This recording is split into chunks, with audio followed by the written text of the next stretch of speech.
We are the MHSAA, a collection of 750 high schools and 750 middle schools, from Temperance to Copper Harbor, from New Buffalo to Alpena. Each year, more than 250,000 students play one of our 28 sports. More than 1.5 million fans attend our postseason games. There are 30,000 coaches and 8,000 officials, not to mention all of the volunteers. The MHSAA believes in the 4 S's. School sports should be safe and kept in the appropriate scope. We believe nothing beats great sportsmanship, and that scholarship in the classroom is more important than excellence on the field or court. Most of all, we believe school sports should be fun. So come out and join us at a game. Support your school, support your community, and come see what the excitement is all about. Weights have been lifted. Sprints have been run. Preparation for today's game is history. It's time to get it done. You're listening on MichiganSportsRadio.com.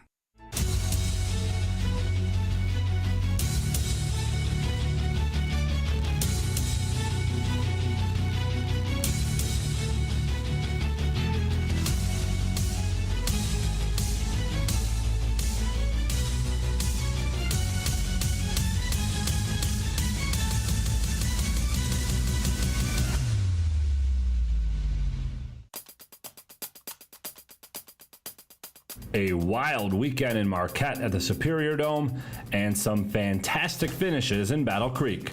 I'm John Ross, and this is This Week in High School Sports, powered by Michigan Student Aid. Trailing by 12 with just over 1 minute remaining in the Division I 8-player football championship game, the odds of Martin pulling off a comeback against Inland Lakes were not very good.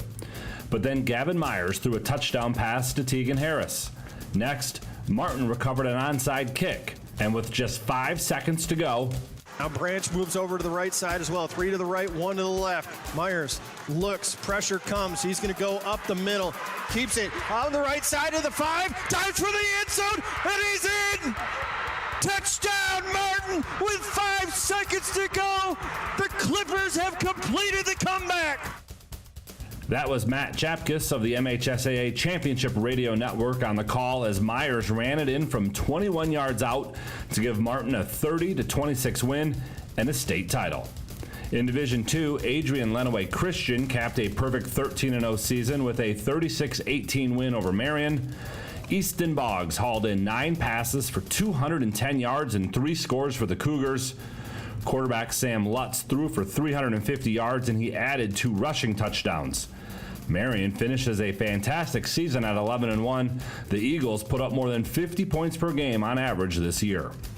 For more on both of the 8-player championship games, check out MHSAA.com. It's time for Game Balls, when we highlight a trio of standout performances from the past week. First, in the Lower Peninsula Girls Swim and Dive Championships, Ann Arbor Pioneer captured the title in Division I. It is the school's 4th straight D1 championship. In Division II, Farmington Hills Mercy is your champion. Mercy won by more than 125 points and captured the school's first swimming and diving title since 2019. And the final game ball goes to East Grand Rapids in Division III as they captured their 7th championship in girls swim and dive in the last 8 years. For high school seniors, the matchup of the year isn't on the field. It's actually online. That's right. When you fill out the FAFSA, the free application for federal student aid, you could also be eligible for thousands of dollars in additional money from the Michigan Achievement Scholarship. Yep, nearly 80% of students who fill out the FAFSA may be eligible. Now that's a matchup we can all root for. Get started today at michigan.gov/achievement. The Michigan Achievement Scholarship. It's a game changer.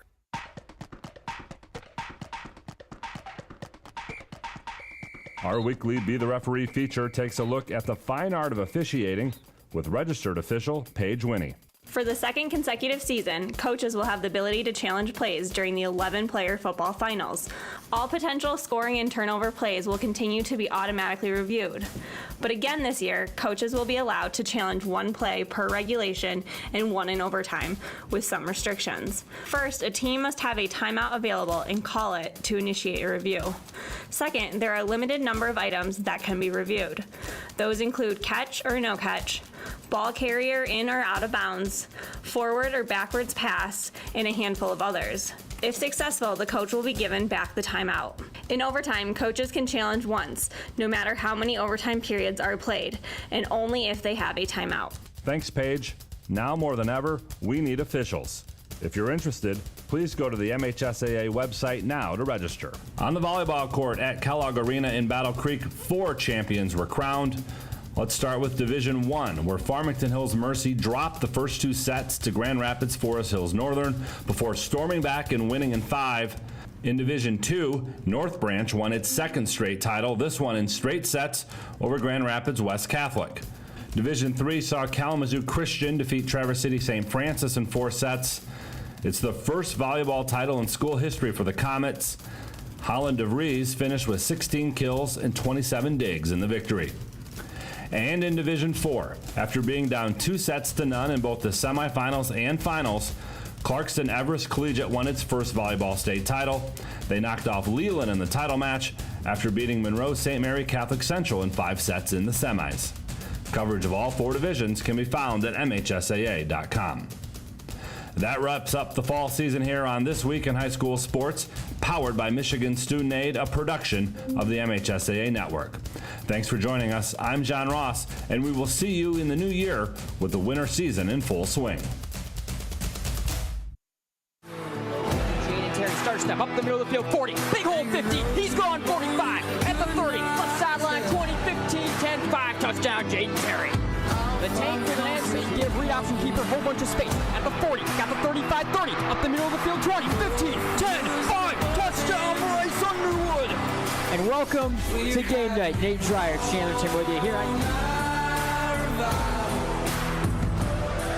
taking it at the 14-yard line, will be offset by Tyson Man. Jimmy's over the 30, burst of speed at the 40, right sideline 50, able to get away from the tackle, walking the tightrope at the 30, 25-20, all alone, 10-5, touchdown Granville.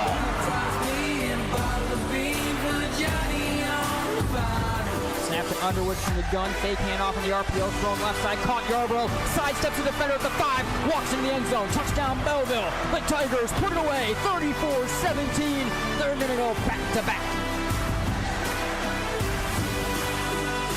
On fake handoff, keeper left side over the 45-yard line, outside the number of the 40, 35-30, left sideline 20, 15, 10, 5, touchdown, 7 touchdowns for Mason McKenzie. And Caledonia has just about served this one up on ice.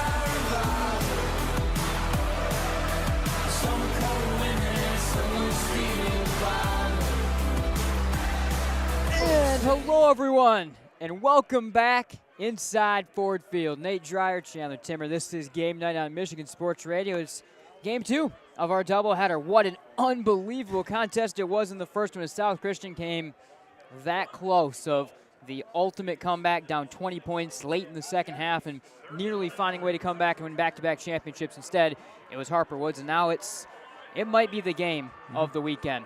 Legendary brands, Salle, Muskegon, legendary coaches, Dan Rohn, Shane Fairfield. Teams that had a duel back in week 2 that went Salle's way. Salle looking for 3 in a row. Muskegon is the winningest program in the history of Michigan. And by the way, they're sitting at 899 wins right now, so they can get to that threshold with a win. I don't know if there's any other way to set it up. This might be the game of the weekend here in the MHSAA. Yeah, I think so. I think just so much on the line. Of course, the state championship, as you said, a lot of those other factors too. Programs that have just so much pedigree when it comes to being here. It seems like every year between these two teams, they're made a lot of trips to the finals. They're making deep runs in the playoff every single season. Lots of state titles between the two programs. So. Going to be a really interesting battle between two giants in Division 2. Yeah, Dan Rohn for Salle looking for his second three-peat of his career and his first, obviously, here at Salle. Coach Fairfield, Muskegon, this is his 9th trip in 14 years to the state championship game. It's just unbelievable to think about, all things considered. Looking for his second championship, though, won in 2017. They've had a couple of chances that fell just short in the last few years, including last year falling to eventual UCLA, now quarterback Dante Moore, and Detroit King in the title game. So much to get to here. Extended version of the Centennial Securities pregame show, and it's still extended even though we were delayed a little bit. It's been a long day of football, a lot of exciting games. Just wrapping up the Division 6 game. Kingsley champions in the last few seconds here over Almont. So the warm-ups and everything is going to be starting to come on deck here in just a minute, but we're going to be ready to get underway. It's D with Salle, it's Muskegon.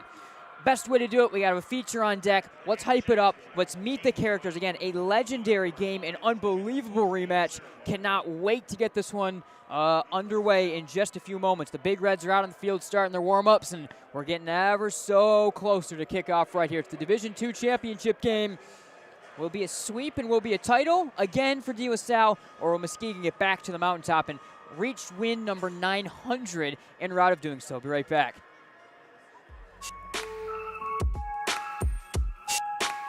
Week 2. Two of the biggest names in high school football in Michigan face off. Both off Week 1 losses to D1 powerhouses. Historic Hackley Stadium would watch a back-and-forth showdown and a late comeback for the Big Reds. But ultimately, it would break against the home Big Reds, as the back-to-back champs, D. LaSalle, walked out on top. Now, both teams get a chance to re-rack them and do it one more time with everything on the line.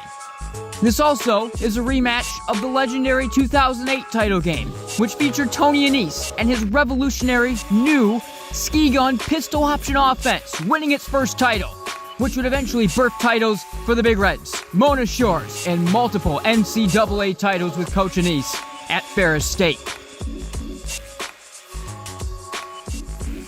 The coaches are different from that game a decade and a half ago, but tonight will be looked at as one of the most legendary sideline boss battles a title game has seen.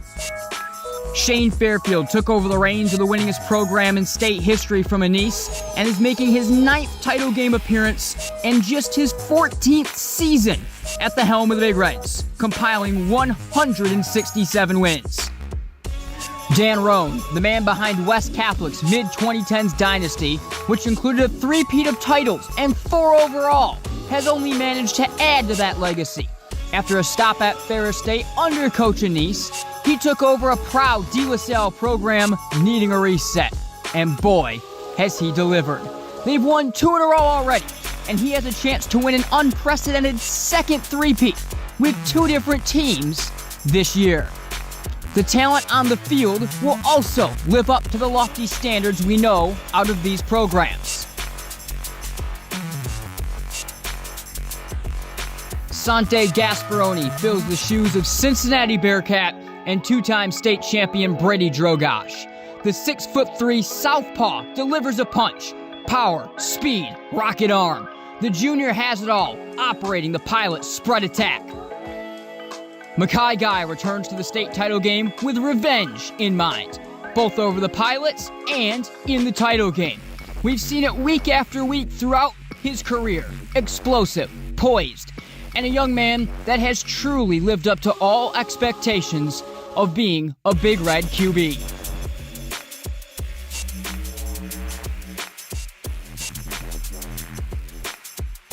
There are no better factories of muscle than D. LaSalle and Muskegon.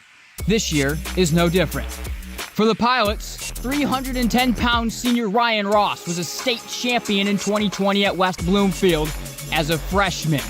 He again this year leads both sides of the Pilot front line as he looks to pick up his 3rd state title and 3rd in a row for the Pilots. Muskegon has somehow almost never been bigger across their line, anchored on offense by D1 tackles. The Big Reds go 300 pounds plus across the offensive line and have plenty of quick-hitting muscle on defense to boot, fresh off shutting down the vaunted East Lansing rushing attack.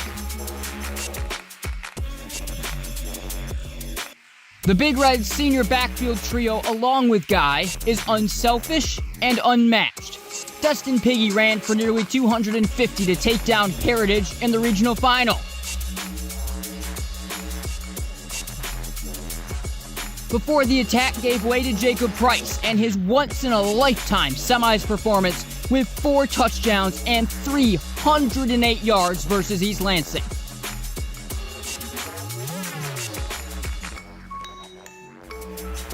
Along with Guy, they form one of the most dangerous option attacks that even the Big Reds have ever seen. De La Salle is loaded again. Junior Phoenix Glassnor is a special talent, starring since his freshman campaign on the hardwood and the football field.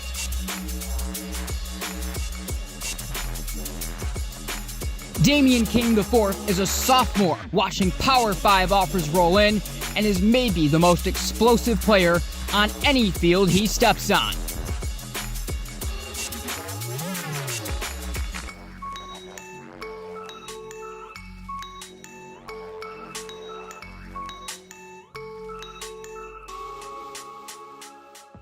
These kids are ready. I think I got my swagger back.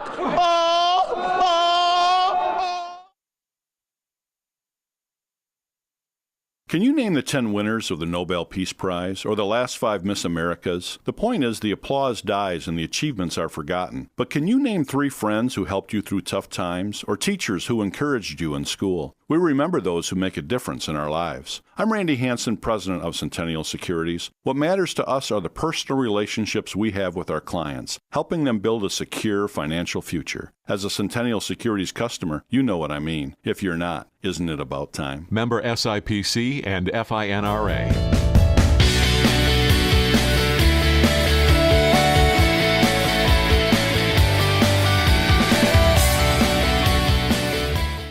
Hey everyone, Nate from Michigan Game Night. If you haven't already, make sure to check out the MGN shop. You can find it through MichiganGameNight.com or the Michigan Game Night page on Michigan Sports Radio. Click on the Buy MGN Merch button or tab on either page and find your way on over. You can check out a store that has hats, beanies, sweatshirts, t-shirts, water bottles, and everything in between, from just simple MGN logo designs to playoff featured designs, designs with famous calls and moments from MGN, and much, much more. Make sure you check out the MGN shop through MichiganGameNight.com or MichiganSportsRadio.com/MGN.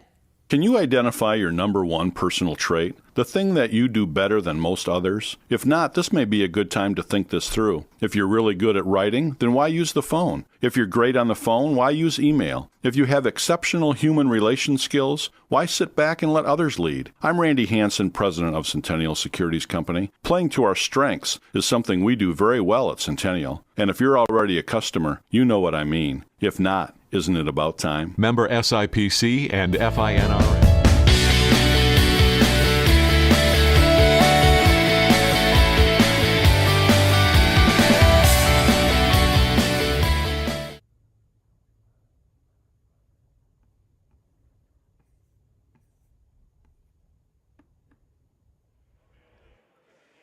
Welcome back, everyone. Nate Dreyer, Chandler Timmer. Ford Field here, Muskegon and De La Salle C2. Continue through with our Centennial Securities pregame show. A lot to get to, and let's start by kind of getting to some of these main talking points from this contest that we're taking a look at in this D2 state championship. And first off, it's the ultimate rematch. Like we said, week 2, these two teams played a back-and-forth game. A second-half comeback attempt from Muskegon falls just short. De La Salle won that game 40-28.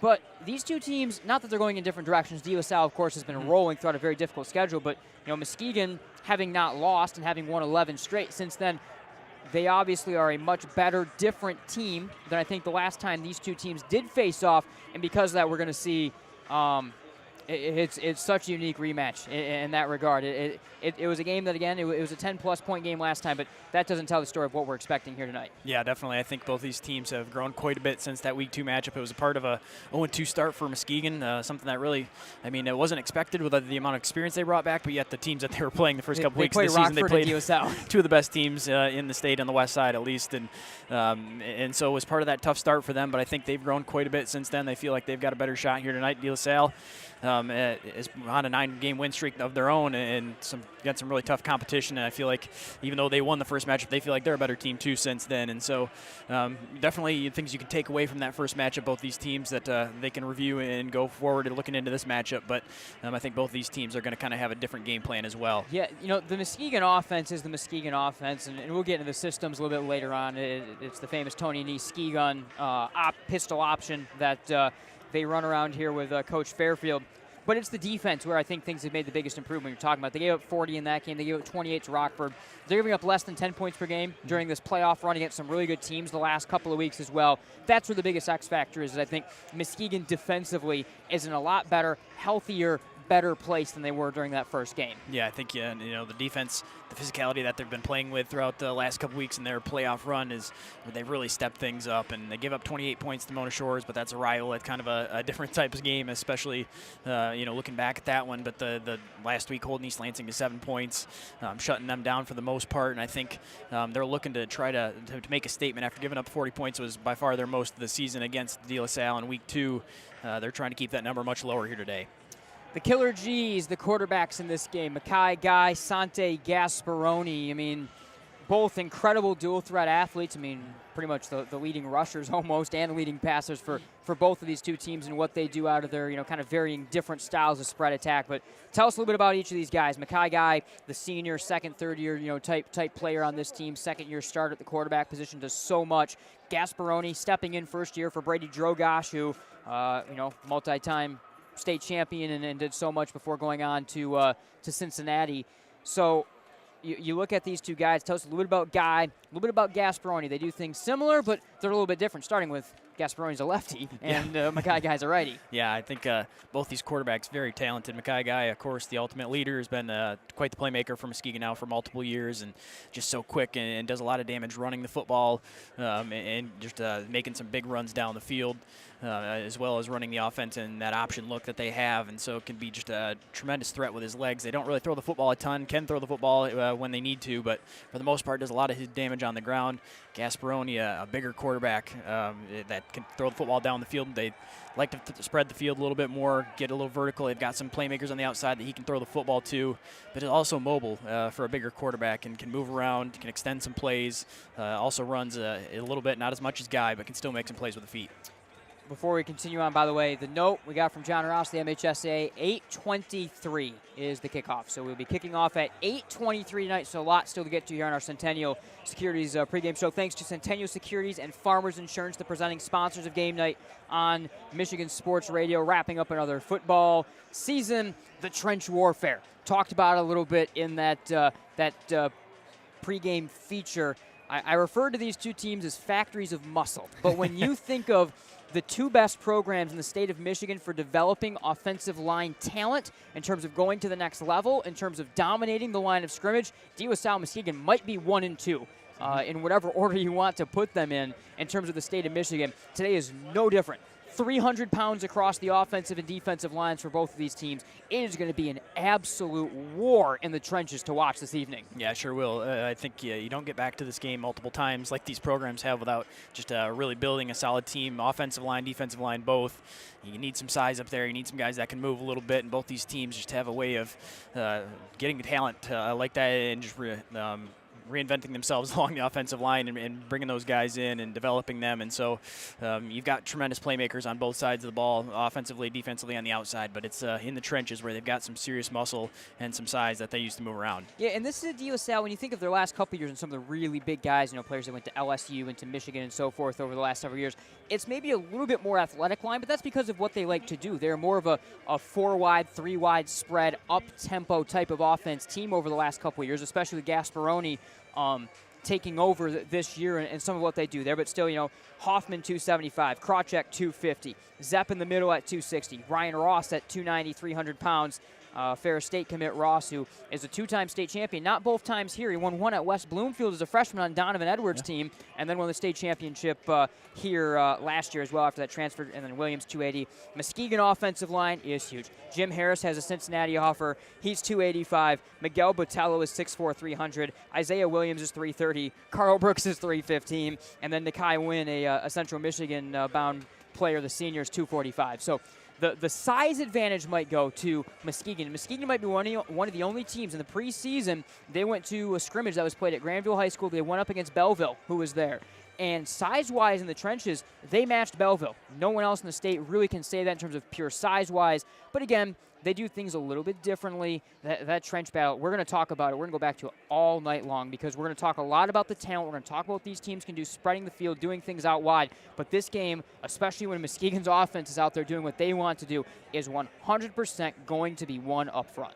Yeah, I think so. I think, with the Muskegon, of course, it's known that they want to run the football quite a bit, and they need to get some movement along the offensive line in order for that to happen, whether that's between the tackles or stretching some runs out to the outside. It's going to involve having some offensive linemen that are, creating some room for the playmakers to run, and on the De La Salle side as well, the offensive line, and trying to hold up a little bit more in the pass protection, but also they like to run the football. They've got some physical runners too, and both these teams, when you've got that amount of size on the offensive line, definitely helps.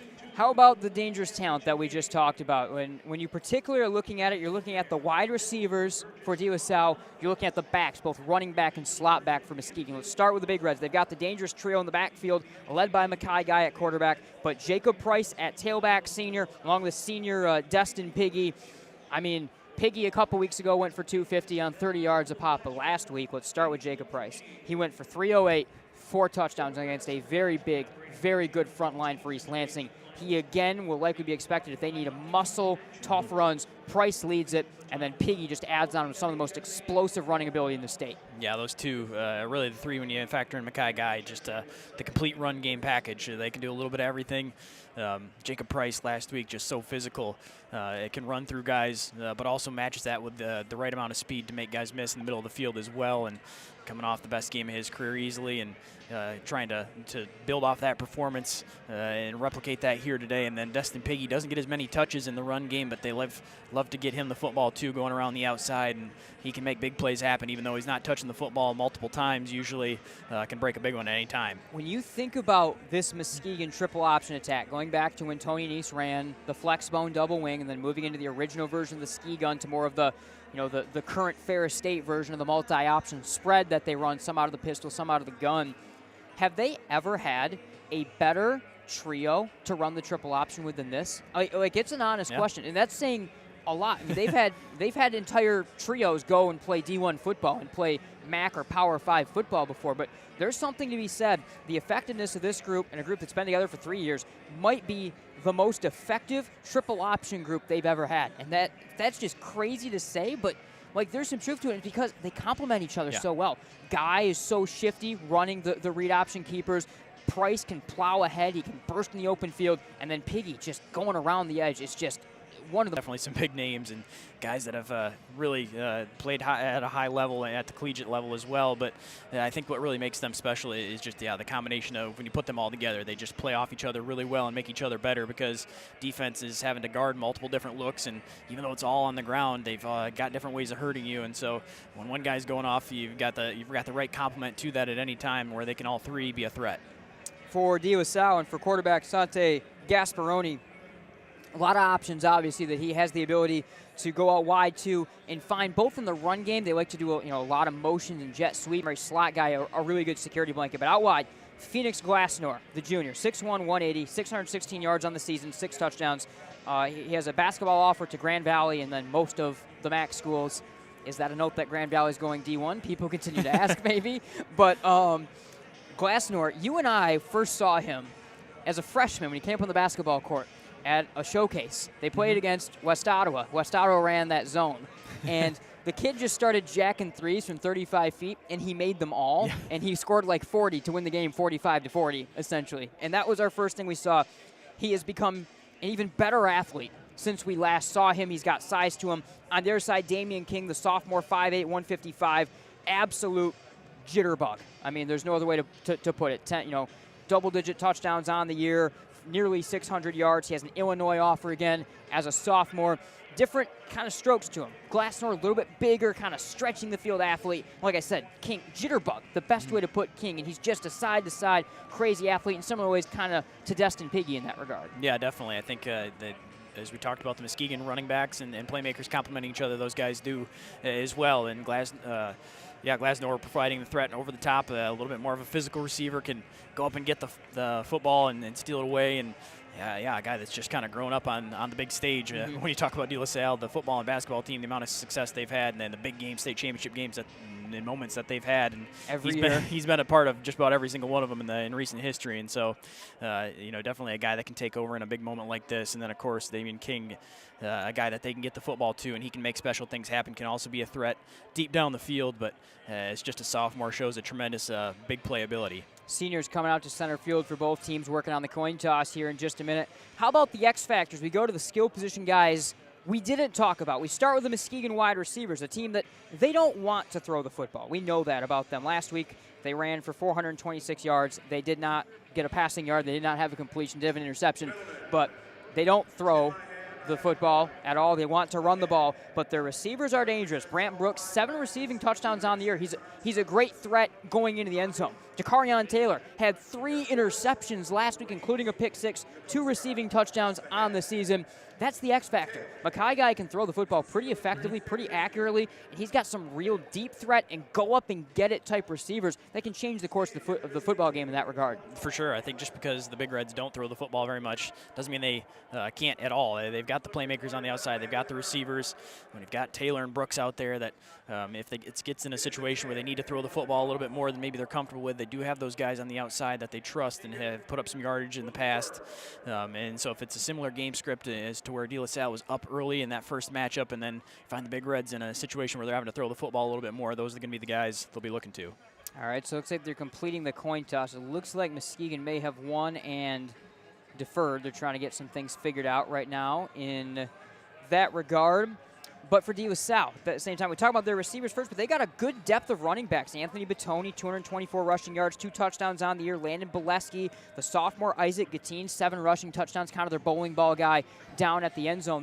They have a lot of different things that they are willing to do to you in the run game, and they do still run the ball more than they throw the ball. 336 rush attempts on the year to 222 pass attempts, so they still do lean, even with a 4-wide spread offense, to the running game. They do a lot with Gasperoni and a lot in the read option. And these running backs, they'll mix them all, and they're going to be an X factor. We may look up at the end of the night, and all 3 of these guys may go 50-plus yards and kind of balance each other out. Yeah, I think they've got a really nice rotation of guys in there that they can kind of go through and mix that in by the time you factor in the quarterback run game as well, that if they're able to get some movement along that offensive line and in the trenches, as we talked about, they've got some guys that can run the football, and the receivers are maybe the big star names that are going to stand out for the De La Salle offense. They can still run the football effectively if they choose to.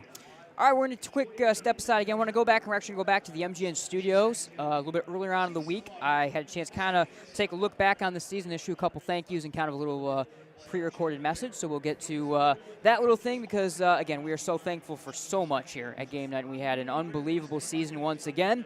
And we'll get to all that in just a minute. About 17 minutes away from kickoff. 8:23 is our planned kickoff time here in Muskegon and De La Salle in the D2 State Championship game. Don't go anywhere. We'll be right back here from Ford Field. Can you name the 10 winners of the Nobel Peace Prize or the last 5 Miss Americas? The point is the applause dies and the achievements are forgotten. But can you name 3 friends who helped you through tough times or teachers who encouraged you in school? We remember those who make a difference in our lives. I'm Randy Hansen, president of Centennial Securities. What matters to us are the personal relationships we have with our clients, helping them build a secure financial future. As a Centennial Securities customer, you know what I mean. If you're not, isn't it about time? Member SIPC and FINRA.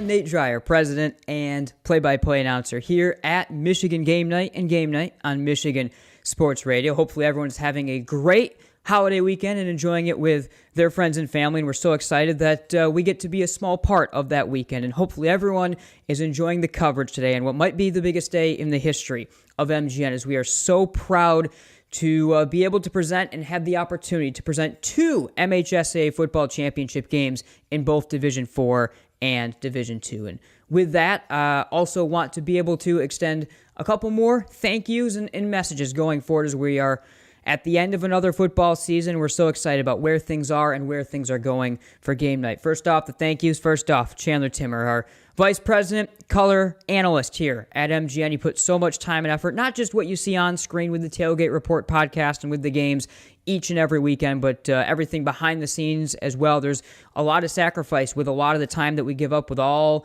of the days and weekends that go into this, and especially the amount of time and effort that goes in to doing it right. And I've always said that he certainly does that, and hopefully that comes through in the coverage. So huge thank you to him. Of course, thank you to the listeners. Without everyone that's listening and watching every week to everything we do, we don't do this, and we aren't able to do this. So that's the obvious thank you. And the other obvious thank you, Farmers Insurance and Centennial Securities, our longtime presenting sponsors here at Game Night, going back to when even Mr. Eric Kalin owned this company before we had the opportunity to take over. We're so thankful for them joining on. Of course, Randy Hansen at Centennial, and then this year, Tom Gregor at Farmers Insurance. There's a little bit of a transition going on this year at Farmers Insurance in terms of where you can go to some of your coverage options with Farmers Insurance, and we'll have a lot more information coming up on that going ahead, but we're always thankful that those two have stuck with us. You know, we do our coverage a little differently. It's a little bit not just Granville, but it's area wide, of course, and it's the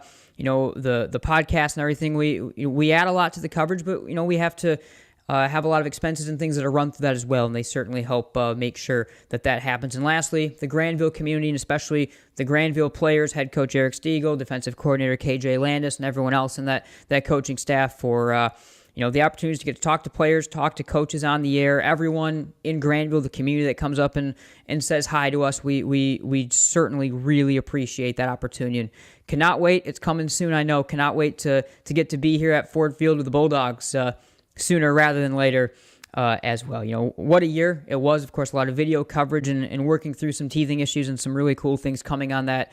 First going back basketball season, adding video, but continuing that into this football season. The Tailgate Report podcast, I think we found a happy medium with the way of some of that coverage going, and that show started to take off a little bit more as well, with hopefully a little bit more lighthearted take on the show and some cool things going on with that. Of course, the MGN Whip Around show that we did in Week 8, the Red Zone style coverage. I think we've not seen the last of that idea for sure, and that was really really great. Of course, closing here at Ford Field with 2 games this year and one of the biggest days in MGN history, because that also the MGN shop got a chance to launch that, and the fact that we actually did sell some things and some people actually wanted to be a part of MGN and a decent amount of people bought merch and so forth is honestly it was humbling for us to actually see that people appreciate the brand that much. So we again are so thankful for that. I think closing, it was a challenging year, but it also was one of the most rewarding this football season in particular, with kind of some of the different things even behind the scenes in terms of different tech stuff and other things I think that extend beyond it. We're really proud of the way that we're building this. I think we do great coverage. I believe, and I think we do it well, and we're trying to build something cool. And sometimes there will be some stumbling blocks in terms of individuals or different things that'll be in your way. And we're going to keep working, and we're really appreciative of everyone that has stuck with us. We are invigorated to keep going. It's going to continue into basketball season. So again, thank you for tuning in this afternoon, this evening, hopefully even to both games of our doubleheader here at Ford Field. It's a great day for certain. We hope everyone continues to enjoy the coverage, and we thank everybody for all of their support to MichiganSportsRadio.com and, of course, us here at Michigan Game Night.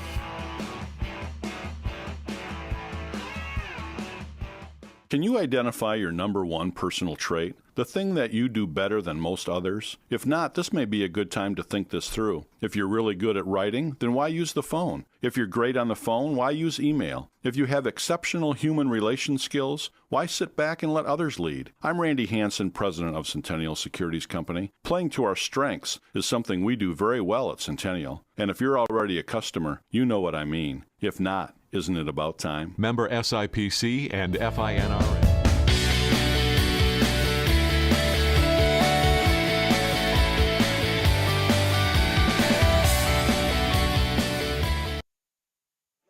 All right, welcome back. Nate Dreyer, Chandler Timmer with you here from Ford Field. It's our Centennial Securities pregame show. CT rolling on, getting closer to the Division II championship game, about 10.5 minutes away from kickoff here in this one. Let's talk a little defense, shall we? We focused a lot on the offense in our opening sequence. Let's talk a little defense. First off, the systems. Muskegon, kind of base 4-3. They're going to a 4-2-5 nickel, a base 4-2-5 nickel. 4 down linemen, 2 linebackers, and an extra defensive back out there for D. Salle. For Muskegon, two levels of this defense, or really all three levels of this defense, are stand out and do their thing. The front line so dominant, the linebackers soak everything up, but it's the defensive backs that have stepped up the last few weeks. 4 interceptions last week for Muskegon, 3 going to DaCarion Taylor, including a pick 6 as well.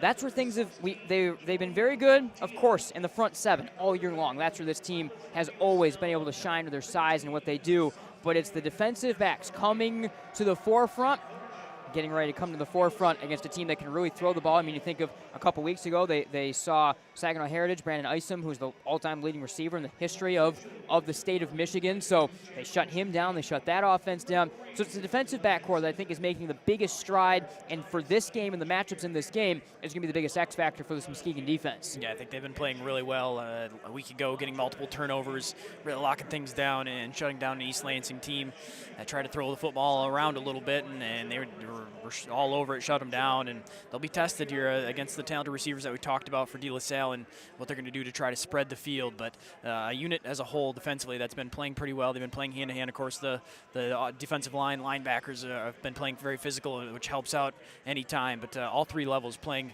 really solid for the Big Reds defense. For De La Salle, like I said, 4-2-5 base, and it's the guy that makes up that fifth in the 4-2-5 that I think really comes to the forefront. He's a little bit of that Swiss Army knife role that most nickel-based teams ask that kind of nickel corner to be a little bit of a linebacker, a little bit of a safety, a little bit of a corner, have to do a little bit of everything. It's Kandakai Sherman Jr., 6'1", 200 pounds, Cornell commit, 3 interceptions on the year again, but again, 200 pounds, hyper athletic. Sherman is the guy that kind of stirs the drink of this De La Salle defense because he'll play rushing the quarterback. He'll play the run game. He'll play out in the pass game. He's the guy that makes things happen, especially against some of the shifting formations of Muskegon. Yeah, I think so. I think you got a versatile player like that can line up all over the field defensively as a guy that Muskegon's going to have to keep their eye on as to where he's lined up, if he's going to be bringing some pressure, if he's going to be dropping in coverage, where he's going to be middle of the field, outside. Definitely a guy that the offense has to kind of game plan and figure out where he's going to be. Offensive systems. We talk defensive systems. The offensive systems both run first when you look at the general blend of the season and the general trends of the season. Of course, Muskegon way more run first than what De La Salle is. Spread systems, but spread systems in much different ways. Again, this Muskegon offense being derived from the ski gun. Actually, the first year of the ski gun offense for head coach Tony Neese was in the state championship game here in 2008 over De La Salle, but going from the double wing into the double wing from the pistol, and now this kind of multiple look. They'll go, short shotgun. They'll go I-form from the pistol. They'll go traditional pistol flexible. They show so many different things, but it's all based around the option run game primarily, but it's a very unique way to get to the option run game and just hammer the run game all day long. Yeah, I think, it's an offense that we've been able to watch evolve here right at Muskegon throughout the course of the last couple seasons and decade and plus. And it's an offense that they continue to perfect, really. They've found ways to get really creative in the run game. It's just a unique formation that teams have to prepare for, and they've got multiple looks off from it. They've got some motion that they can run. They can get to the options on the outside. They've still got the quick hitter dive plays out there. And of course, the passing is still a threat that they can throw from it. It's not just one-dimensional completely, even though they love to run the football from it. De La Salle, pretty much a pretty traditional spread offense. 4 wide receivers, maybe some 3 wide looks, so either 10 or 11 personnel, as they call it, that they run with the running back and the quarterback, Gasperoni. They run motion, they run sweeps, they run option plays off of that, read option, more zone read type plays. They run zone blocking schemes in the run game, a lot of different pass game using some leverages down the field, a very traditional kind of spread offense like what Coach Rohn has run for a lot of his career. Yeah, just a well-balanced offense. When you've got a spread system like that, they've got the playmakers at the positions needed for a spread to be effective, and you need a quarterback that can run a little bit, that can get the football out and down the field, make those throws across. Got the receivers that you can have on those jet sweeps and stuff that they can be threats with their legs, but of course down the field. And just to find a nice mix out of that spread system to beat you in a balanced attack. Let's meet the probable starters here tonight. First for De La Salle, at left tackle will start Jacob Hoffman. Left guard will be Nick Krawczyk. The center is Bradley Zepp. Ryan Ross starts at right guard. Derek Williams Jr. starts at right tackle. The starting tight end is Caden Campbell.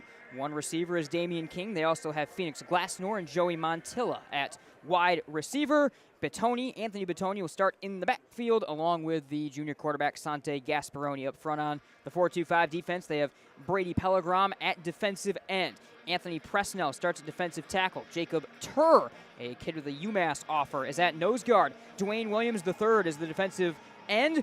They've got a couple linebackers, Dalton Drogosh and Sam Wakula. The aforementioned Kandakai Sherman Jr. will be the nickel. James Wallace is a defensive back. Robbie Ermani, a D-back, along with Isaiah Jones and David Williams in the defensive backfield for De La Salle. For Muskegon offensively, Makai Guy is their senior quarterback. He starts in the backfield alongside Jakob Price. The slot back is Destin Piggy. The other slot back and wide receiver is DaCarion Taylor. Brant Brooks starts at wide receiver. Terrence Davis starts at tight end. Isaiah Williams is the center. At left guard is Miguel Botello. At right guard is Carl Brooks. At left tackle is Jim Harris. And at right tackle is Nakai Wynn. For Muskegon on defense, Robert Mills is the nose guard. Chris Jones is the defensive tackle. At D end, they start Stanley Cunningham and Quincy Johnson. The outside linebacker starting is Deshaun Wallace-Oakes. And at inside backer, they start DeCario Speech along with Adrian Rankin Jr. At free safety is Lynn Wilson III. DaCarion Taylor is the strong safety coming off 3 interceptions a week ago. And at corner, they start Mekhi Lennox-Brooks and Keon Drummer. The head coach of the Big Reds is Shane Fairfield in his 13th season. He's 153-29. And then, of course, Dan Rohn, the head man for De La Salle in his very, very illustrious career that is culminated here at De La Salle in 4 years. He is 42-8, taking over this program at kind of the lowest point they'd ever been. They need a little bit of a reset coming off a couple things that happened internally for them as a program when he took over, and he certainly has fully rebuilt things. Both teams getting back out on the field, getting closer to their warm-ups, or the end of their warm-ups, and getting closer to kickoff. We're going to take one last break. When we come back, we'll get you some keys to the game, and we'll get you to kickoff here in just a moment from Ford Field.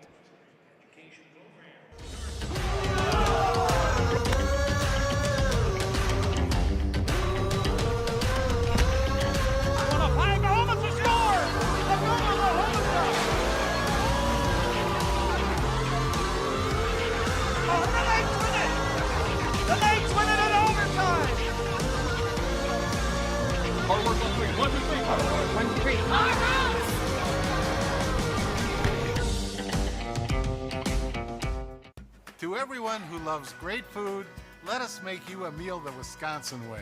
We cook each butter burger to order for you and the people you love, so it's the best part of your day. The best. The best. And every creamy scoop of fresh frozen custard, pure happiness. Pure happiness. Pure happiness. Because where Culver's comes from. And the heart of America's Dairyland. Our love. Our love for fresh food is as strong as our love for all of you. From Wisconsin with love.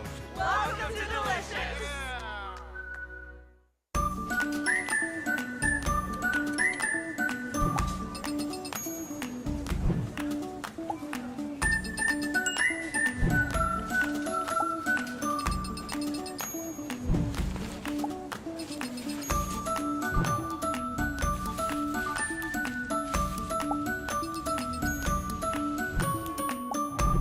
What would you do with some extra time? Shop Fastlane today. Looking for a great place to buy a used truck or car? Check out Extreme Truck and Auto Center, located at 1098 O'Malley Drive in Coopersville. They have a huge selection of trucks, cars, vans, and SUVs. Stop by their lot or give them a call at 616-384-3777. You can check out their inventory at xtacenter.com. Michigan hearing experts sell and service several brands of hearing aids. Are you having trouble having a conversation or unable to hear the latest play of the game? We perform comprehensive hearing exams and use real ear measurements to ensure optimal functioning hearing aids for your unique needs. Our highly trained doctors of audiology are dedicated to helping you reconnect with your world. Visit MichiganHearingExperts.com to find a location near you and take the first step towards better hearing with Michigan Hearing Experts.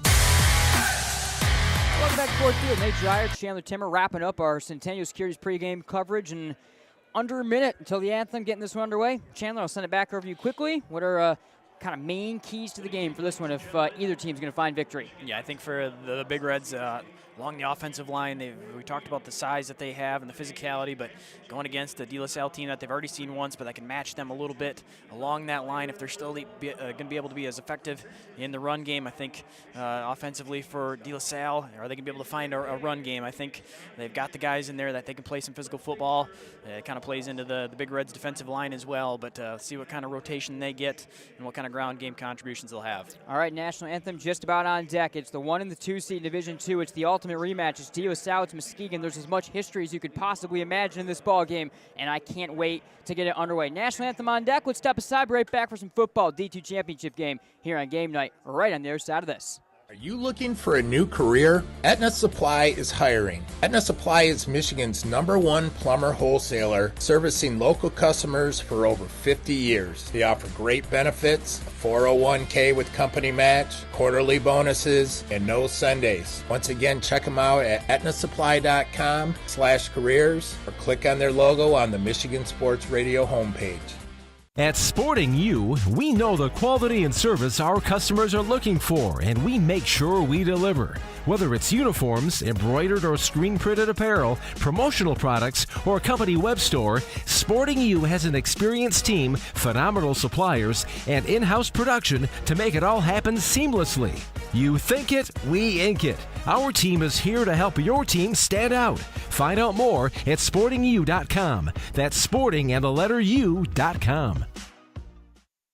Cornerstone University. The professors are very open to helping whenever they can. Academic excellence, character-driven athletics, Christ-centered community involvement. Cornerstone has been a great opportunity for me to grow as a leader, just being able to approach people and be warm and welcoming and hospitable. Experience it for yourself. Attend a Golden Eagle Day at Cornerstone for a taste of campus life and the chance to meet faculty and staff. To arrange a visit for your high school junior or senior, go to cornerstone.edu. Cornerstone University. Build a life that matters. The Grand Rapids Sports Hall of Fame celebrates the city's rich sports history by honoring prominent West Michigan athletes and those who have contributed greatly to sports on a local, state, or national level. A class is elected each year and then honored at an induction ceremony in the fall. They also prevent annual events in support of West Michigan athletics, and they raise funds to support local youth organizations and charities. Follow them on Facebook or check out the pictures and biographies of all 181 inductees at grshof.com. This is the pizza the other guys wish they could make. Keep dreaming. Jets. Better because it has to be.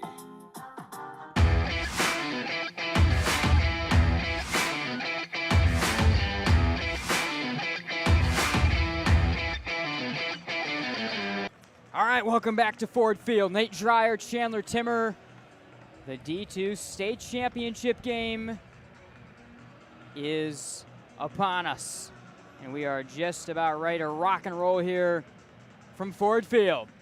Muskegon will be sending it away to open this ball game in just a moment. They're in the all traveling whites with the maroon big red helmet and the black M logo on that helmet. It's the All Blacks for De La Salle with numbers in gold and helmets in white. Tonight's head coaches are Dan Rohn from Warren De La Salle Collegiate and Shane Fairfield from Muskegon. That's tonight's head coaches presented by Sporting U. Sporting U, you think it, we ink it. We have what you need to look your best. Check them out online at sportingu.com, and also check out all the specials of the Family Fair Tailgate Special at shopfamilyfair.com. Ball on the 40, right to left across your radio dial. The Big Reds getting ready to send this one on away. Adrian Ramos Velasquez has it teed up. De La Salle backs a pair of returners down to the 10-yard line. It's that dangerous receiving duo that we talked about at the open, Glassnor and King the Fourth, that will be opening it up on the return. All whites for Muskegon, all blacks, the uniforms for De La Salle. Ramos Velasquez, right leg through the football, angling one outside the left numbers to the 14-yard line, taken by Glassnor. He's got it at the 20, outside the numbers to the 25. Got a burst of speed over the 35 and gets chased out to the 40-yard line by Mackay Guy. Good return, and here comes the De La Salle offense led by the junior quarterback Sante Gasperoni. 6 seconds off the first quarter clock. we're going to learn a lot about how exactly this offense wants to operate right away, Chandler. Will it be through the pass game? Will it be through the 4 wide sets, the 3 wide sets? A lot of questions to answer. Yeah, I think so. I think a lot of options for the Pilots offensively, and what they can do. We'll see how they want to start this game off, what they're going to do to try to attack a Muskegon defense that's already matched up against them once. They'll start really powerfully right here with a pair of tight ends, one stacked on top of the other to the left side of the line. 2 receivers go right. They'll start from their own 37-yard line. They put Wagner, the sophomore tight end, in motion across the line. Snap to Gasperoni. Fades across his body to the right. Throws a quick dart to the 38-yard line through the hands of the sophomore running back, Anthony Batoni. Incomplete. 2nd and 10 back to the 37-yard line. So they show a lot of different things on that first play. Couple of tight ends and a quarterback rollout right away. Yeah, trying to just dump it off in the flat there on first down, get a completion to start the game. Even if he had been able to catch that one, Rankin chasing him down from behind, likely would have been a short gain, but through the hands of their intended receiver. Muskegon, 3 down linemen, 2 standing edge rushers. Same look with a tight end off either side of the line right here. Just over 10 seconds to go on the line. It's Caden Campbell, the senior, to the left, and off the right wing is an H-back, is Zach Wagner, the sophomore. Near side from the left hash mark here on the right are Glassnor and King, the receivers. Gasperoni leans into the gun. Here's the snap. Quarterback run up the left side. He's twisted down and leveled back at the line of scrimmage. A huge blow from behind from Stanley Cunningham. It's 3rd down and 9 up to the 38-yard line. Great start from the Muskegon defense. Yeah, go quarterback draw on 2nd down. Try to run to the left side, but the Muskegon defense early on playing very aggressive. They're able to jump up, fill that gap. Cunningham, speech it there as well to bring him to the ground. Left hash mark. De La Salle on 3rd and 9, sticking with 2 wide receivers right and 2 tight ends. Muskegon showing a little bit of pressure with 3 down linemen, 2 standing edge rushers, and they're crowding the backers' speech and Rankin in just a little bit more as well, trying to stop the run game. Anthony Batoni, the 6'1", 190-pound sophomore, remains in the backfield alongside the lefty gunslinger Gasperoni. Slow snap to Gasperoni, whistles down. Coach Rohn was having some issues getting the call in, and he's forced to burn his first time out of the half already right away. So De La Salle, 10:59 to go in the first quarter. Not the start this offense wanted. To give a little bit of a different look, kind of going power. Muskegon has answered that by loading up the box. They get 1 stop on the run game, and then the missed pass play as well. So the chess match has begun already. Yeah, I think so. I think the look that De La Salle was trying to set up there in a different formation, but Big Reds looked pretty well prepared as they knew right away as soon as they saw the personnel out there stacking that box and getting some extra bodies along the line of scrimmage. Yeah, it looked like they were going to bring some pressure potentially from the outside, and coaching staff for the Pilots deciding to burn a timeout here just barely a minute into the game to talk over a big 3rd down. It's the alternate uniforms in the state championship game for De La Salle. They're in the all blacks with the gold numbers and the white helmets. Muskegon in their traditional traveling all whites with the red helmet. 3rd down and 9 for De La Salle. 10:59 to go first quarter from their own 38-yard line. Same formation, ball on the left hash mark, 2 wide receivers right, and a tight end off either side of the line of scrimmage right here for Gasperoni. He motions Wagner across the line. Snap to Gasperoni, rolling back to pass. Has some time, pressure coming, throws across his body all the way down the field to the 45-yard line. Diving one-hand grab attempt made by Phoenix Glassnor, unable to hang on through the coverage from Keon Drummer. 4th down. And De La Salle will punt. A 3 and out and a great start defensively for the Big Reds. Yeah, they roll Gasperoni out to the left side and then going to throw the ball all the way back across the field. Very long throw from side to side, trying to get Glassnor all the way to the right side. Drummer chasing behind, stays close in coverage to make that very difficult attempt at a catch from Glassnor with one hand and an incompletion on 3rd down. BB Robbie from the 23 will punt this one on away. Steps forward over the 25. Right leg through the football. Tumbler right up the middle of the field. Will be fair caught by Destin Piggy to the 23. Someone punted essentially 25 to 25 or so. And here comes the Muskegon offense. Mackay Guy and company for the first time, Chandler. The defense certainly answered the bell for the Big Reds. Let's see if the offense can come up with the kind of grinding drive that Coach Fairfield wants to see. Yeah, definitely a solid start for the Big Reds on defense, and now giving their offense the football here with a chance to try to take a lead early on. And the first matchup between these two teams, they got down. The offense got out of rhythm a little bit, so trying to come up with a better start here for their offense.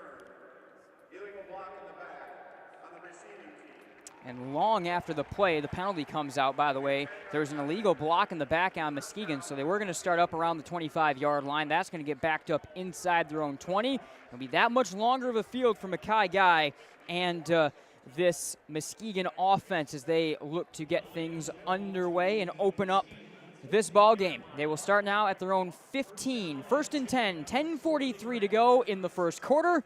And the call come in from the sideline from Coach Fairfield and company, and the Big Reds break it out. Mark will actually be their 14-yard line officially as they get things set from the 14-yard line. A first and 10 coming up right here for the Big Reds. Two wide receivers. Guy puts Piggy in motion. They give it to Piggy on the end round. He's blasted in the backfield for a loss of 4 or 5 yards. Dwayne Williams III, the edge rusher, blowing that play up for a big loss as Piggy never even had a chance to think about turning the corner.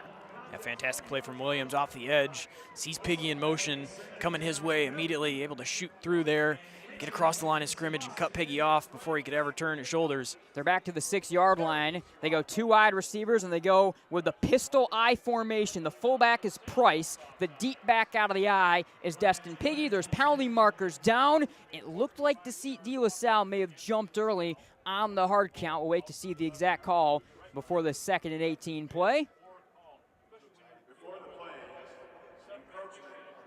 Encroachment is the call. So 5-yard penalty will turn into 2nd and 13 right here for the Big Reds. They go up to their own 11-yard line now. So Muskegon from their own 11. Just about 2 minutes gone in the first quarter of this game. Again, the Big Reds will set things up with a single tight end, Davis, off the left side of the line. One wide receiver to either side. And they work here out of the pistol I formation. Down 4 linemen for De La Salle. Give to Jakob Price, broke the first tackle, turns his back over the 15, and drives a couple of defenders to the 21. Stopped at the line of scrimmage, but he found about 10 yards after it. It'll be 3rd down and short. Yeah, it's a drive that just really changes the outlook of the series early on there. It was 2nd down and Marty behind the chains.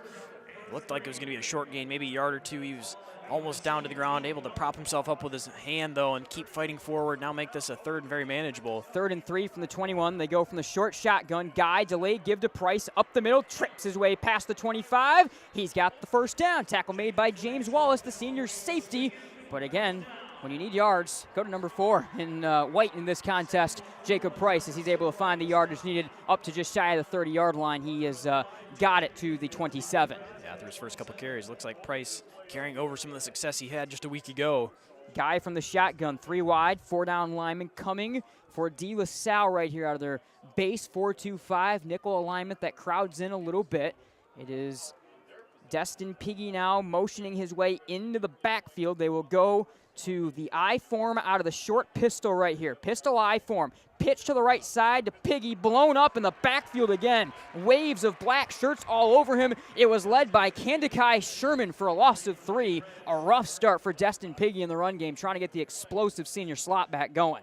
Yeah, and nothing really Piggy can do. He's getting hit in the backfield a couple times. He's got 2 carries now and got negative 10 yards on it, but really not a chance for him. As soon as he's getting the football on the pitch, he's getting hit in the backfield, doesn't really have a chance to try to make anybody miss. Muskegon has loved this pistol I form, almost a different take on Tom Osborne's option I. Now they motion Piggy out of it to the right slot. From the short pistol, snap to Mackay Guy, fake handoff. He'll run it left side, twist by one defender to the 25, and got locked up by a trio more as it was James Wallace, again, arranging to make the stop at the 25-yard line. Right back to around that last line of scrimmage. It'll be 3rd down and 12 for the Big Reds from the 25, as now they're backed up in defense right now, ruling the day in the D2 championship. Yeah, the Pilots winning on 1st and 2nd down there, holding the run game to a combined negative 2 yards, and so now a situation that definitely benefits the De La Salle defense, having Muskegon behind the chains, 3rd and long. More than likely going to have to look to the air.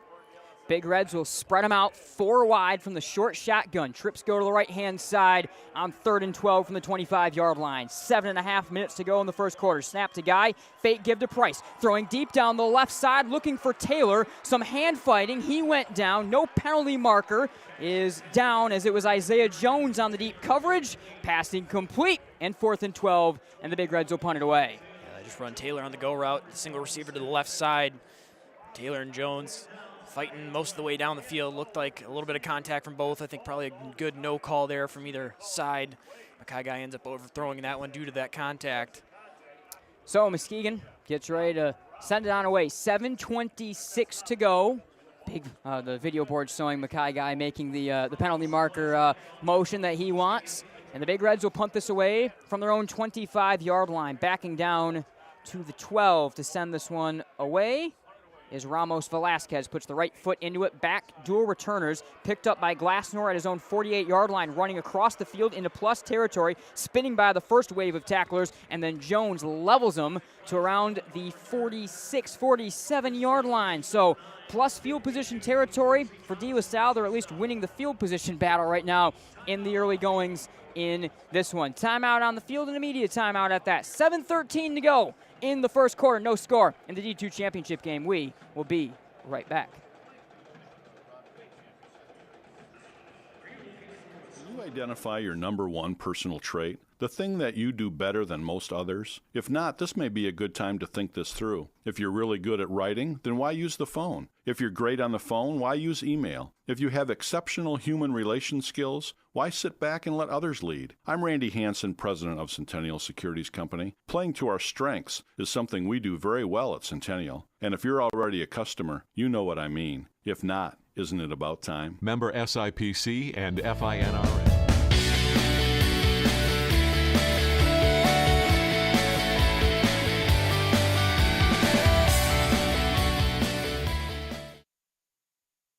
All right, welcome back here to Ford Field. Nate Dreyer, Chandler Timmer breaking our way out of breaking into a timeout here. 7:13 to go.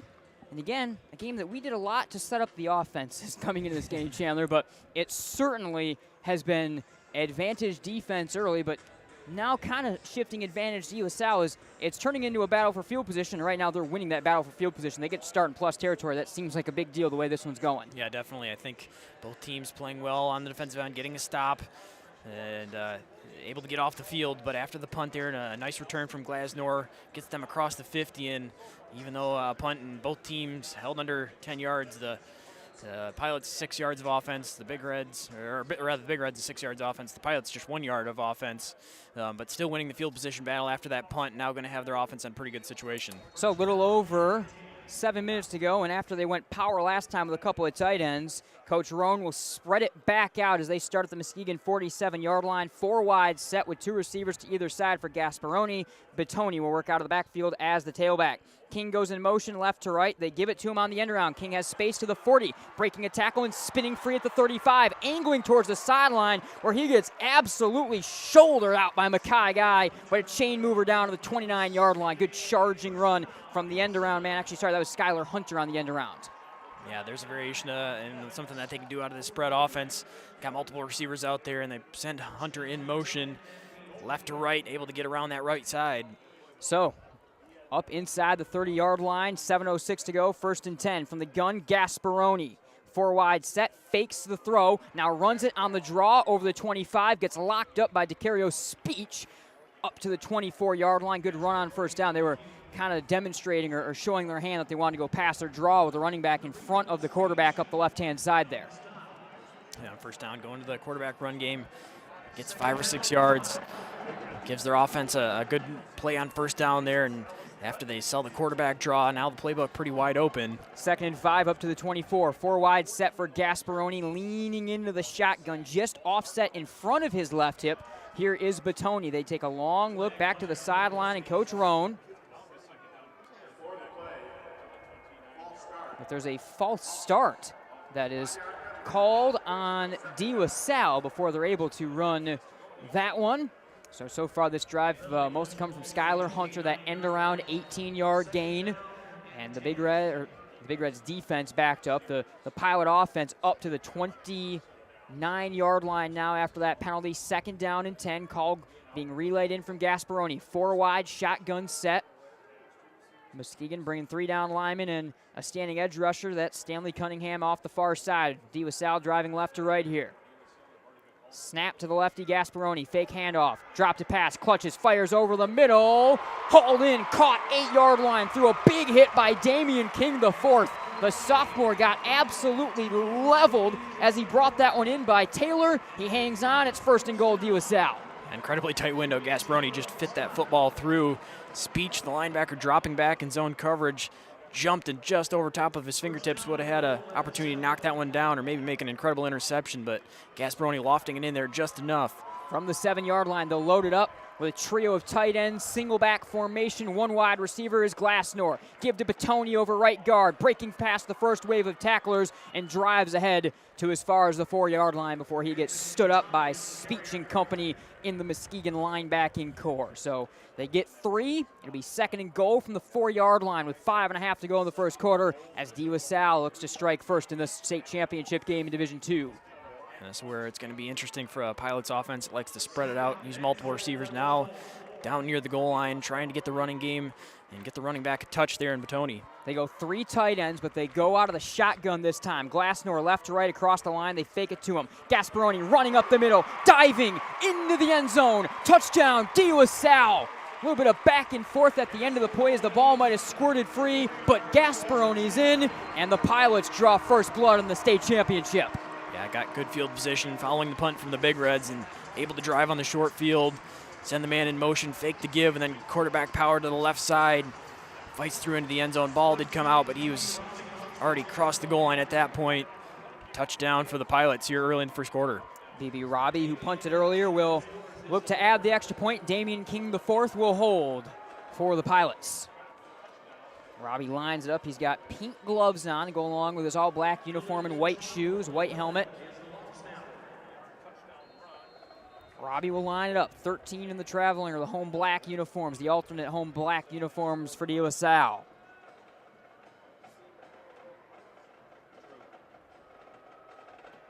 Snap is down, right leg through the football on a short leg, and the tumbler is down the middle and good for Robbie. He's able to add the extra point, make it 7-0 Pilots.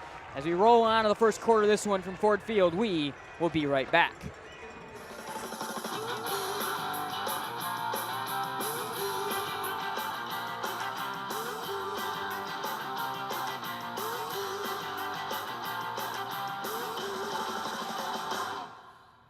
There's something for everyone on Pizza Ranch's legendary buffet. Our pizza buffet features hot, cheesy goodness, slice after slice after slice. Try our signature pizzas or request your favorite combination with our Buffet Your Way option, and you'll get the first piece. With endless possibilities, you're sure to find your ranch favorites. Everyone will agree that cactus bread is the perfect dessert to end your meal. For legendary food that everyone loves, there's so much to love at Pizza Ranch. 167 horsepower, candy red, 8 cylinders of freedom. And to think, he only let me drive it once. I've never considered myself to be a lucky man. That would be Dad. He didn't know a thing about cars, couldn't tell a hatchback from a quarterback. But somehow his just kept going, and going, and going, and going. Turns out Dad wasn't lucky. He just knew where to look. Welcome back to Ford Field. Nate Dreyer, Chandler Timmer. Salle got the short field, and they executed. 5:03 to go. They're able to plunge their way into the end zone with Sante Gasperoni. He now has 10 yards rushing on 3 carries, but he's got the touchdown. That's all that really matters, all things considered, and it's an early Salle advantage in this one. Yeah, both teams, after their first drive, not going anywhere. The Pilots get their second chance offensively. Of course, the short field going to help, but it starts off with the end around to open things up and then able to drive the rest of the way down the field, finish it with a quarterback power run to get themselves the lead. So both teams will march their way out. Now we'll see if this Muskegon offense is going to be able to quickly right the ship a little bit and get some points back, as it was the defense is completely stymieing on the first drives of the game, but all of a sudden Salle kind of went back to more of what they normally like to do. They spread it 4 wide and they kind of got in their normal system, and certainly were able to find a little bit of an advantage there. So they will get ready to send it away. Will the Pilots, BB Robbie's got it on the tee at the 40-yard line, as Destin Piggy will back down to the 2 to get ready to receive this one for the Big Reds. 5 minutes to go in the first quarter of the D2 State Championship game. It's the big rematch, Week 2, Salle 40-28 winner and two of the most decorated programs in this history of the state of Michigan. Muskegon comes into this game sitting at 899 all-time wins, the leading winning team in the history of the state of Michigan, and 7th overall in the country, and a chance to get to that huge plateau of 900 wins. Robbie will send this one on away. Right leg strikes through the football. A driver right up the middle of the field will sail about 4 yards deep into the Honolulu blue end zone. Touch off. It'll be a touch back, and the Muskegon offense will start from their own 20-yard line. 5:03 to go. Coach Fairfield went a lot to the pistol I form on that first drive. Not quite as spread out offensively. They tried to get Destin Piggy in particular going. Weren't really able to do so, quite frankly. We'll see if they're able to kind of match some of that here, or find a little bit more of that here on this drive. Yeah, the couple touches that Piggy had, he was hitting the backfield multiple times. That's something I haven't seen a ton from the Big Reds, is running plays going for negative yardage on first and second downs. It just sets them behind the chains and off schedule a little bit, gets them to more obvious passing downs, and that's when the Pilots can really attack. 1st and 10 coming up here for the Big Reds. They start at their own 20-yard line. They'll go 4 wide receivers out of the short shotgun. In motion across the line went Piggy. Fake handoff. Guy up the middle. Big hole. Bursting over the 40 to the 45-50. Angling right at the 40. 35-30. Racing to the 25. 20. Outside the numbers. 10. 5. Touchdown. Muskegon. Mackay Guy. 80 yards to the house. Well, after the offense didn't look great on the first possession there, right away, the first play, fake to give. Mackay Guy keeps it going to the right side. Immediately, the right side of the line opened up. Credit the offensive line creating a gap there, and Mackay Guy threw it. There was a foot race between Isaiah Jones, the corner on the far side, but Mackay Guy able to extend that one all the way across the field and outrun the entire defense. Mackay Guy now 81 yards rushing on 2 carries, 80 of them coming on that second of the carry. He's running angry. He's running looking for revenge. Extra point attempt. Right leg through the football for Ramos Velasquez. It is good. And Muskegon, just like that, have tied the football game with 4:50 to go in the first. Be right back here from Ford Field. There is a penalty marker, so let's hold off before we go to break and see what exactly this penalty is. Muskegon is running off the field, so this may likely be on Salle. What a run by Mackay Guy. Made the breakaway speed. He had a big hole, and there are some really, really fast corners that he beat in a head-to-head foot race down the field. Yeah, just the straight line speed there, outrunning some athletes that were already further down the field. And, of course, the hole opening up gets him to the second level right away, but then the burst to get past everyone else. Waiting for the penalty call still here.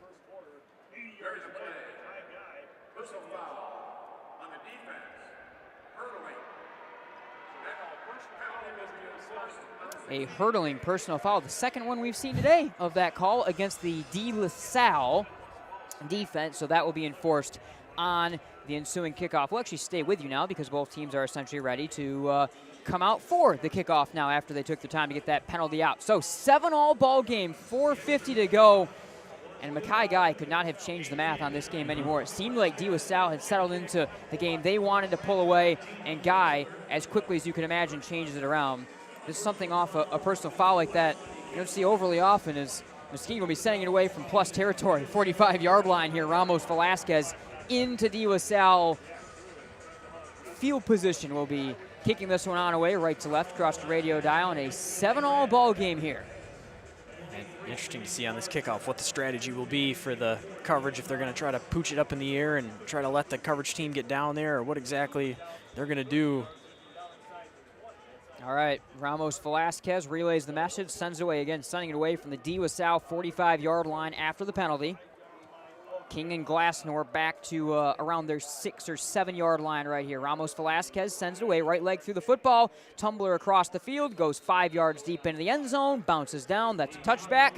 Now Salle gets a start up their own 20-yard line. We'll see if they can match some of the explosiveness that we just saw out of the Muskegon offense and Mackay Guy, as he has completely flipped this ball game on its head. Guy right now the leading rusher with 81 yards and averaging 40.5 a carry off of that. And leading rusher for Salle is Skylar Hunter with 18 in this ball game. Damion King, a 22-yard grab, leads all receivers and the only man to catch a pass so far in this ball game. 4:50 to go first quarter, and Salle will start from their own 20-yard line. Ball goes to the right hash mark for Sante Gasperoni, the lefty. 903 rush yards on the season, 14 touchdowns, and through the air, a 63% passer. 20 touchdowns to 3 interceptions for Gasperoni. He will work out of a 3 wide receiver set right here.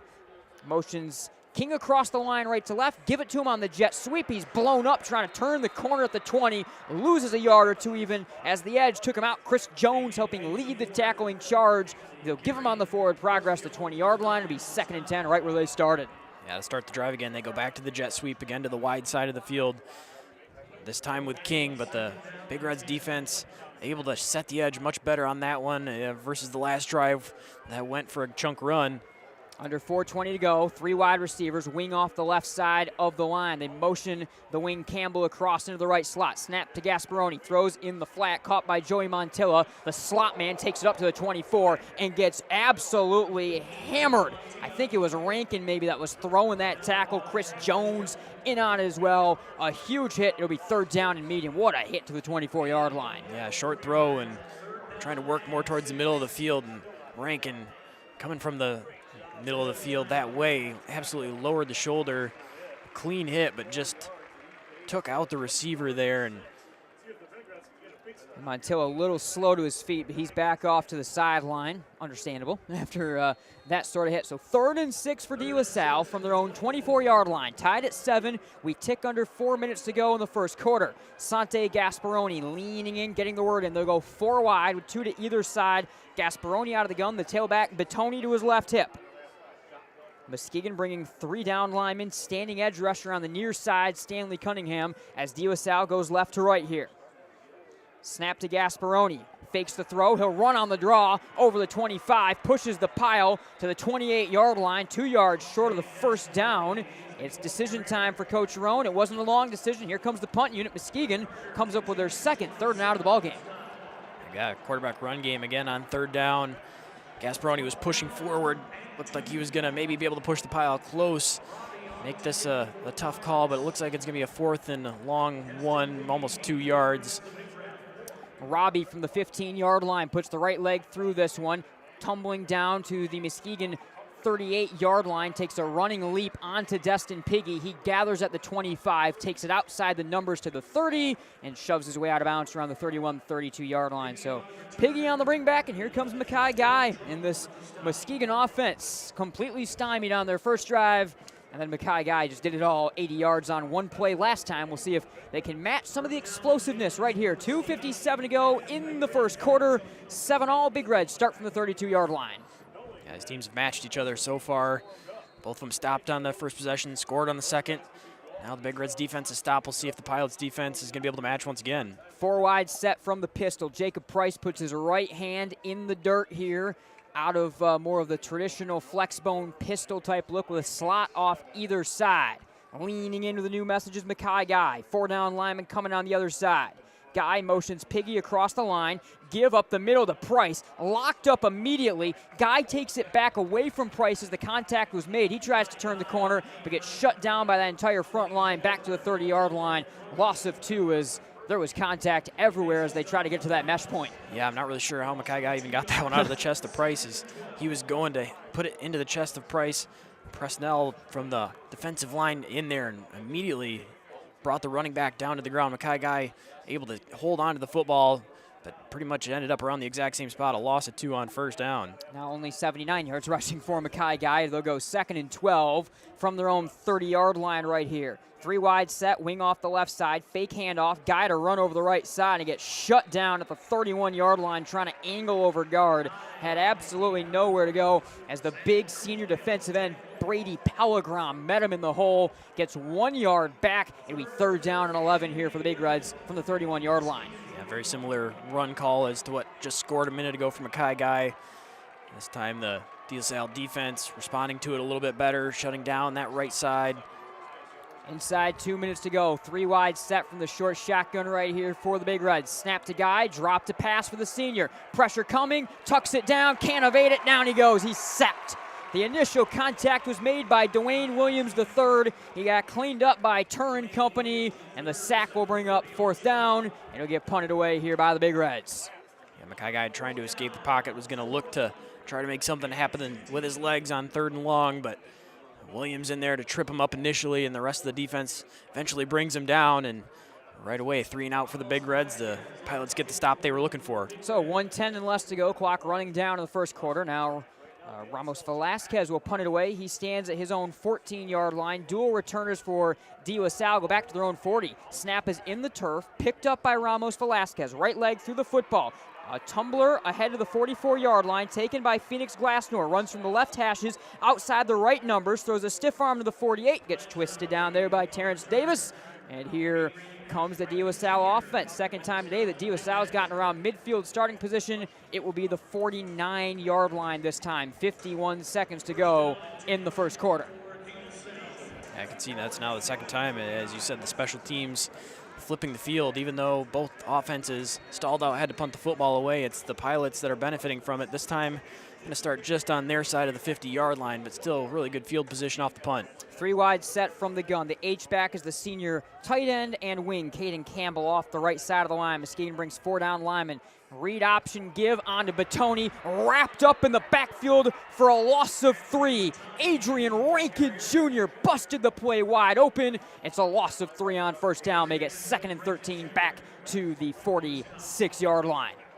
And we're seeing both these defenses coming up with some tackles for loss on 1st and 2nd down. Even in the run game, able to get back there, set these offenses back and make them have to work for it on 2nd and 3rd down. And 3 wide receivers, Damion King, the isolated man, all alone to the right. It's Keon Drummer on him defensively. They motion King across the line to the left slot. Low snap to Gasperoni, clutches the lefty, slings one to the 45-yard line, wide open. It goes in and out of the hands of Phoenix Glassnor. He was all alone, but unable to track that one in. It's 3rd and 13. Yeah, Glassnor just trying to look upfield before he secured that catch. He was on the 10-yard in route on the outside, found a hole in the zone defense, and had that one easily right in the hands, and just looked like he was trying to turn his head upfield to see where the defenders were at, to see what he could do after the catch, and instead didn't secure it. The ball goes through. They'll motion Campbell out to the left slot. 4 wide receiver look on 3rd and 13 from their own 46. Clock stopped with 12 seconds to go in the first quarter. Muskegon bringing 2 down linemen and 2 standing edge rushers right here against Gasperoni. Snap onto the lefty, low at the knee, settles it down. Pressure coming off his blind side. He'll run, down he goes. Deshaun Wallace Oaks coming off the blind side for the sack, and that will be the final play of the first quarter. DeLaSalle will be punting it away to start the second. Defense all over the place for the Big Reds again on this possession. We'll be right back here from Ford Field for the second quarter of the Division II State Championship game. 7-all after 1.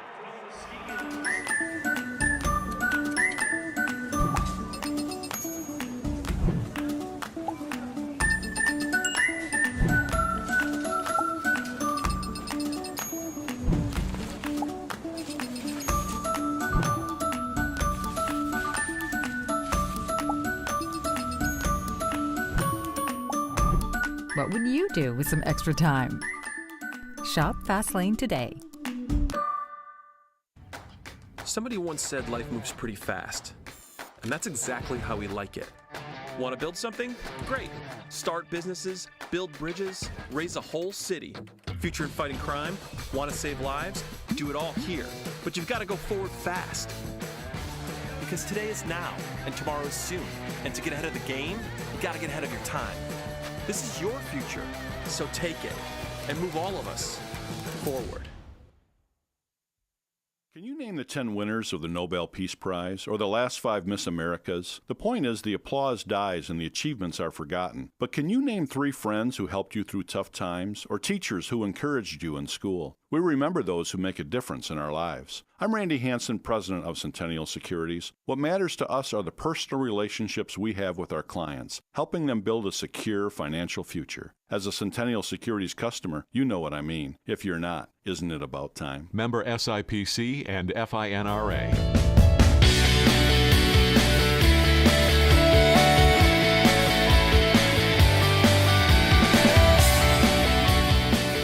Welcome back, everyone, to Ford Field. Nate Dreyer, Chandler Timmer, and welcome inside the broadcast booth here in downtown Detroit. 7-all after 1. The defenses had their big moments to shine. Their offenses had their big moments to shine so far. This one is all that considered, been the exact sort of grind and close one that we were hoping for and expecting. Yeah, we've seen each team be able to drive the field for the Pilots game off a short field, following a punt, able to get into the end zone. For the Big Reds, a long play, a run from Mackay Guy. But other than that, the Big Reds have not had much success. We'll see they're going to get another crack here offensively following the punt, but it's been a kind of a unique mix of a couple drives where they've gone backwards on the ground and not had anything, followed by a one play down the field, a long touchdown drive that's got them on the board. I want to thank Centennial Securities along with Farmers Insurance, our presenting sponsors here at Game Night on Michigan Sports Radio. Final football broadcast of the year for us here, at least on Game Night, not for Michigan Sports Radio. Both the Forest Hill Central D3 game and the Grand Rapids Catholic Central Division 5 game will be on Michigan Sports Radio tomorrow afternoon, so make sure you check that out. Michigan Game Night, make sure you follow us across all of social media at MI Game Night. You can find us across Facebook and Twitter and Instagram and on YouTube, where some of you may be watching along with our main page on Michigan Sports Radio this evening. Salle will open the second quarter with BB Robbie punting it away, right leg through the football, and a twister is tracked into the fair catch to the 23-yard line by Destin Piggy.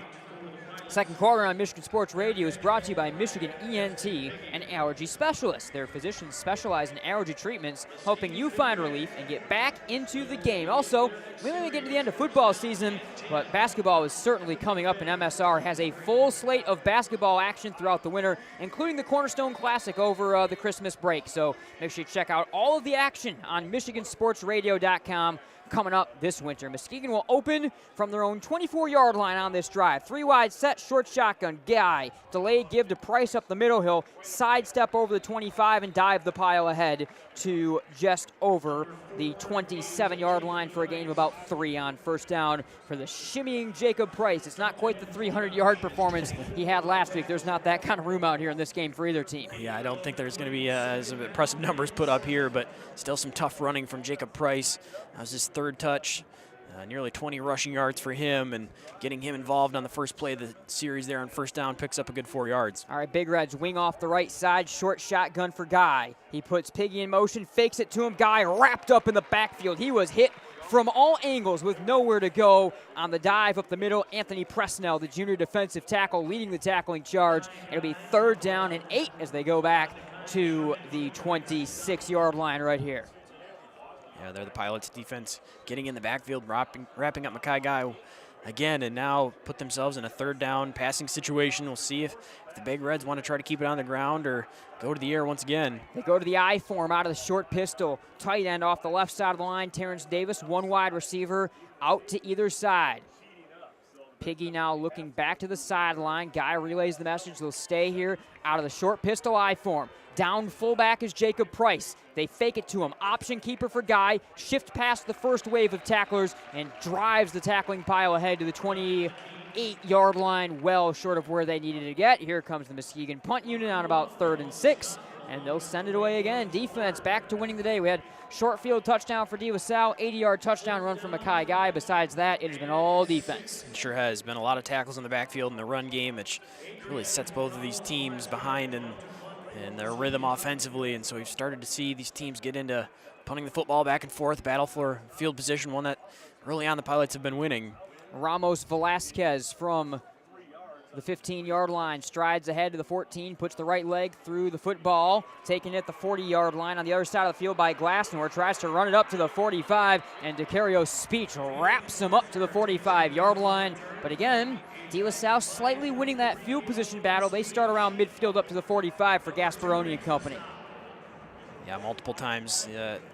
Starting on the plus side of the 50, just on their side, right at the 49. This one going to be a little bit further. Looks like the 43-yard line, but still, after that punt, Glassnor able to pick up a couple before the big hit. And the Pilots offense can have another chance. 9:46 to go. They'll start with 3 wide receivers, tight end Campbell off the right side of the line. Gasperoni leans into the shotgun. Batoni starts the running back to his right hip. They give it to the sophomore Batoni, locked up at the line of scrimmage and ridden down by the big freshman Ricardo Kitchen, 6'6", 230, a gain of 2 up the middle, but Kitchen is going to be the next great Big Red defensive lineman that goes to a powerhouse D1 school. I'll just tell you that right now.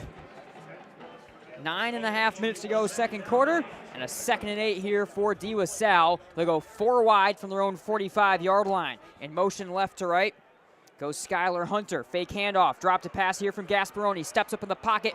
Fires one over the middle. Caught at the 40-yard line. Racing the open field 25. It's Damion King. Past the defenders. Over the 5. To the end zone. Touchdown. Salle. Damion King the 4th. Shows off the dance moves after in the end zone. And Salle goes back on top with a strike to the streaking sophomore King. And the Pilots set that one up. They send the man in motion right before the snap. See the defender chasing him all the way across the field. Knows he's got man coverage to that side. The receiver, King, going across the field, just has to beat his man. Gasperoni sees him, able to hit him in stride and then allow him to outrun the defense to the left. Another strike for the Pilots to extend their lead. So Robbie looked to add the extra point. It's been a whole lot of nothing for these offenses for the most part, but boy, we've seen some big explosive plays that have been mixed in to the middle of all of it. So Robbie will look to add the point after right here. Wears 13 in the all-black alternate home uniforms for the Pilots. Robbie, a senior, does all the punting, kicking, and kickoff specialist work. Right leg through the football, low driver, right down the middle and good. 14-7, Salle back up by a full touchdown and extra point as it's Damion King streaking to the end zone on a strike over the middle. We'll be right back here from Ford Field. The 76 Diner and Truck Stop would like to invite you and your families to come and check out their diner. With locations in both Byron Center and Coopersville, they're a great place to stop before or after the game. They have a wide variety of menu choices to feed all the kids. They serve breakfast hot all day, and they're able to accommodate all of your large group needs. Their full menu is available for takeout orders, and they have online ordering at 76truckstopdiner.com. Founded in 1969, J&H Family Stores has grown from a single tank truck to over 50 convenience store locations in West Michigan. Our locations offer a variety of fuel options ranging from Exxon, Mobil, Marathon, and Citgo. At many of our stores, you'll also be pleased to find a Tim Hortons or Subway. Find the location near you by visiting myjhfamilystores.com. There's one in your neighborhood. Welcome back to Ford Field. Nate Dreyer, Chandler Timmer, 14-7. Pilots back up over the Big Reds again. It's been a game where big strikes have been how you've mostly been able to score the football. First Muskegon, now Salle, the big strike down the field to their sophomore wideout, Damion King the 4th for 6. Salle goes back on top. The Muskegon offense outside of the 180-yard touchdown run from Mackay Guy been completely shut down. We'll see if they can find a little bit different approach right here. At some point in time, you wonder when Coach Fairfield, you obviously have to keep running the ball. You have to establish it. That's what their offense is. But you wonder when there might be some elements of the play-action pass game that will get broken out by the Big Reds. Yeah, I think as they continue to get tackled for some loss and short yardage in the run game, at some point they're going to have to set that up. Of course, they're going to rely so heavily on the run game, and they don't want to get too far away from that. But against a good defense like the Pilots that have started to have your number a little bit in the run game and starting to knock you back, at some point you're going to have to break that out just to keep them honest a little bit. Wouldn't be surprised if they do it on this drive. Robbie to send it away for the Pilots. Destin Piggy, the deep man, back to the 5-yard line.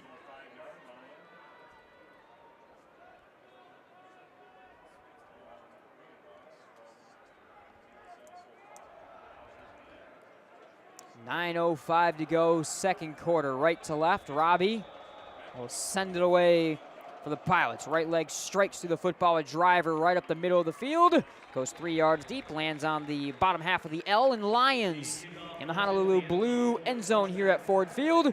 And the Big Reds take it back over. A very unique field that we will probably never see again at Ford Field here today. You've got the Lions end zones, but off last night's Penn State-Michigan State game, you've got the Big Ten logos on the field, and you've got the Spartan logo still at center field. So you got the Spartan logo at center field, you got the Lions end zones. We will never see Ford Field looking like this again. Yeah, Ford Field's a little confused right now. It's still trying to figure things out, but Big Reds will open from their own 20-yard line. 9:05 to go in the second quarter. 4 wide set here for Guy, leaning into the shotgun with Jakob Price offset to his left hip. Destin Piggy is slot right. Salle brings 4 down linemen as Guy relays a message in from the sideline, getting ready to open up this drive.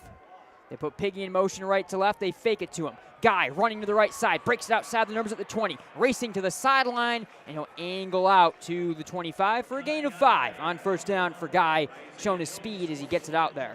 Yeah, one of the first times unable to get to the outside and get the edge to bite in, as he looked like he was going to try to turn that one upfield and then use his quickness to outrun him.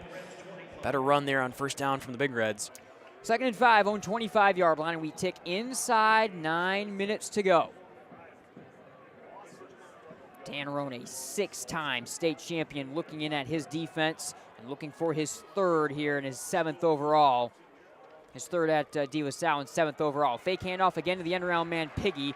Guy up the middle, tripped up the line of scrimmage, falls ahead for 1 yard. 2nd and 4, up to the 26-yard line. The option offense has mostly revolved around Guy being forced to keep it right now on the looks that De La Salle has given. They've done a really, really good job of staying disciplined on the outside, not biting, and we've just seen really nothing going for Muskegon. They haven't been able to break to the outside, and the offense has not been what they normally look for. Yeah, Piggy typically the guy that they've looked to get in those motions around the outside or pitch it to him, and thus far the Pilots have been able to shut that part of the run game down. 3 wide set, wing off the left side from the short shotgun. Guy, here's a snap of the chest, drop to pass, penalty marker down, stepping forward.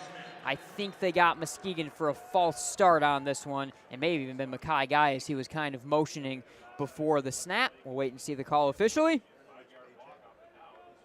It will be against Muskegon, and it is a false start on the Big Reds.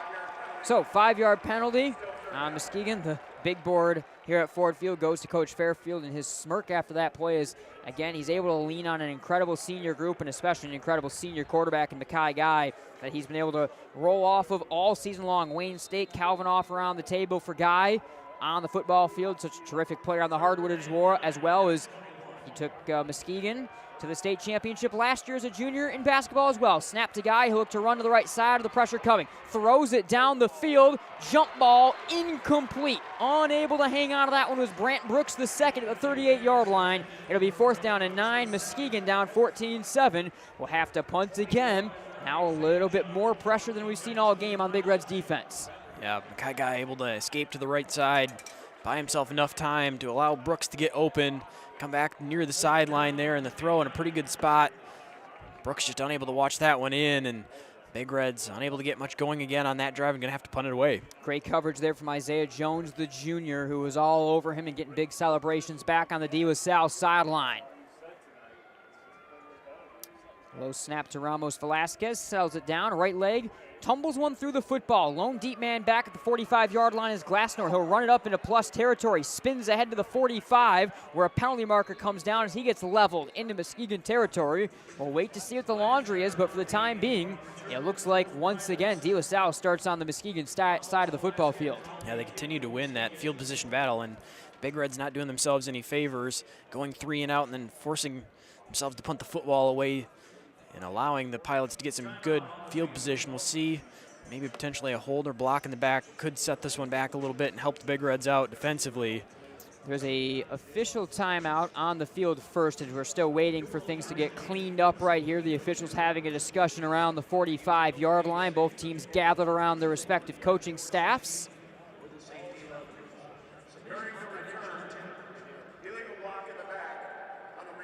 It's an illegal block in the back on De La Salle. So that'll help out the Big Reds' defensive starting position a little bit right here. But again, it'll be around midfield and back to their own 45 only for the De La Salle offense right here. So at Chandler right now, I mean, it's still early. We've seen some wild back and forth games here already, but 7:47 to go, second quarter.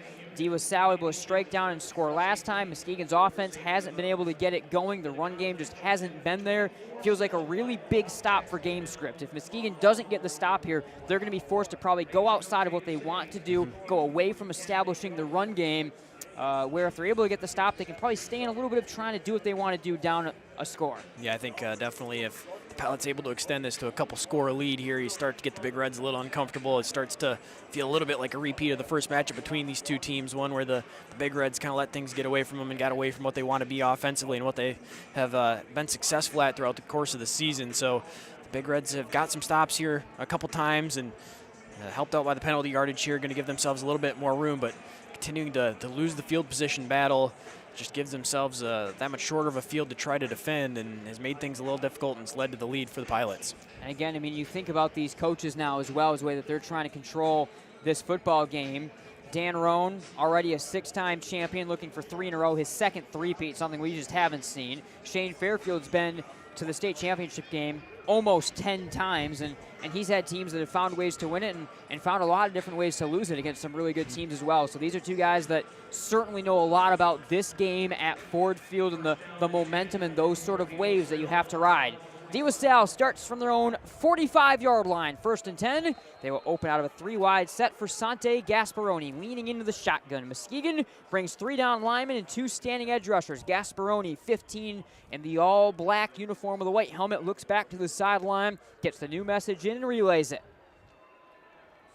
Gasperoni puts King in motion. Low snap settled by the junior. Stepping up in the pocket. Looking ahead, he'll run, tucks it down over the 50, outside the numbers to the 45, and races to the sideline of the 43. That'll move the chains. Gain of 12 for Gasperoni, and a 1st down for the sprinting junior. Yeah, Gasperoni pretty quickly recognizing he's got lots of deep routes down the field, pretty well covered, doesn't see anything he likes. Steps up, no one spying him in the middle of the field, able to tuck it and pick up a nice run there on 1st down, moves the chains and gets across midfield. Clock stopped with 7:38 in the 2nd quarter clock. Salle goes 3 wide. They isolate King to the left all alone with the ball on the left hash mark. Tailback to the right hip here is Anthony Batoni. Gasperoni leaning into the shotgun of the new call. Muskegon again brings 3 down linemen with 1 standing edge rusher this time. Slot man Montilla goes in motion. Give to Batoni up the middle, wrapped up right at the line of scrimmage by Rankin, who made a jumping tackle at him. Batoni falls ahead for a yard. 2nd down and 9 up to the 43. The linebackers for the Big Reds have done a pretty good job in the running back when they try to run between tackles there, quickly jumping up, filling those gaps, bringing it down for a short gain on 1st down. 42, not 43-yard line. They were original line of scrimmage at the 43. 2nd down and 9. Gasperoni getting the call relayed. No huddle, kind of normally more up-tempo offense. Been taking their time a little bit more in this game. They stick 3 wide receivers, and they bring Glassnor left to right in motion to put all 3 to the right-hand side. They throw it in the flat to Glassnor. He's got it caught, races over the 35 and sprints ahead to the 30 where he angles his way out of bounds. A 1st down chain mover to the 29-yard line by Phoenix Glassnor.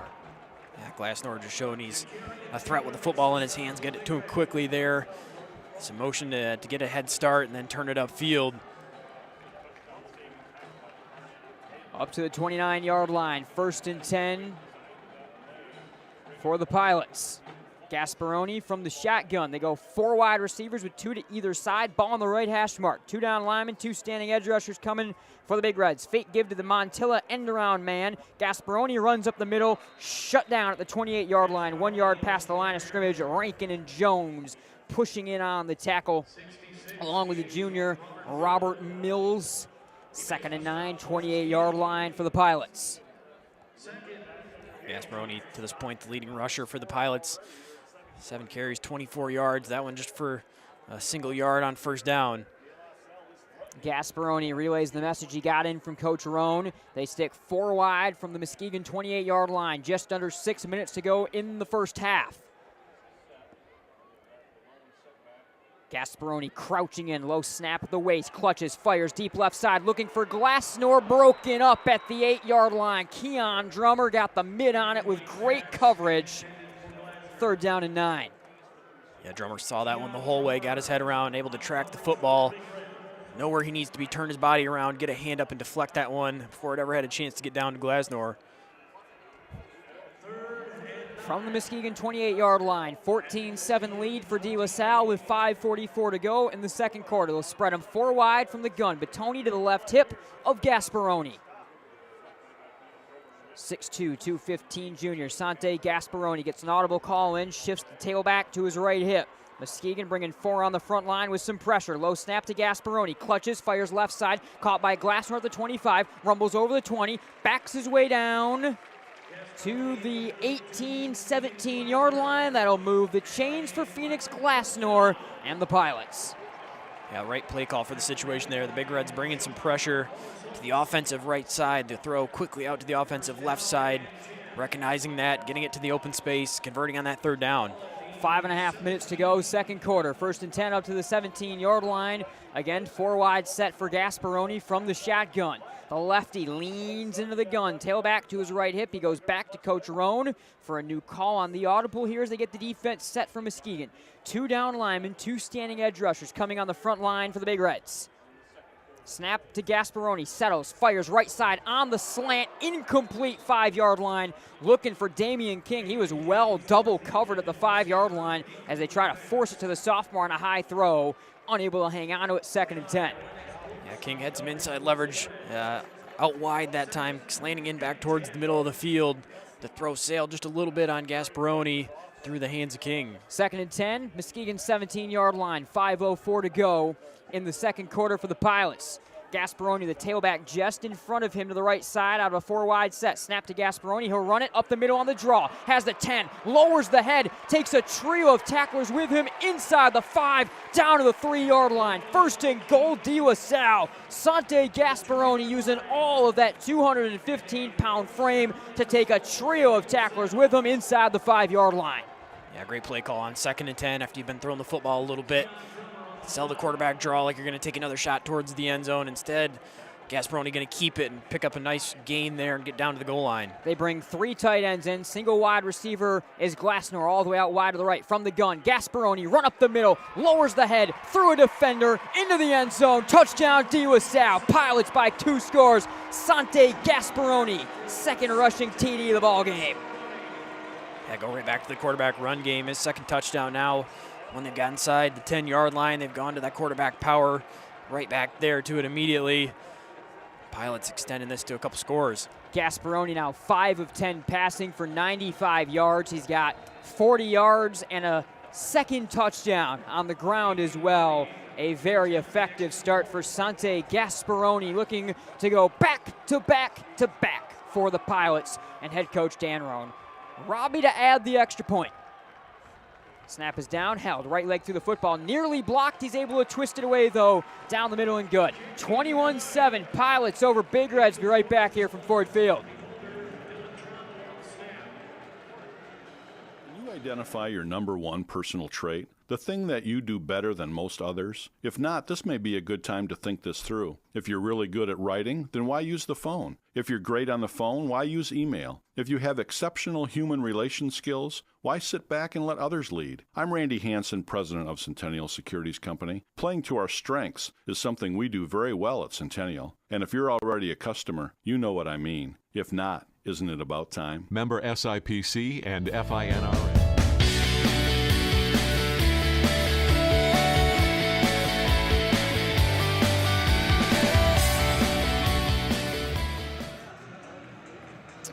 Welcome back to Ford Field. Nate Dreyer, Chandler Timmer grinding, tough drive, a bunch of 3rd down conversions for Salle. Sante Gasperoni now 1 through the air, 2 on the ground, able to punch it in, and the Pilots go up 2 scores.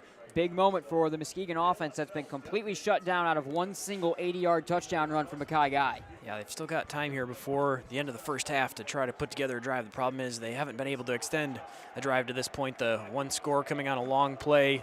That one went 80. They've got 92 yards of total offense, so not much going outside of that. Robbie sends another one away, goes 6 yards deep into the end zone as he'll go to 1 more touchback, and the Big Reds will start at their own 20-yard line. 4.5 minutes to go in the first half. So what are some of the things we think you might expect to see out of this Big Red offense to mix things up from what so far hasn't been working in the run game? They've shown a lot of different looks. Not much has been able to work, though. Yeah, they've been stuffed quite a bit on 1st and 2nd downs, trying to run the football and then getting into pretty obvious passing situations on 3rd down, and that's just not something they're really built to convert on. We'll see if they just start to go to the air here maybe a little earlier on. 4 wide out of the gun, give to Piggy on the end around, got the 20, turns it up to the 21-yard line for a gain of a solitary yard before he was ripped down by Sam Wakula, the senior linebacker. He starts in that linebacking core along with the junior, Dalton Drogosh. There's a name you may know of if you're a DeWaSau fan. And then, of course, Kandakai Sherman will rotate around a little bit at defensive back along with some work as kind of an extra linebacker nickel-type player. 2nd down and 9, 21-yard line. Big Reds work with 3 wide receivers. Delayed give to Jakob Price, wrapped up in the backfield for a loss of 2. Back to the 19-yard line, had nowhere to go as Anthony Presnell busted through to make the tackle. 3rd down and 11 to the 19. Yeah, just a lot of runs being stopped right around the line of scrimmage, whether it's a gain of a yard or just a loss of a yard like that one right there. The Pilots' defensive line sending some edge pressure along with it as well, but continually in the backfield, not allowing the Big Reds to get to the second level. Guy will work out of the shotgun. 3 wide set. He's got turf tape down either arm. Wears number 3 in the traveling white uniform. 3rd and 11. Snap to Guy. Fake handoff. Rolling right to pass on the play action. Dumps over the middle. Caught at the 25. Racing in the open field with Terrence Davis. He's got a first down up to the 35-yard line, but there's a penalty marker down back at the 20, and I think it's coming back against the Big Reds. Yeah, we'll see if this play is coming back, but they're able to get that first down conversion for at least initially. Terrence Davis dragging across the field. Mackay Guy buying enough time to dump it off to him and allow him to run for the first down, but it does look like the Big Reds initially going to be marching back here, expecting the hold. It's an ineligible receiver downfield call against the Big Reds on that play on the screen that they were trying to set up to Davis and did set up to Davis. So now the Big Reds' 3rd and 11 conversion is taken off the board. Coach Fairfield not overly throw to the call from the sideline, making his intentions known. Looks like it's the left guard, Botello, that was the one that maybe got downfield ineligibly. It'll be 3rd and 16 for the Big Reds from their own 14-yard line. 3:15 to go in the second quarter. They go 3 wide. Price motions across to the left hip of Guy. Snap at the helmet, drop to pass. Guy tucking it down, running to the right, throws it over the middle. Caught all alone. Price racing over the 40. He trips ahead to the 45-yard line. The turf monster catches up Price. He had room to go, but he moves the chains. Guy saving himself there as he had some pressure in his face almost immediately from the edge position, stepping up through the pocket, keeping his eyes downfield though, not just trying to tuck and run that one right away. Finds Price in the open field. 21-7 DeWaSau, 2:48 and less to go. 1st and 10 for the Big Reds from their own 45. They go wing, Davis off the left side, 3 wide set, fake handoff to Price, up the middle Guy. He's got it to the 50 and tumbles down to the 49-yard line. Anthony Presnell in on another tackle. He has absolutely shut everything down from his D-tackle spot for the Pilots. Yeah, really doing a lot of the work on that inside there, clogging up the middle, making things difficult. A lot of the bread and butter runs for the Big Reds. That one there, a little bit more successful, though, for Muskegon offense, going for 6 on first down after you complete a couple passes. Now that middle of the defense maybe starting to open up just a little bit if they have to respect your ability to get out of the pocket and maybe make some of those throws. Up to the DeWaSau 49-yard line, 2:05 to go. Davis motions right to left across the line to the wing. Guy, fake handoff, up the middle, spinning off one man. He's got the first down to the 44-yard line. So he took a really big hit from Jacob Turr and James Wallace, the safety, ranging to make the leveling blow. But a first down chain mover from the Big Reds will actually be marked right on the number to the 45-yard line here. So the chains move up to the DeWaSau 45, 1:54 on the clock. 1st and 10 for the Big Reds from that 45. So far, the best sustained drive for the Big Reds. The long touchdown run early on there, but this one now converting a couple first downs, moving the football. Still a minute 40 plus to try to get in the end zone here. Got enough time. 3 wide. They give it to Piggy on the end around, turning the corner, cutting by a defender at the 45 and slips down to the 41. A late penalty marker came down as he was sent down by Isaiah Jones and Jacob Turr. We'll see where it was. It was either where he got free to turn the corner or kind of thrown more around the time of the tackle. Not sure if this is going to be against the defense or if it's coming back on another hold against the Big Reds. It looks like it's going to be the latter of those two things as Muskegon is marching backwards. So they were able to break him free because of a hold. It's an illegal block in the back officially. And Muskegon's good gainer from Piggy is taken away. Yeah, both the right tackle Wynn and the tight end Davis to that side trying to help set the corner for Piggy to try to get around it, and that's where the flag going to be thrown, and now the Big Red's going to be backed up once again. It was Davis throwing the block on Robbie Armani, the junior safety, so this will back way up to 1st and 20 for the Big Reds at their own 45-yard line. 1st and 20 for the Big Reds. Under 90 seconds to go in the first half. They trail by 2 touchdowns.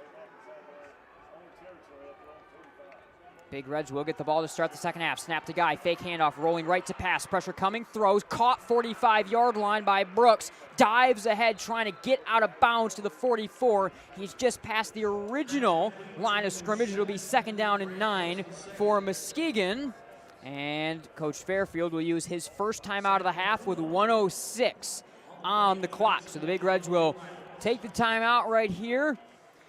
I will say that the pass game has been fairly effective for Muskegon. Now, it's looked a little bit like Carson Viss, who, by the way, our game earlier today, Carson Viss set the all-time state championship passing record for the MHSAA, but it's looked a little bit like Viss. He's been forced to run around, there's pressure in his face, but when he's extended, he has found guys wide open down the field. Yeah, there really hasn't been a ton of time for Mackay Guy to sit in a pocket and try to deliver the ball down the field. It's been a lot of getting the snap and then pretty much immediately rolling out left or right and staying behind the line to try to let his receivers create something down the field. And Brooks there able to make something happen, come back along the sideline and dropped one earlier on a similar play to that, but that one securing getting some of that penalty yardage back and some positive, some forward momentum for the Big Reds. Still got a couple timeouts left and plenty of time in the field position to try to add a score here before halftime. De La Salle and Muskegon, both 2 timeouts remaining. The Pilots getting their defense out on the field. 1:06 on the second quarter clock. It'll be 2nd down and 9 for the Big Reds. They go to work from the De La Salle 44-yard line, trailing 21-7. Sante Gasperoni been the man to watch so far in this game as the junior quarterback has put up 2 on the ground and 1 through the air in the pass game, able to find the strike down the field to his sophomore King the Fourth. From the gun, Mackay Guy has an 80-yard rushing touchdown already. He'll go to work out of a 3-wide set on 2nd and 9. Fake give, blown up at the 50-yard line. Robbie Armani, blind side, off the edge, blowing up Mackay Guy to the 49 will be the mark on the forward progress. 3rd down and long, make it 3rd and 14. Yeah, multiple Pilots there, bringing some pressure, but Armani delivering the hit. They give the little fake give from Mackay Guy, and they had a deep route going down the field, but never a chance for that one to develop.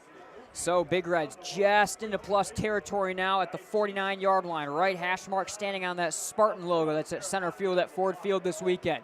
3-wide set. Price shifts from the left to the right hip of Mackay Guy before 3rd and 14. Snap to Guy. Straight drop to pass. Pressure coming. Flush from the pocket. Down he goes. Sacked. 40-yard line. Jakob Tur, the junior, blowing up another play. It's 4th down and very, very, very long. Almost immediately, Mackay Guy feeling the pressure once again. Looked like he was caught between trying to step through the pocket and then trying to roll out to the left side and get around the pressure. Hesitated just a little bit, but plenty of time for the Pilots there. A couple guys in the backfield once again to chase him down. A couple losses now back-to-back and well behind the chains, 4th and very long. What was at one point a promising drive for the Big Reds, now going to end in a punt with 20 seconds to go. De La Salle calls a timeout with 21 seconds to go. They have 1 remaining. It's 4th and 25 for the Big Reds. Back to their own 40-yard line. Kind of interesting. I think Coach Rohn putting in a little bit of some of his thoughts on what you're going to see. I kind of wondered if he was just going to let Muskegon run the clock out to the end of the half, but he calls that timeout. So it looks like De La Salle might be looking for one last gut punch right before the end of this half. Muskegon gets the ball to start the second half, so an opportunity for De La Salle before the halftime adjustments to make it a 3-score game and really kind of turn this game on its head against Muskegon. Yeah, they've been winning in the punting game so far, and some shorter punts from the Big Reds and some good returns from Glassnor has set them up, and so you never know what can happen here. You force a play on special teams to where something can go wrong. You don't know. You make them punt it away and then give yourselves a chance in the return. And then even though there's not much time remaining, at least give yourselves a chance here to see what you can have develop. Ramos Velasquez will stand to his 27-yard line right in the middle of the field to send it away. Glassnor will back down to his 25 to return this one. 21 seconds on the first half clock. Here's the low snap. Right leg through the football from the 30-yard line. Kind of a short leg, but a good kick away. Inside the 25 to the 24. Taken to the left side by Glassnor. He will stop up, knee it down before the contact was coming his way. 13 seconds on the clock for the DeLaSalle offense. Let's see what they may have a chance to try to pull off here with Gasperoni and company. Yeah, we'll see taking the knee there from Glassnor and calling the timeout. It did look like they were sending some pressure, trying to really get after that kick and potentially block it. They did not get home, and the Big Reds able to hold up and get that one away. So we'll see if the Pilots have something drawn up here that they were trying to set up here and execute with 13 seconds to go, or if they're going to play this and just take a knee or run a short run or something here to just take the clock down to the half. Gasperoni will work out of the shotgun.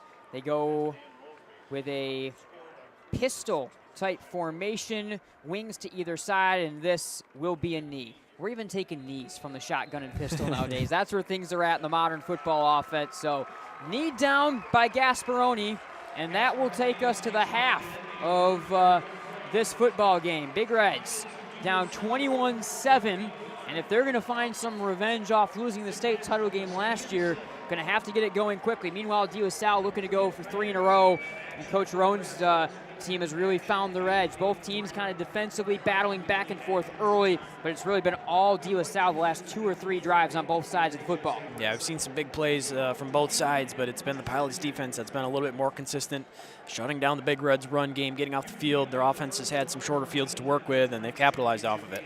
All right, halftime, 21-7, DeLaSalle over Muskegon. We'll be right back here with much more to break down on our Farmers Insurance Halftime Show.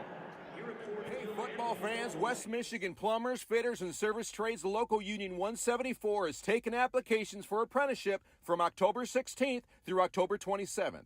UA Local 174 apprentices earn great wages, excellent benefits, and paid training. Serving West Michigan since 1891. Find more information at ua174.org. That's ua174.org. This is a beautiful time of year, but for many, it is also the beginning of allergy season, which means lots of sneezing, itchy, watery eyes, runny nose, constant drainage, or ear pressure. These are all allergy symptoms we regularly treat. Don't let your allergy stop you from enjoying what you love to do outdoors. We have several ear, nose, throat, and allergy specialists ready to see you. Find us online at MichiganENTallergy.com. We look forward to helping you enjoy the outdoors again.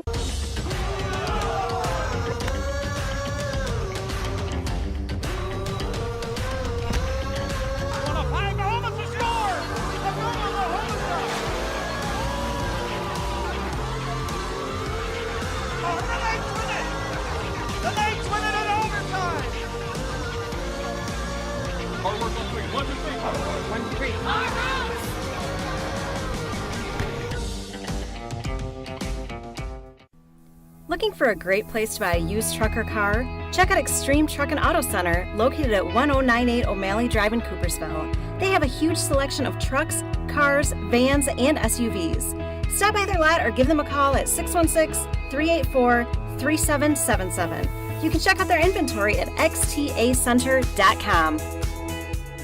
Located just 20 minutes from Grand Rapids and Kent City, the Falls at Barber Creek is one of Michigan's premier golfing destinations. The beautifully designed 18-hole public golf course welcomes golfers of all ages and skill levels. Its challenging track with dramatic elevation changes through breathtaking scenery, including a 40-foot waterfall, makes it a place you're definitely going to want to play. Check out the course with a drone flyover and reserve your tee times at thefallsatbc.com. Welcome back, Nate Dreyer, Chandler Timmer, inside here at Ford Field, continuing through our Farmers Insurance Halftime Show. CT 21-7 at the break. DeLaSalle over Muskegon at the break in this one. A lot of quick things to get to. Let's open up by looking at some of the stats in this one. Sante Gasperoni been the guy to go to. 41 yards on the ground, 5 of 10 passing for 95 through the air for DeLaSalle. 2 touchdowns on the ground, 1 more through the air. Hunter with 18, Batoni with 13 on the ground. Damion King leading all receivers with 67 yards and a touchdown for DeLaSalle. Mackay Guy, 78 yards. Of course, more than all of that coming on the single 80-yard touchdown run. No one else really finding much effectiveness. 4 carries for 18 yards for Jakob Price. 3 carries for negative 10 yards for Destin Piggy. Guy, 2 of 4 passing. It's been a struggle, obviously, for Muskegon offensively, but Sante Gasperoni been the absolute guy to watch for Salle doing it all. Yeah, Gasperoni's been the leader for the Pilots offensively and getting it done with his legs, leading rusher, 9 attempts. Been part of that quarterback power run game that they've gone to. Haven't had much success with the running backs handing the football off, but Gasperoni's found some room there. And, of course, the bigger strike touchdown play down the field, 45 yards to King. Has kept the defense honest as well with some of those throws down the field. Again, 21-7, Salle over Muskegon at the break. Much more to get to. We're going to step aside and be right back in just a few moments again here from Ford Field. 2-score lead for Salle at the half, and this one be right back from the D2 State Championship. Can you name the 10 winners of the Nobel Peace Prize or the last 5 Miss Americas? The point is the applause dies and the achievements are forgotten. But can you name 3 friends who helped you through tough times or teachers who encouraged you in school? We remember those who make a difference in our lives. I'm Randy Hansen, president of Centennial Securities. What matters to us are the personal relationships we have with our clients, helping them build a secure financial future. As a Centennial Securities customer, you know what I mean. If you're not, isn't it about time? Member SIPC and FINRA.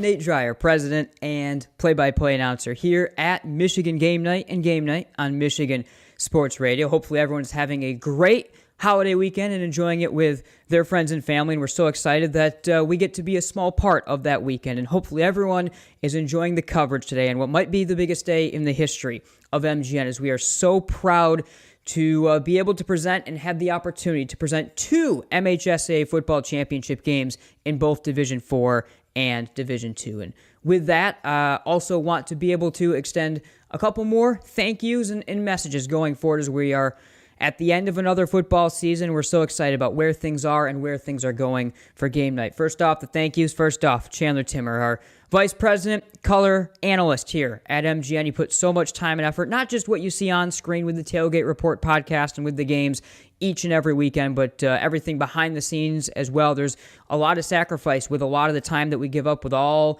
of the days and weekends that go into this, and especially the amount of time and effort that goes in to doing it right. And I've always said that he certainly does that, and hopefully that comes through in the coverage. So huge thank you to him. Of course, thank you to the listeners. Without everyone that's listening and watching every week to everything we do, we don't do this, and we aren't able to do this. So that's the obvious thank you. And the other obvious thank you, Farmers Insurance and Centennial Securities, our longtime presenting sponsors here at Game Night, going back to when even Mr. Eric Kalin owned this company before we had the opportunity to take over. We're so thankful for them joining on. Of course, Randy Hansen at Centennial, and then this year, Tom Gregor at Farmers Insurance. There's a little bit of a transition going on this year at Farmers Insurance in terms of where you can go to some of your coverage options with Farmers Insurance, and we'll have a lot more information coming up on that going ahead, but we're always thankful that those two have stuck with us. You know, we do our coverage a little differently. It's a little bit not just Granville, but it's area wide, of course, and it's the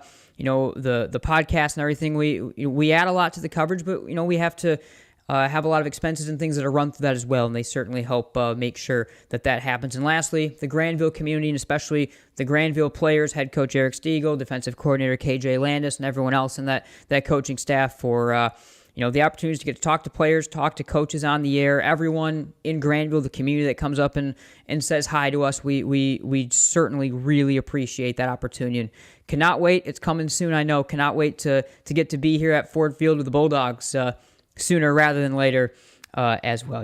What a year it was. Of course, a lot of video coverage and working through some teething issues and some really cool things coming on that. First going back basketball season, adding video, but continuing that into this football season. The Tailgate Report podcast, I think we found a happy medium with the way of some of that coverage going, and that show started to take off a little bit more as well, with hopefully a little bit more lighthearted take on the show and some cool things going on with that. Of course, the MGN Whip Around show that we did in Week 8, the Red Zone style coverage. I think we've not seen the last of that idea for sure, and that was really really great. Of course, closing here at Ford Field with 2 games this year and one of the biggest games, biggest days in MGN history, because that also the MGN shop got a chance to launch that, and the fact that we actually did sell some things and some people actually wanted to be a part of MGN, and a decent amount of people bought merch and so forth is honestly it was humbling for us to actually see that people appreciate the brand that much. So we again are so thankful, for that. I think closing, it was a challenging year, but it also was one of the most rewarding, this football season in particular, with, kind of some of the different things even behind the scenes in terms of different tech stuff and other things, I think, that extend beyond it. We're really proud of the way that we're building this. I think we do great coverage, I believe, and I think we do it well, and we're trying to build something cool, and sometimes there will be some stumbling blocks in terms of individuals or different things that will be in your way, and we're going to keep working, and we're really appreciative of everyone that has stuck with us. We are invigorated to keep going. It's going to continue into basketball season. So again, thank you for tuning in this afternoon, this evening, hopefully even to both games of our doubleheader here at Ford Field. It's a great day for certain. We hope everyone continues to enjoy the coverage, and we thank everybody for all of their support to MichiganSportsRadio.com and, of course, us here at Michigan Game Night.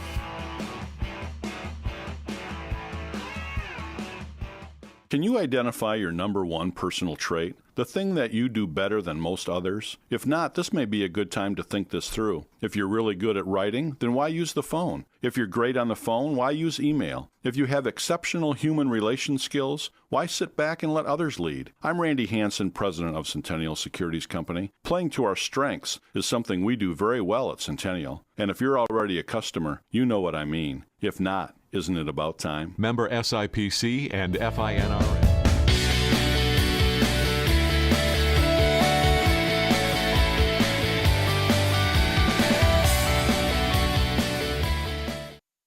Can you name the 10 winners of the Nobel Peace Prize or the last 5 Miss Americas? The point is the applause dies and the achievements are forgotten. But can you name 3 friends who helped you through tough times or teachers who encouraged you in school? We remember those who make a difference in our lives. I'm Randy Hansen, president of Centennial Securities. What matters to us are the personal relationships we have with our clients, helping them build a secure financial future. As a Centennial Securities customer, you know what I mean. If you're not, isn't it about time? Member SIPC and FINRA.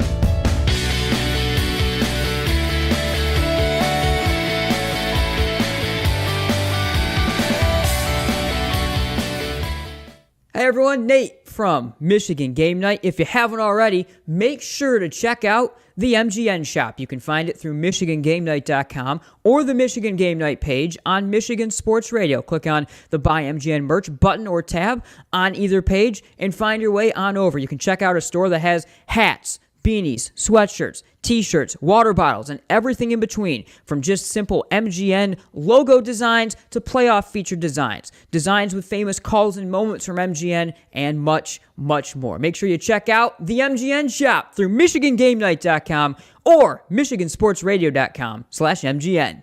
Can you identify your number one personal trait? The thing that you do better than most others? If not, this may be a good time to think this through. If you're really good at writing, then why use the phone? If you're great on the phone, why use email? If you have exceptional human relation skills, why sit back and let others lead? I'm Randy Hansen, president of Centennial Securities Company. Playing to our strengths is something we do very well at Centennial. And if you're already a customer, you know what I mean. If not, isn't it about time? Member SIPC and FINRA.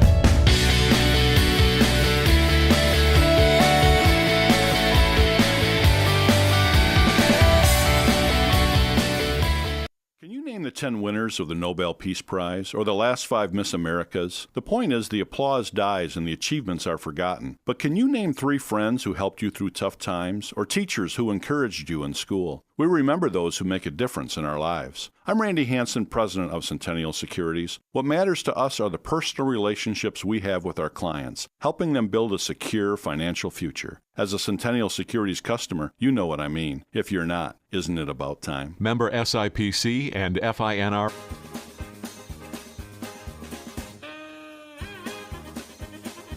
MGN, here's the driver. I am Chandler 2. Oh, wow. We're going to leave this in. All right. This is staying in the show. He is Chandler Timmer.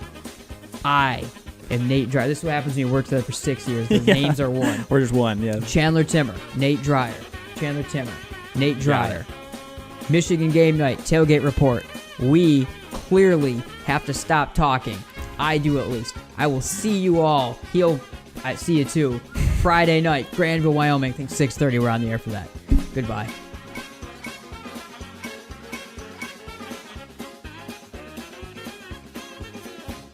All right, welcome back, everyone, to the Scott Bates Farmers Insurance Agency pregame show. And he has returned. He's still on the beach. We've been bugging him about it all week long, but Chandler Timmer joins me here on the Bates Agency pregame show. CT, you seem to be doing better than the rest of us. Yeah, I know, it's pretty nice down here. I kind of like covering basketball this way. I'm sure you do. Looking to this moving forward. I can't blame you one bit. All right. Rather than just always relying on one player. Yeah, Scott Bates Agency pregame show continues here on game night on Michigan Sports Radio. CT, I think the next thing that you have to mention most notably in this contest is break me every time still. Every single time that happens, it gets me. The winners still go to the Heartland student section last year at the Breslin Center. Those guys win every time. Season. And we'll wrap up our broadcast with the Heinz Orthodontics smile of the game. Grown at that point guard position. Tough backcourt in general. Getting to some of those other pieces that we have out there. After 3 years, it finally almost came down on me. Good catch. I don't know what kid caught that, but that was a good catch. But regardless, a tough backcourt.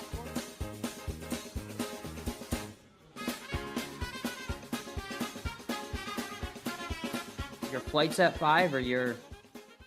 Yeah, the flight out of Panama City is like at 5, and we don't get home till like midnight, so.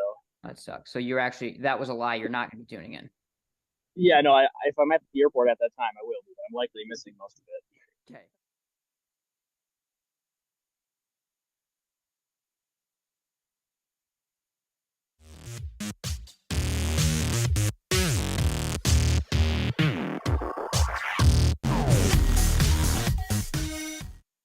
Are you looking for a new career? Aetna Supply is hiring. Aetna Supply is Michigan's #1 plumber wholesaler, servicing local customers for over 50 years. They offer great benefits, a 401k with company match, quarterly bonuses, and no Sundays. Once again, check them out at aetnasupply.com/careers or click on their logo on the Michigan Sports Radio homepage.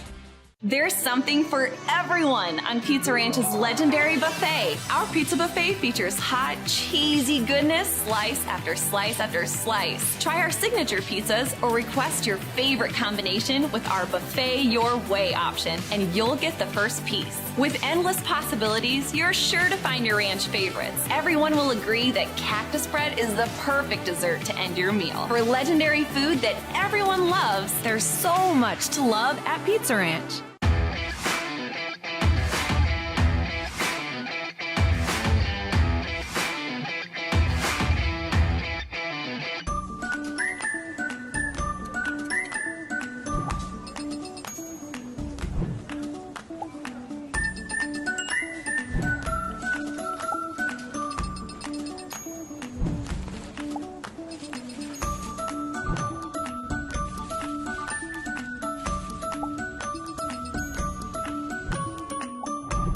What would you do with some extra time? Shop Fastlane today. Hey, football fans, West Michigan plumbers, fitters, and service trades local union 174 is taking applications for apprenticeship from October 16th through October 27th. UA Local 174 apprentices earn great wages, excellent benefits, and paid training. Serving West Michigan since 1891. Find more information at ua174.org. That's ua174.org. All right, welcome back, everyone, to Ford Field. Wrapping up our Farmers Insurance halftime coverage. Nate Dreyer, Chandler Timmer here game night on Michigan Sports Radio, 21-7 at the break. D was Salle over Ford Field. All right, CT will hand it right back over to you. Keys to the second half. They probably mostly involve scoring more than your opponent. Yeah, definitely. I think the Big Reds, outside of that 80-yard run by Mackay Guy, just not much going offensively, right around 40 yards of offense outside of that. And so they're struggling to get that running game going. Jakob Price only had 4 carries in the first half, and 2 of them were successful early on, 2 of them later, not really going for much, but I think they have to continue to get him the football in down and distance where he can be successful on first and second downs, try to get some yardage, some tough yardage early on and kind of open the offense up a little bit. I think going along with that, they have to find a mix of getting the pass game going in on those early downs instead of waiting till the third down when the Pilots have an idea that that's going to be coming. I think for De La Salle that they've found a good mix in that spread offense. They're going to continue to lean on that balance a little bit defensively, kind of playing into the opposite of what the key is for the Big Reds and continuing to win on first and second downs in the run game, getting to those third and long situations, and then that's when they've really been able to get some pressure on Mackay Guy. Yeah, the third quarter on Michigan Sports Radio is brought to you by Michigan Hearing Experts. Their doctors of audiology use real ear measurements to optimize your hearing aid performance so you don't miss a play. And hello, West Michigan sports fans and Michigan sports fans. This afternoon, tuned in here to the Division II state championship game. We wanted to let you all know that Franca's is the official pizza sponsor of Michigan Sports Radio. Mention Michigan Sports Radio tonight for 15% off your entire takeout or delivery order. De La Salle in the alternate all-black home uniforms, numbers in gold, helmets in white. Muskegon, the all-white uniforms with red numbers and red helmets. The Big Reds did defer the original option to receive, so they at least get the ball to start this second half for what is going to be, goes without saying, a really, really critical drive for both the game script, the style of game that Muskegon can play, but also if they want to mount this comeback, switching the momentum. Yeah, definitely. It's going to have to start here early and kind of flipping the tone that was set in the first half, get their offense out on the field. They can try to undo some of the wrongs from the first half and some of those drives that went south. Again, the Big Reds had 86 total yards rushing in that first half. 78 of them to Mackay Guy, and 80 of his 78 coming on one touchdown run. So that really explains the kind of first half that it was for the Big Reds. Yeah, absolutely crazy. 12 other carries from Mackay Guy going for -2 yards to when you take that 80-yard out of there. That's not a good average for the Big Reds, I would say. A couple big sacks thrown in there that adds on to that as well. Robbie left to right across the radio dial, sends it on away right up the middle of the field. The 5-yard line taken at the waist by Destin Piggy. He'll run it up the middle, shift right at the 15, has a burst of speed over the 25. Outside the numbers, 35, tripped up to the 39. Good return, Kandakai Sherman on the tackle.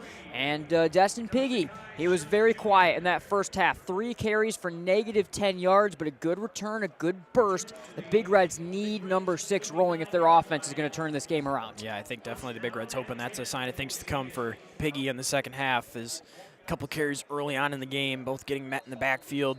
Never really had a chance. Had 1 carry that went for 1 yard, the only positive run for him, and I think hoping to carry some of that return over here into the offense. Guy out of the pistol, right to left, puts Piggy in motion, give up the middle to Price. He gets back to the line of scrimmage and no further. Pellegrim and Presnell in on the stop. They went to the flex bone alternate pistol, the ski gun formation right there with wings to either side or slots to either side, and the tailback's right hand in the dirt. Now they go back to the short shotgun. 4 wide set, trips to the left. 4 down lineman coming for De La Salle on 2nd and 10 from the 39-yard line here for the Big Reds. Mackay Guy wearing number 3 in the all-white traveling uniform. A long look back to the sideline, and Coach Fairfield for the message here. He will motion into the pistol. Jakob Price puts his right hand in the dirt. They put Piggy in motion. Give on to Price's fake. Triple option pitch to Piggy around the outside of the 40. Cut move to the 45.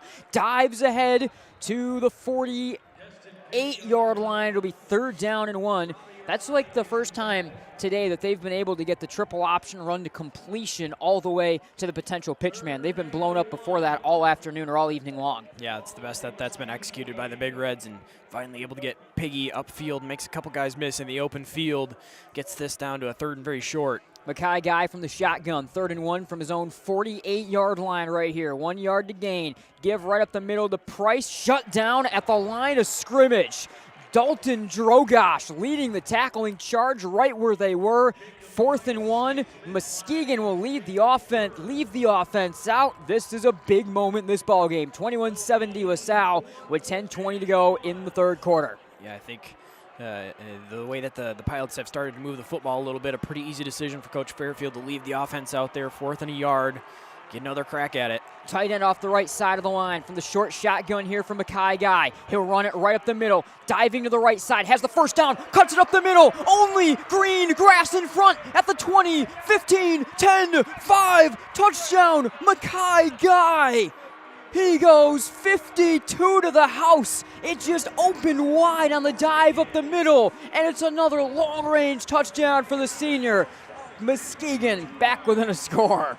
Unreal. A big change right there. It looked like initially Mackay Guy was trying to go between center and guard, was just going to try to fight forward and get the yardage needed. It was going to be very close. That was bottled up. He could not fight forward, so he was just stretching that along the line of scrimmage. Looked like he was going to try to go all the way to the outside. Instead, sees that cutback lane in the middle and wide open between the hash marks. Snap down, right leg through the ball for Ramos Velasquez, and that one is right down the middle, pure and good. 21-14, second long-range rushing touchdown from Mackay Guy, and the Big Reds within 7. We'll be right back here from Ford Field. Cornerstone University. The professors are very open to helping whenever they can. Academic excellence, character-driven athletics, Christ-centered community involvement. Cornerstone has been a great opportunity for me to grow as a leader, just being able to approach people and be warm and welcoming and hospitable. Experience it for yourself. Attend a Golden Eagle Day at Cornerstone for a taste of campus life and the chance to meet faculty and staff. To arrange a visit for your high school junior or senior, go to cornerstone.edu. Cornerstone University. Build a life that matters. This is a beautiful time of year, but for many, it is also the beginning of allergy season, which means lots of sneezing, itchy, watery eyes, runny nose, constant drainage, or ear pressure. These are all allergy symptoms we regularly treat. Don't let your allergy stop you from enjoying what you love to do outdoors. We have several ear, nose, throat, and allergy specialists ready to see you. Find us online at MichiganENTallergy.com. We look forward to helping you enjoy the outdoors again. Nate Dreyer, Chandler Timmer with you. Right to left across the radio dial, Ramos Velasquez will send it away. The Big Reds back within a score, second rushing touchdown and second one from long distance over 50 yards from Mackay Guy. This is Glassnor. Over the 20 on the return, gets the 25-yard line, angles into a tackling pile to the 26. And here comes Sante Gasperoni and this Salle offense. So good, especially in that second quarter. And Gasperoni, 1 touchdown through the air, 5 of 10 passing for 105 yards. He had 41 yards on 9 carries on the ground, 2 touchdowns there. Gasperoni leading the offense in every sense of the word right now for Coach Rohn and Salle. Yeah, he's been impressive, doing a little bit of everything in that first half. Part of that 14-0 second quarter for the Pilots. For the Big Reds now, your offense has got you back into a 1-score game. That's the first piece of the puzzle. Now the defense going to see what they can do. 3 wide set from the shotgun. Tight end Campbell off the right end of the line. Man goes in motion to cross, give up the middle to Batoni. Tries to cut it outside, but play gets blown up by Deshaun Wallace-Oaks after a gain of a yard to the 27-yard line. It'll be second down and 9. Yeah, Batoni, the running back, has not had a lot of room. He's had 5 carries, right around 4 yards total for him. So the Big Reds stopping the run game from the running back position. It's been the receiver in the end around, and then the quarterback power run game. That's and where the rushing yardage just came from. 9:15 and less to go. Clock running, third quarter. Now a 1-score game once again. 2 tight ends to the right end of the line, 2 receivers out wide to the left. They motion Wagner, the sophomore, across the line from tight end. Snap to Gasperoni. Throw left flat. Nearly completed to Wagner, but upon touching that football, gets blown up by Deshaun Wallace-Oaks. Incomplete. Wagner a little slow back to his feet. It is third down and 9. Muskegon's defense a chance to get off the field here. Yeah, trying to throw the out route across the field, but Wallace-Oaks, who is tremendous in coverage, able to get there. Even if the catch had been secured, Wallace-Oaks there delivering the hit low there and knocking down the receiver. Now a third and long, and the Big Reds a chance to be aggressive. Clock stopped, even 9 minutes to go. Tight end off the left side of the line. 4 wide set right here with a single receiver isolated right. That's Damion King IV, the sophomore who had the touchdown grab earlier in this ball game. Trips to the left. Gasperoni leans into the gun. Low snap at the knees. Drop to pass. Gasperoni clutching. Pressure coming. Throws off his back foot. Leaping grab. Made at the 45-yard line by Montilla. He's met from all directions. Deshaun Wallace-Oaks, the leveling blow. They're short of the first down. It's about 4th down and 2 right here for the Pilots. And here comes the punt unit. Muskegon gets within a score. And the defense immediately forces a 3-and-out. Now their offense gets a chance to maybe tie the football game. Yeah, Stanley Cunningham off the edge, getting in the face of Gasperoni just enough, forced that throw. Rest secondary able to gather around, make that tackle before the line to gain. Holds him a couple yards short. To the 20-yard line, snap to Robbie, sends the right foot through it, a very good punt. Backtracking to the 15-yard line, and fair catching at the 16 is Destin Piggy. So Muskegon has to start inside their own 20. The offense has been completely stymied outside of 2 plays. An 80-yard rush for a touchdown from a Kai guy, a 52-yard rush for a touchdown from a Kai guy. That has been the offensive strategy so far, is just break the senior free. That last play, like you were describing, it was a dive up the middle. They were trying to wriggle him for the first down, but De La Salle had sold out defensively, and he just blew that play wide open. There was no one in front of him the entire way. Yeah, it's been kind of unique for the Big Reds, and just a lot of plays going not very far in. The yard is just not really there, but then breaking a couple down the field, a couple broken plays, the defense not staying home in a couple instances. Mackay guys capitalized off of them. So they continue to try to find those strike plays and those big ones down the field, even though the extended drives haven't been there for the Big Reds. So media timeout right here. Both teams are breaking things down before this next Muskegon drive. And right now, I mean, Muskegon's offense, if they can find a way to continue to grind, it feels like in all these games that we've seen them play throughout this playoff run, they've been able to find a second half point where there seems to be a breaking point. They keep grinding, they keep running the option. Eventually, the dam kind of breaks, and they're able to begin to get that rushing game broken open. You know, Mackay guy gets that last run. I don't know if that's necessarily the moment, but you have to wonder at some point in time, the dam seems to always break with Muskegon in almost every game they've played this year, outside of the 2 of the opening games they lost. But even this game against De La Salle, they've started to find their game in the second half. It always seems to find a way to break through eventually. You wonder if in this third quarter they've stuck so strongly to the run game that maybe this is where it starts to break. Yeah, I think so. I think you give credit to Coach Fairfield and staying true to his offense and running the football like that. And yeah, it's been tough at times, but you're kind of trusting that his team, eventually he's got enough talent along the offensive line at the playmaker position that eventually you're going to wear him down. You're going to have a couple of those big plays. Big Reds from their own 17-yard line. 3 wide receivers go right. Single man isolates to the right-hand side. Guy motions into the pistol. Back behind is Jakob Price. Piggy goes in motion left to right. Fake give. Triple option pitch to Piggy, but whistles and a penalty marker down and a false start on its way against the Big Reds. So 1st and 10 at the 17. Going to get backed up even further into 1st and 15 around their own 10-yard line to the 12. Yeah, going to back them up a little bit extra in a game where the extended drives and you've had trouble picking up some first downs and had some 3-and-outs punting the football away. The false start there going to back you up to start the drive is not the best thing for the Big Reds, but still a couple opportunities and multiple looks here to try to get that yardage back. So Muskegon from the 12-yard line. 1st and 15 here for them. 8:17 to go in the third quarter. And the Big Reds will work out of the pistol.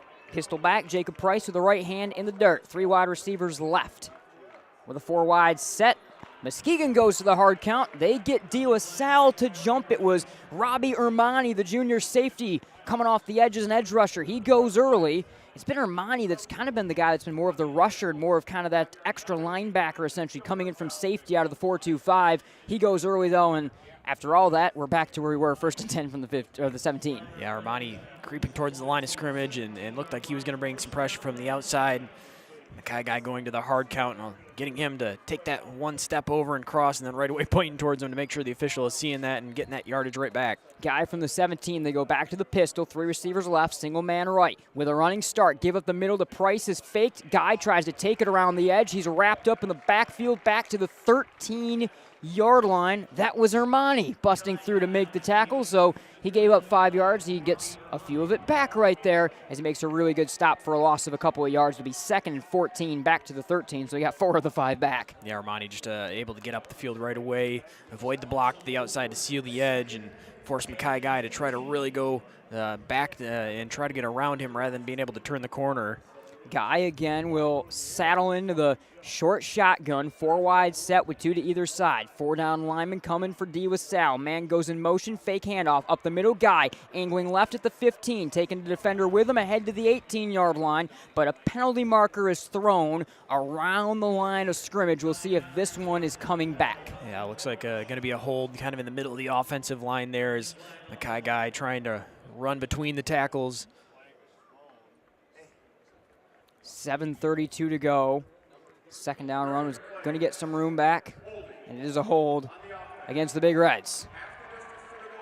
Turns into half the distance to the goal on that penalty, and the Big Reds will have to back way up right here as they'll go inside their own 10-yard line for the ensuing second down play.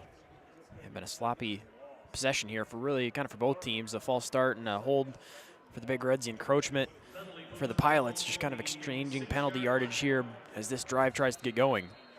Muskegon works 2nd and 20 from their own 7-yard line. Short shotgun, 4 wide receiver set, snap of the chest. Guy dropped a pass, throws over the middle, caught at the 30, racing in the open field at the 50, to the 30, up the middle, angling left at the 20, with a burst of speed to the 10, into the end zone. Destin Piggy, touchdown Muskegon. They are an extra point from tying it. After the holding call, 2nd and 20, very long, down in distance. They go to the air. Destin Piggy was open, just streaking down the hash. Looked like Mackay Guy was maybe going to overthrow him by just a little bit, but put it right on the fingertips. Piggy, great extension to reach out and grab that one, and then it was an open field race. Piggy so quick, able to outrun the defender there. And another big play down the field for the Big Reds to tie, or look like they're going to tie this game up. We were asking at halftime off air, like, is this just unsustainable to try to keep doing this? Right leg through the football, Ramos Velasquez. The kick is blocked. I did see a penalty marker, though, coming at the end of the play, so let's wait and see for sure if they'll get another chance to try to tie this ball game up.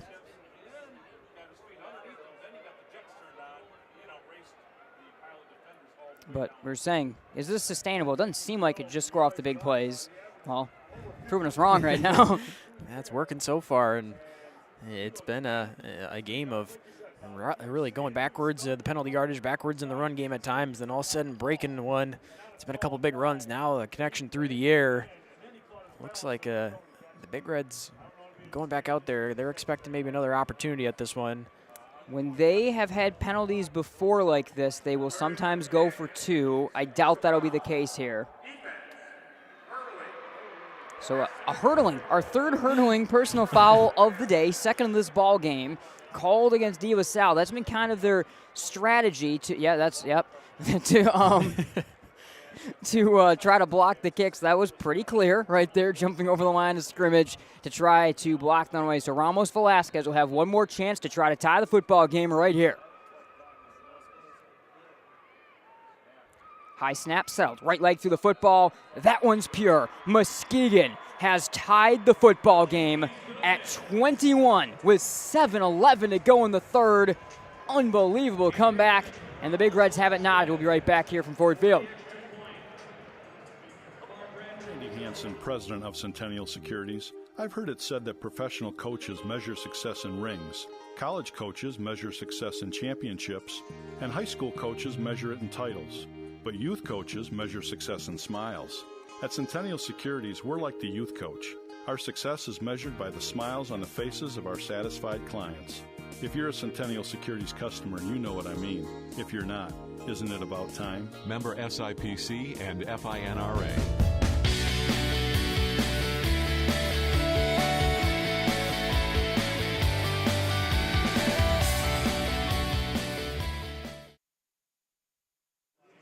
Welcome back. Nate Dreyer, Chandler Timmer with you here from Ford Field. Muskegon, a deep strike to Destin Piggy. He goes 93 in the pass game to the house, and it's another big play score for the Big Reds that have tied this football game at 21 with 7:11 to go. in the third quarter. Ramos Velasquez, right to left in the traveling white uniforms, will send it on away. He'll angle one to the far side of the field at the 14-yard line. Taken in there by Glassnor. Runs it up the middle of the field to the 25. Gets his legs taken out from under him by Wallace Oaks. Down he goes. It'll be a 24-yard line starting position for Salle. So far, the field position that was so slanted Sal's way in the first half has been a little bit more even. That's part of this comeback effort. I mean, kind of part of the comeback effort. Muskegon did just score from 93, so whatever. Yeah, now suddenly the pressure, though, on the Pilots' offense after they felt like the better unit in the first half. A quick 14-0 run in the first couple minutes of the third quarter. And now it's suddenly the Pilots that are trying to put together a drive. From their own 24-yard line, trips right, 4 wide receivers set for Gasperoni. The sophomore tailback, Batoni, starts to his right hip. Batoni has 5 carries for only 4 yards in this ball game. Gasperoni leans into the shotgun, snap of the waist, throwing on the slant at the 30-yard line, out of the reach of Skylar Hunter, but a penalty marker is down. There may have been some defensive holding in the wrestle for that football. Let's wait to see the call. Yeah, I think they're going to get Deshaun Wallace-Oaks in coverage there, trying to time that one up and reach in front, but looked like he, on the backside, had wrapped around the receiver and committed either a hold or pass interference. They'll call it pass interference, so free first down given up to Salle, as the Pilots will march it on ahead right here. 1st and 10 with 7:01 to go in the third quarter, and we're freshly tied at 21. The Big Reds with a 14-0 third quarter to this point. Not even to the halfway point of the third quarter. Salle up to their own 39-yard line. 4 wide set, 2 to either side, and Gasperoni straddles into the shotgun. Muskegon showing some pressure. Low snap of the knee, settled down, quick throw, hauled in at the 45-yard line by Damion King, and immediately twisted down by Speech to that 45-yard line to make it 2nd down and 4 here with 6:45 to go in the third. Yeah, looks like King, after that one, just going to take a seat there as on that tackle. Came down a little awkwardly, but a couple back-to-back throws, just short 5-yard routes. The run game has kind of been stymied in the second half for the Pilots, and now trying to just get some of those quick throws out and get their offense rolling. He's in quite a bit of pain, and they are working on him right now with the training staff, so both teams back to the respective sidelines. 6:42 to go in the third quarter. Again, want to take an opportunity to thank Farmers Insurance, Sante Securities, presenting sponsors of Game Night on Michigan Sports Radio, along with all of our other great partners through Michigan Sports Radio in general as well, but very supportive here. Those two presenting sponsors at MGN. Up under his own power, Damion King with a bit of a limp will find his way off the field, so that's a good sign for that terrific young sophomore wideout. So we will get ready to get things back underway right here, CT. 21-all in the third quarter, 6:42 to go. A 2nd down and 4 from their own 45-yard line for Salle. They'll spread it out 4 wide, 2 to either side of the ball on the right hash mark. 4 down linemen coming for Muskegon. End around give to Montilla at the 45. Outside the numbers, wrapped up 2 yards short of the first down by DaCarion Taylor as he hunted him down. It'll be 3rd down and 2. Yeah, Taylor just a good job of coming up in the run game there and forcing that one back towards the middle of the field, wrapping up Montilla before he tried to get around the corner. 3rd down and 2, own 47-yard line. Again, the Pilots will spread them 4 wide here for Coach Rohn. Gasperoni from the shotgun. End around, fake give. Option keeper up the middle, runs into the line, pushes the Pilot to the 50. That's a chain mover. He got 1 more yard than what he needed. First down, Salle. And those situations, 3rd, 4th downs, and near the goal line, they've gone to the quarterback run game, whether on the draw or in the power there. Conversion that they kind of needed to keep this drive going and try to steal some of the momentum back. Inside 6 minutes to go, they will get it up to the Muskegon 49-yard line. Snap, slant route, caught 40-yard line. Glassnor put the ball on the turf at the 35-yard line. Both sides fighting over the football. Muskegon says they have it. They do. Glassnor, the grab, unable to secure it through the big hit. He's a little slow to get off the field. There's a Big Red down on the field as well at the end of that play, but it's Muskegon football. The Big Red, who is down, we'll get an identification in a moment, seemed to be the player that got the tougher end of that deal. I believe it's DaCarion Taylor. It is. It is Taylor Glassnor puts it on the turf, and Muskegon takes the football, and they have a chance to take the lead. Would you believe it? Because I would not. Yeah, it's been quite the second half for the Big Reds. They've completely changed the course of the way this game was looking, getting some stops defensively. The offense continues to find those big plays that seem improbable, but they got themselves tied in this ball game. Now looking like they've got a turnover to try to take the lead. Let's reflect on this day here at Ford Field that we've had of the two games that we've done. First off, down 20 points in the fourth quarter. South Christian comes back and they come a yard short of winning the football game. Now Muskegon down 21-7, but with like 10 total yards of offense in the first half outside of one big run. They find a way now to come back and they maybe have a chance to take the lead. DaCarion Taylor's back up to his feet under his own power, so a very good sign and a very needed sign for that Muskegon defense as he'll run off the field. So he's all set to go right now for this ensuing offensive possession that's coming up. But now the offense, it's been the quick strike plays. They haven't been able to sustain it down the field, but they got the momentum. That has to help. Yeah, I think definitely. And the game script now much more in their favor after coming into the second half down a couple scores. They needed a couple of those big strike plays to kind of keep things in a situation to where their offense can be what it's been most of the season. They can keep it on the ground. And now that they're starting to wear this team out a little bit, they've hit the big play through the air that the Pilots defense is going to have to keep their mind on, that's a possibility they could go back to it. Big Reds from the 35-yard line. They go 4 wide set from the pistol. Snap to Guy, give to Price, up the middle, lowers the head, pushes the pile for a yard and a half, 2 yards ahead to the 37-yard line. He was met in the hole initially by Sam Mukala, the senior linebacker. Second down and 8 up to the 37-yard line for the Big Reds. 5:18 and less to go. Clock ticking down in the third quarter. Knotted at 21. And the Big Reds the football back after the Phoenix Glassnor fumble. Guy into the gun. Pistol back. Price puts the right hand in the dirt. 4 wide set with trips right. Snap. Fake give, option keeper, outside the numbers at the 50, down the left sideline, and tripped up to the 45-yard line. Robbie Armani just getting a piece of the shoelaces, but a chain mover to the 46-yard line into opponent territory for Mackay Guy. Yeah, off the read option, Mackay Guy going off of Armani on the edge, elects to keep it, and Armani hesitates just a second, bites in, looking for the football to go to the running back. Mackay Guy able to get around him.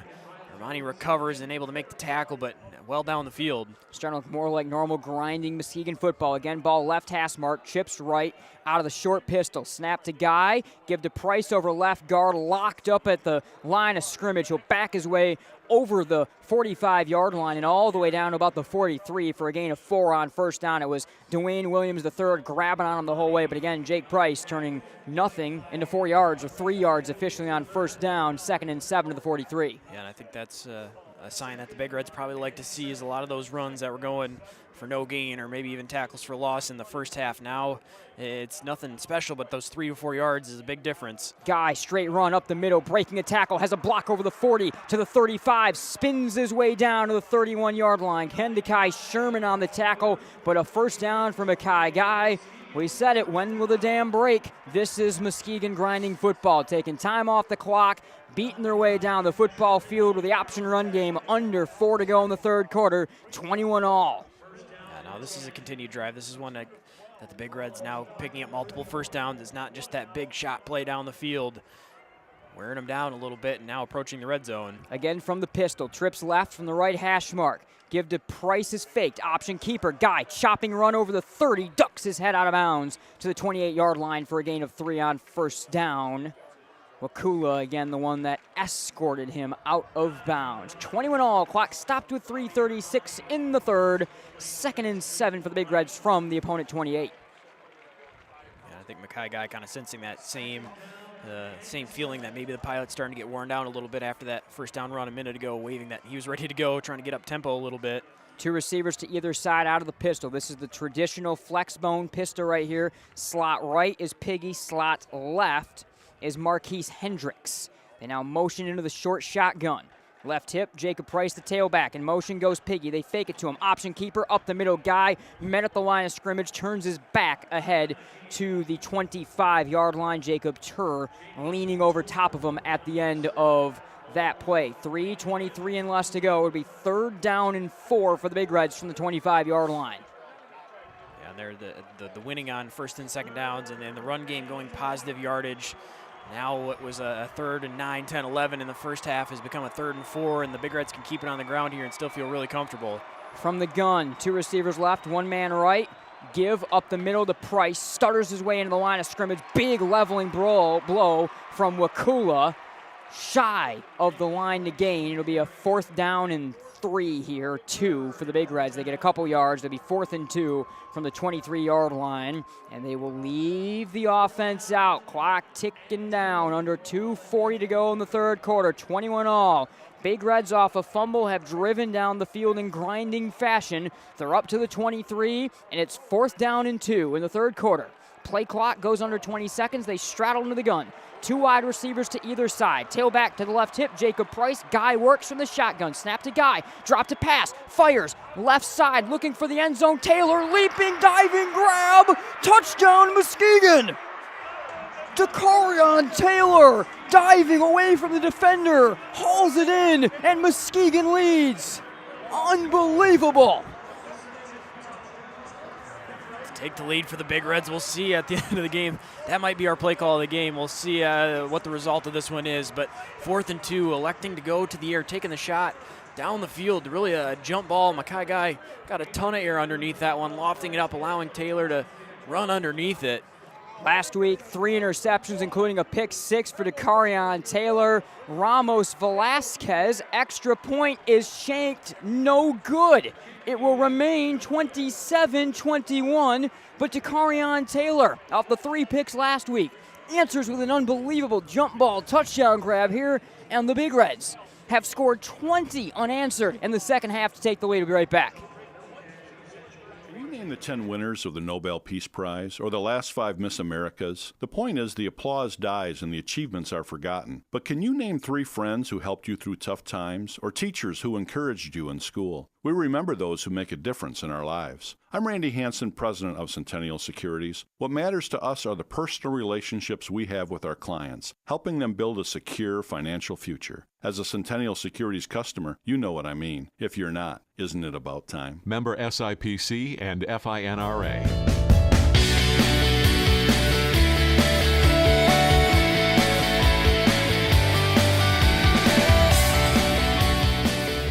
All right, welcome back to Ford Field. Nate Dreyer, Chandler Timmer. Holy cow, 27-21 Big Reds and DaCarion Taylor with one of the grabs of the year off. Like you said, one of the play calls of the year as the Big Reds throw it up. They get the score. They don't get the extra point, so it's only 6, though. Yeah, that's I think we'll talk about for quite a while. And they'd been moving the ball on the ground. The run game looked like it had been working. They had 4th and 2. Easily could have tried to keep it on the ground and pick that up, and who knows what happens. But Coach Fairfield making the decision there to go to the air. The guy lofting it up, and it's going to work out for the Big Reds. Well, that if that goes incomplete, definitely some second guessing happening, but it works out for the Big Reds, and they'll take it. And now 3 for 3, 3 drives in the second half, 3 touchdowns. Pilots, they've got a punt and they turnover to go along with it. And so now, after being up 14 in the first half, find themselves down a score. Mackay guy now 4 of 6 passing for 159 yards and 2 touchdowns. The long 94 to Destin Piggy. Guy also 161 on the ground for 2 touchdowns. So maybe the game of his career at Ford Field, his senior year, right now leading a comeback against what's become kind of a rival of them, of theirs in terms of a state-wide, state side-to-side type rivalry. These 2 teams have met in this game before, last in 2008. Muskegon won that one. Ramos Velasquez, right leg through the football, a tumbler outside the numbers, is fumbled out of bounds at the 10-yard line with some difficulty settling it down by Damion King. An awkward play to the boundary, and he fumbles that one out of bounds. I think it was going to go out of bounds on the kickoff. I think he thought that at the last minute, and that is part of what led to the grab, but he winds up trying to bring the ball in, trying to toe the line, and the sophomore fumbles it out of bounds, so Salle left to start at the 10-yard line. Yeah, it looked like definitely that ball was going to go out of bounds, likely even in the air, and it would have been good field position off the penalty for the Pilots. Instead, King kind of caught in between of whether he was going to try to catch that and make something happen, and then at the same time realizing he was tight along the sideline. So Pilots open, 4 wide set, trips to the right-hand side for Gasperoni. The sophomore tailback, Batoni, will offset to his left hip right here. Snap low at the waist. Crouched throw, caught on the screen at the 5-yard line. Rumbling up the field, Hunter makes a man miss over the 10. Dives ahead to the 13-yard line for a gain of 3 or 4 on first down. The mark will be the 14, and the mark will be a 2nd down and 6. We tick inside, 2 minutes to go in the third quarter. Gasperoni, just kind of a crouched throwing motion. He takes the snap low, he crouches, he throws from that look. They stay 4 wide, trips left with the ball on the right hash mark. Low snap, Gasperoni looking to throw. Now the pressure comes, he'll tuck it down, he'll slide over the 15 down to the 16-yard line. That will make it 3rd down and 4 for Salle. Inside 1:35 in the third quarter. Yeah, Gasperoni on the drop back there, quick short drop back, and was going to look to the single receiver King to the right side.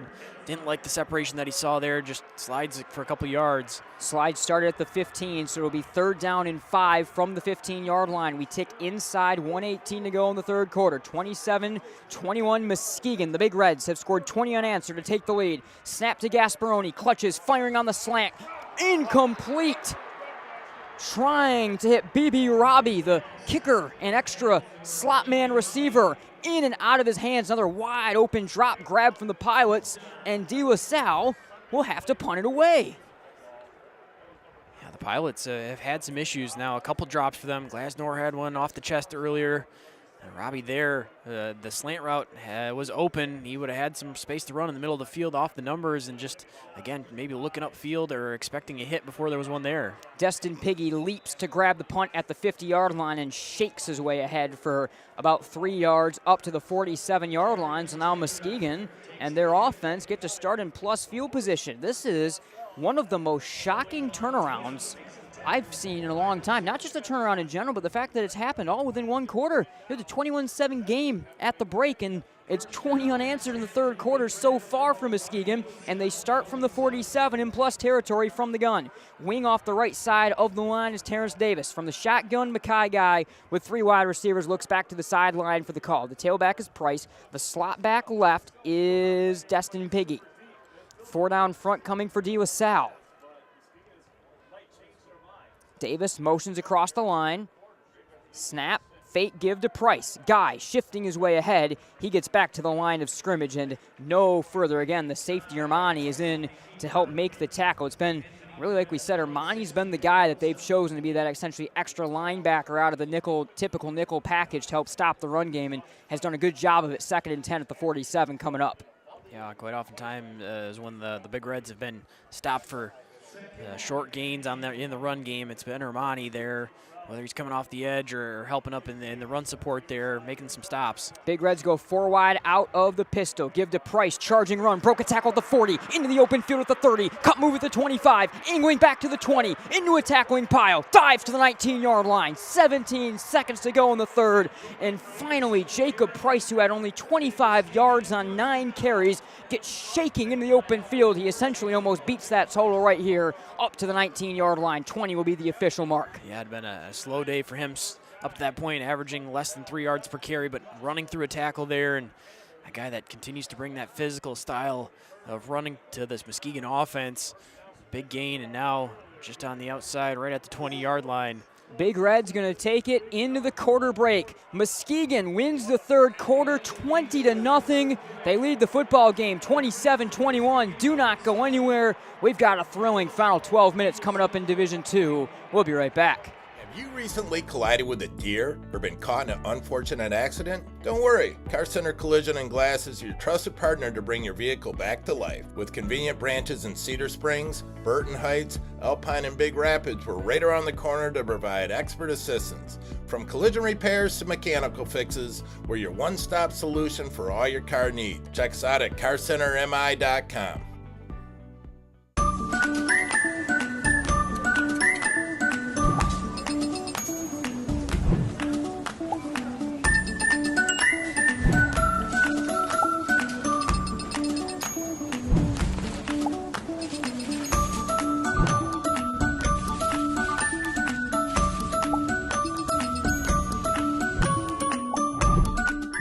do with some extra time?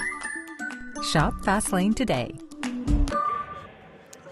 Welcome back to Ford Field. Nate Dreyer, Chandler Timmer with you. Shocking turn of events in the third quarter. Muskegon scores 20 unanswered, plus the Big Reds have the football and are driving right here into enemy territory up to the red zone at the 20-yard line.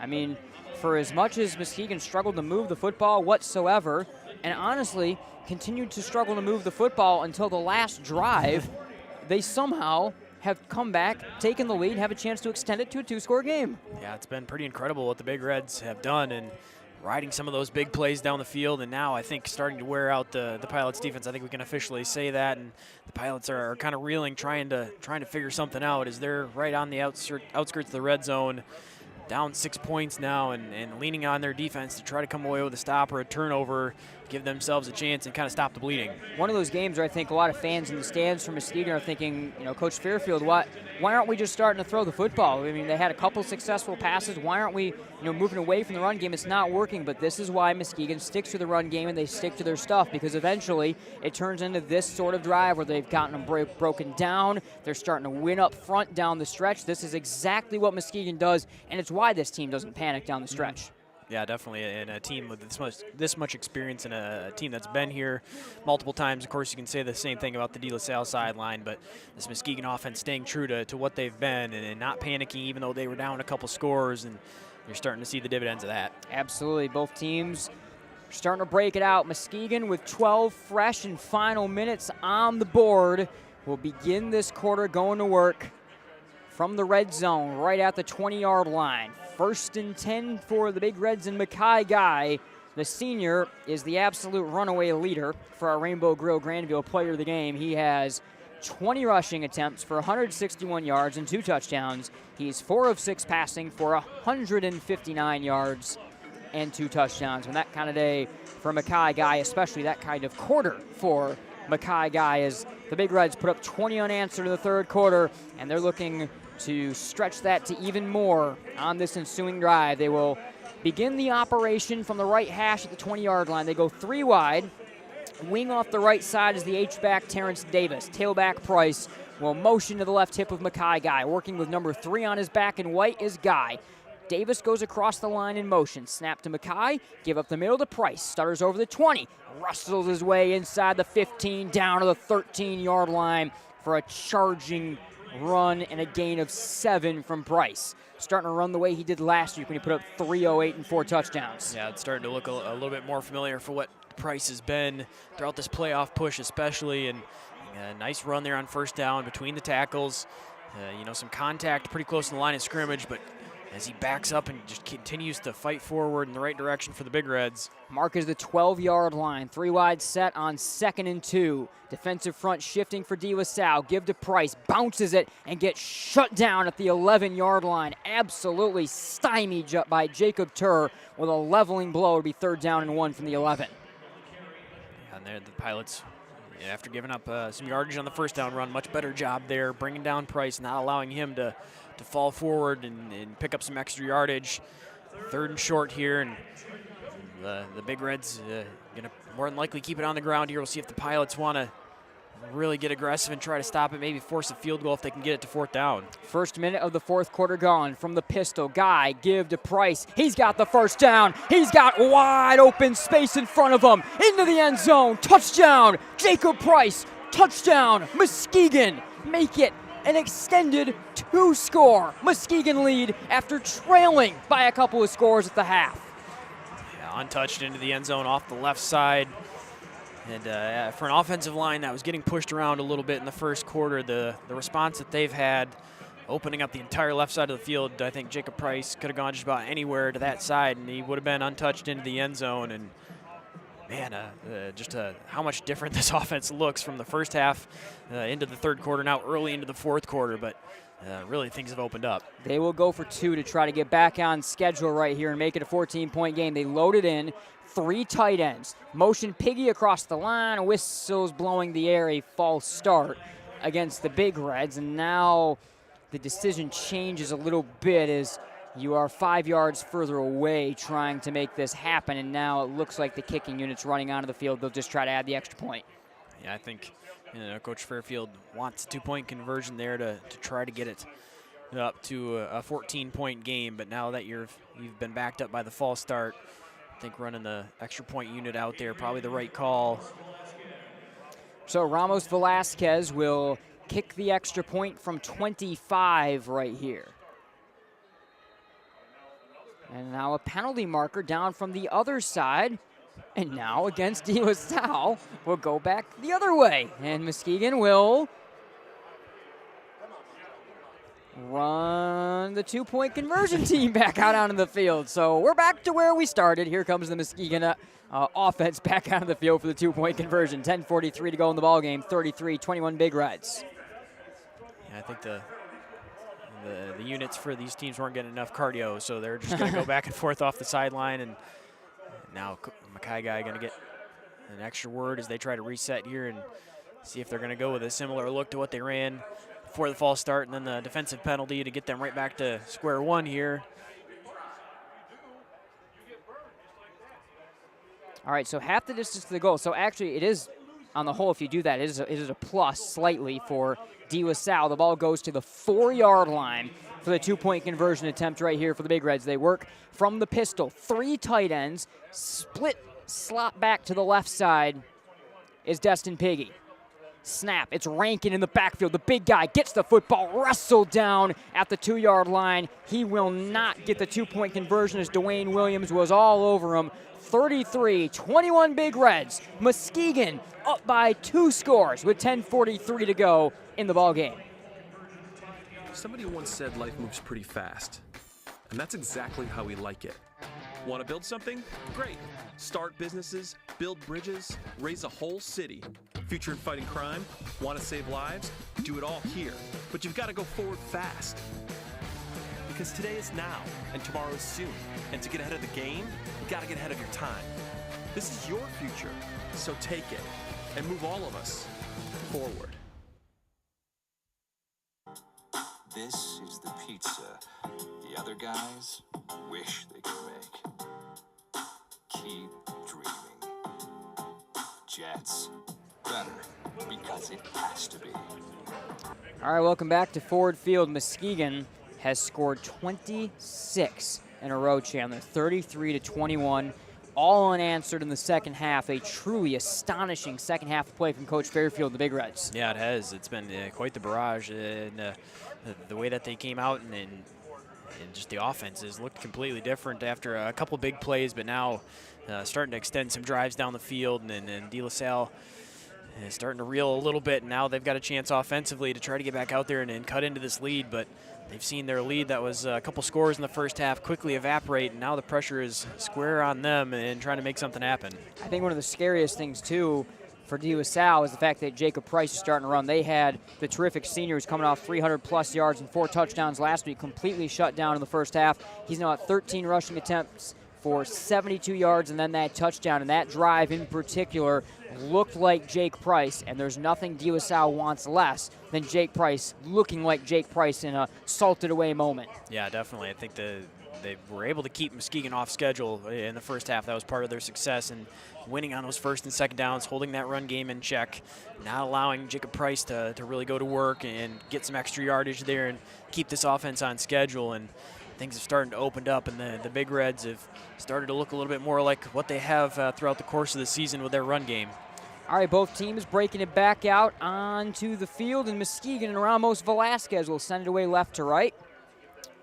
Deep man on the return, single deep man, back to the 10-yard line here is Skylar Hunter. So Coach Rohn changing up his unit on the return right here.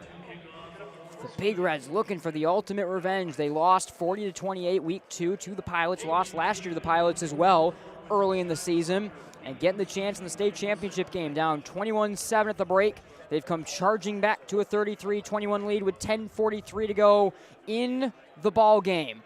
Ramos Velasquez sends this one on away. Taken by Hunter, runs it over the 20, has a seam to the 30, angles left to the 40. He's got the 50, down the sideline to the 40, chased down from behind and ripped down to the 30-yard line by Terrence Davis. The big guy running him down, but a field flipper by Hunter and plus field position inside the 30 for De La Salle. Davis not giving up on that one, saving the touchdown, but the return there, after your offense has not really had anything going in the second half, the Pilots now get a jump start there, can immediately be in a good situation in a short field to try to work on. But does look like a penalty flag way back on the other side of the field that's going to maybe negate that return completely. Everyone was walking back all of a sudden. I think they kind of on the field recognized the flag late as well. It's a hold on DeLaSalle. It's coming back. What a true shot in the foot from DeLaSalle right there. It looked like they'd flipped the field. They've given themselves a chance off the great return from Skylar Hunter. Instead, they're going to have to start inside their own 20-yard line at the 16 here. Yeah, 17. That one's going to hurt for the Pilots after your offense hadn't had much going. It looked like you were going to have a really short field, maybe quickly get a score, get it back down to a one-score game, and still have plenty of time to go. But now, not only do you lose that field position, but you're going to have to go the entire length of the field just about. You're going to have to go after just outside the 15-yard line now. DeLaSalle from the 17. They put King in motion. They give it to him. He's got space over the 20. Gets the 25. Breaks the tackle to the 28-yard line and gets sent down right there on his tail by Mackay Guy on the stop. But that will move the chains. Good end-around run to the speedy sophomore King, who's back out there and healthy right now.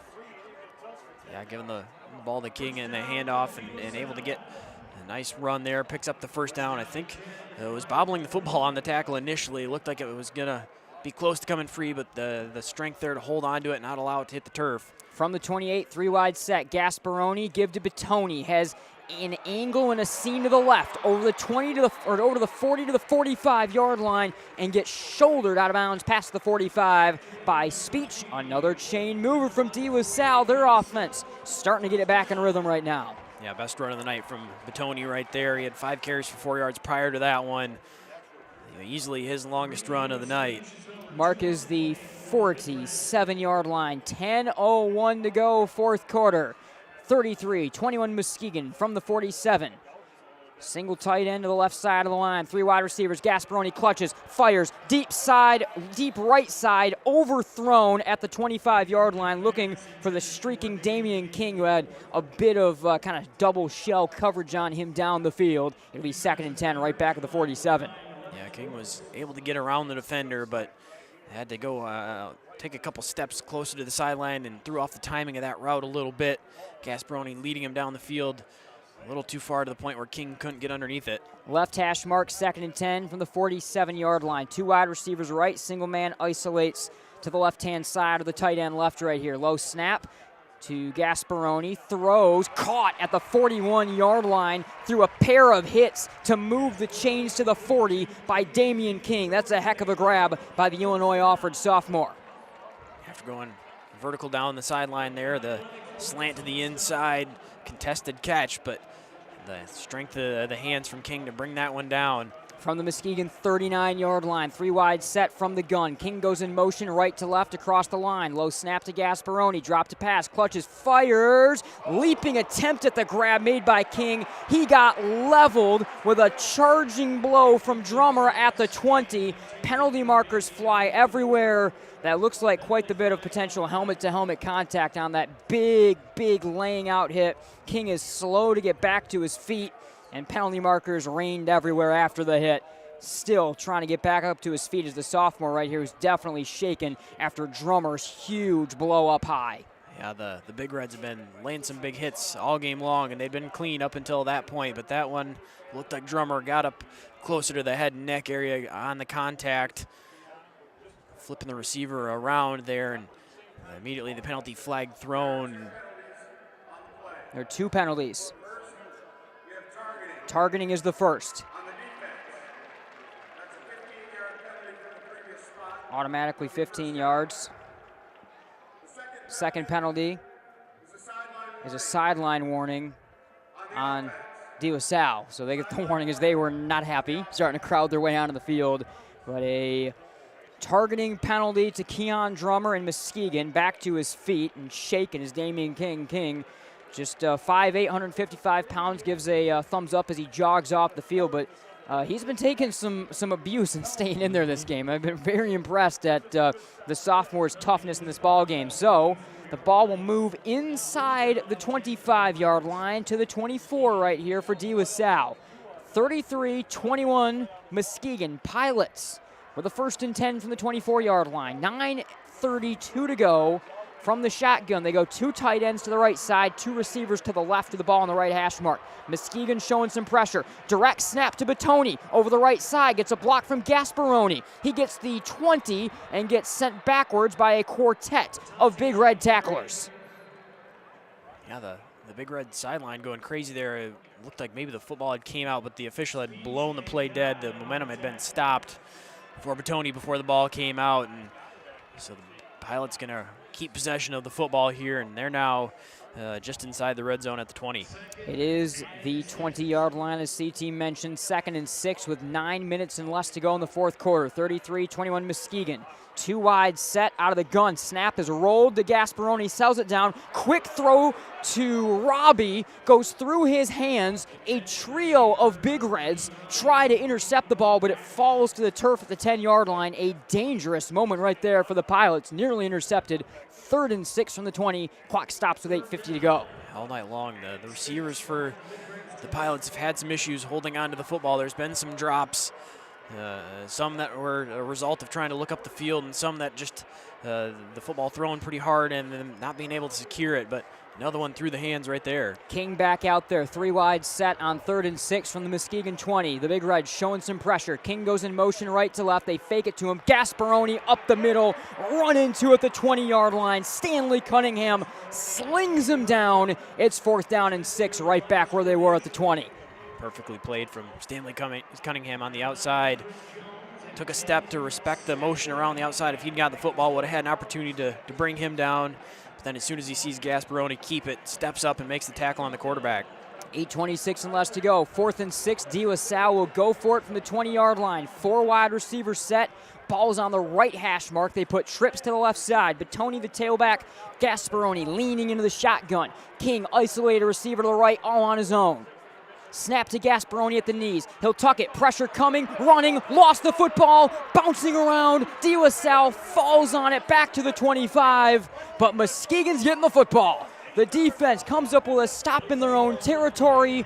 Already up 2 scores. The Big Reds' unbelievable second half march continues.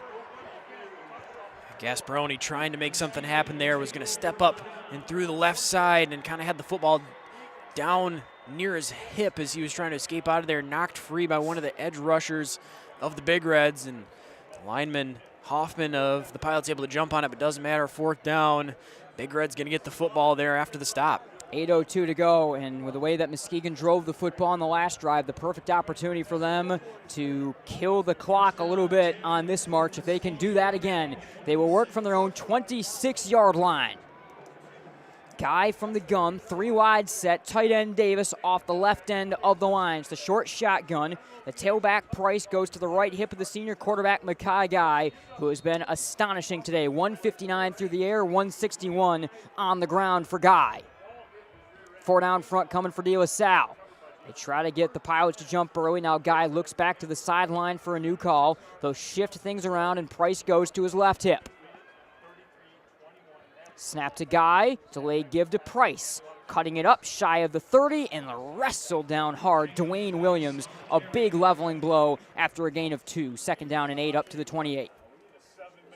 Yeah, and after the Big Reds could not keep a drive going to save their lives in the first half, now find themselves in a spot where if they can get one drive to eat up some time here, they're going to put the Pilots in a really tough spot. They couldn't get a drive going to save their life until the last drive of the 3rd quarter, yet they still came back and were doing this. It's been an unbelievable coaching and effort performance and execution performance in big moments for the Big Reds. 2nd and 8 from their own 28-yard line. They work from the pistol. Price puts his right hand in the dirt as the pistol back. They give it to Price. Shut down at the 30-yard line. Tries to sidestep the man, but Wakula able to make the tackle. He'll dive past the 30 to the 31. It'll be 3rd down and 5 right here for the Big Reds. 3rd and 5 from their own 31. Now with a couple score advantage, you'd have to expect the Big Reds not going to get too aggressive. They've got themselves 3rd medium at 3rd and 5, and can keep it pretty simple, keep it on the ground here, eat up as much clock as possible. Clock ticks inside, 6:50 to go. 33-21 Muskegon with 6:45 to go as they snap it. Fake give to the end around man, Piggy. Guy breaking a tackle, racing the open field at the 50. Down the left sideline, 45. Puts on the brakes at the 40 and slides down to the 36-yard line. What a run by Mackay. Guy again into enemy territory up to the 36. Yeah, the quarterback keeper gets it done once again. Easily picks up the 5 yards needed. Well past that, gets into enemy territory. And then also the smart end of the run there is Mackay Guy just giving himself up, staying in bounds. Mark will be the 37. They go 4 wide, 2 to either side with a pair of slot backs from the short shotgun right here. Guy claps and now looks to the sideline. Jakob Price, the tough 5'7" senior running back, is offset to his left hip. 1st and 10 for the Big Reds. They motion into the pistol from the D. Salle 37-yard line. Snap to Guy, give to Price, up the middle, stumbles, and gets it back no further than the line of scrimmage. Again, Dwayne Williams off the edge to meet him right in the hole. 2nd and 10, right back to the 37 for the Big Reds. We tick inside, 6 minutes to go. Tick, tick, tick, tick, tick, down we go. Yeah, we'll see when the Pilots, too, want to start to use their timeouts with the 3 remaining. After you get a stop there of no gain on 1st down, looks like not going to use one here and going to continue to let this play out. It is a 2-score game, and we tick inside, 5:35 to go right here. 15 seconds and less on the play clock for the Big Reds, who again will work from the pistol. Pair of slot backs off either end of the line, 2 wide receivers out wide, and the pistol back is Jakob Price. And Guy, they take up all the time right there with 2 seconds on the play clock. They'll call a timeout. That'll be the first of the half for the Big Reds. 5:22 to go, 33-21 Big Reds. Be right back here from Ford Field. To everyone who loves great food, let us make you a meal the Wisconsin way. We cook each butter burger to order for you and the people you love, so it's the best part of your day. The best. The best. And every creamy scoop of fresh frozen custard, pure happiness. Pure happiness. Pure happiness. Because where Culver's comes from. And the heart of America's Dairyland. Our love. Our love for fresh food is as strong as our love for all of you. From Wisconsin with love. Welcome to Delicious. The Grand Rapids Sports Hall of Fame celebrates the city's rich sports history by honoring prominent West Michigan athletes and those who have contributed greatly to sports on a local, state, or national level. A class is elected each year and then honored at an induction ceremony in the fall. They also prevent annual events in support of West Michigan athletics, and they raise funds to support local youth organizations and charities.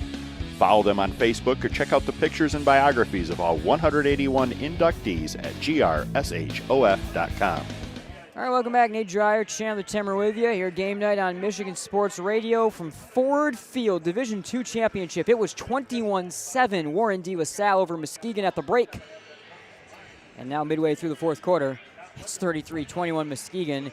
The yardage is dominantly in Muskegon's direction as well. 428 total yards of offense for the Big Reds, 245 of total offense for D. Salle.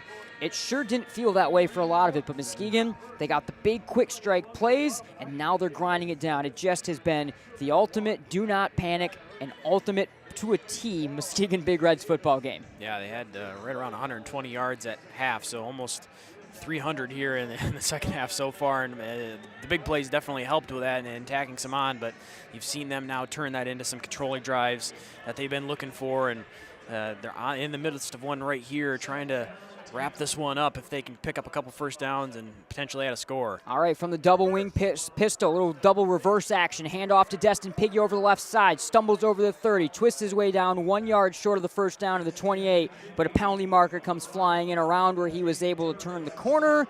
And it looks like this one likely coming back around the direction of Miguel Botello, the ranging left guard. Yeah, I think a holding call out there is a slow developing run play and trying to get the solo defender to that side and really help Piggy try to get upfield.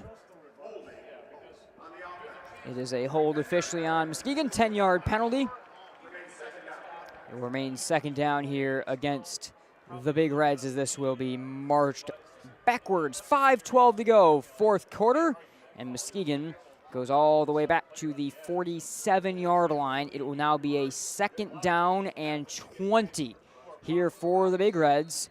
leading by a couple of scores. The clock will begin ticking again inside 5:10. Look to the sideline from Mackay Guy. The call comes in. The Big Reds in the all-traveling white uniforms, numbers and helmets, and Muskegon across the chest in red. 4 wide set from the short shotgun here. Defensive line shifting up for De La Salle. Taylor in motion. Fake handoff. Guy drop to pass. Pressure coming. He'll tuck. He'll angle left. Big cut move with the 45. Burst to speed over the 40 and lowers the shoulder with a leveling blow to Dwayne Williams on his way out of bounds to the 35-yard line. Makes it 3rd down and manageable, about 3rd and 6 or so.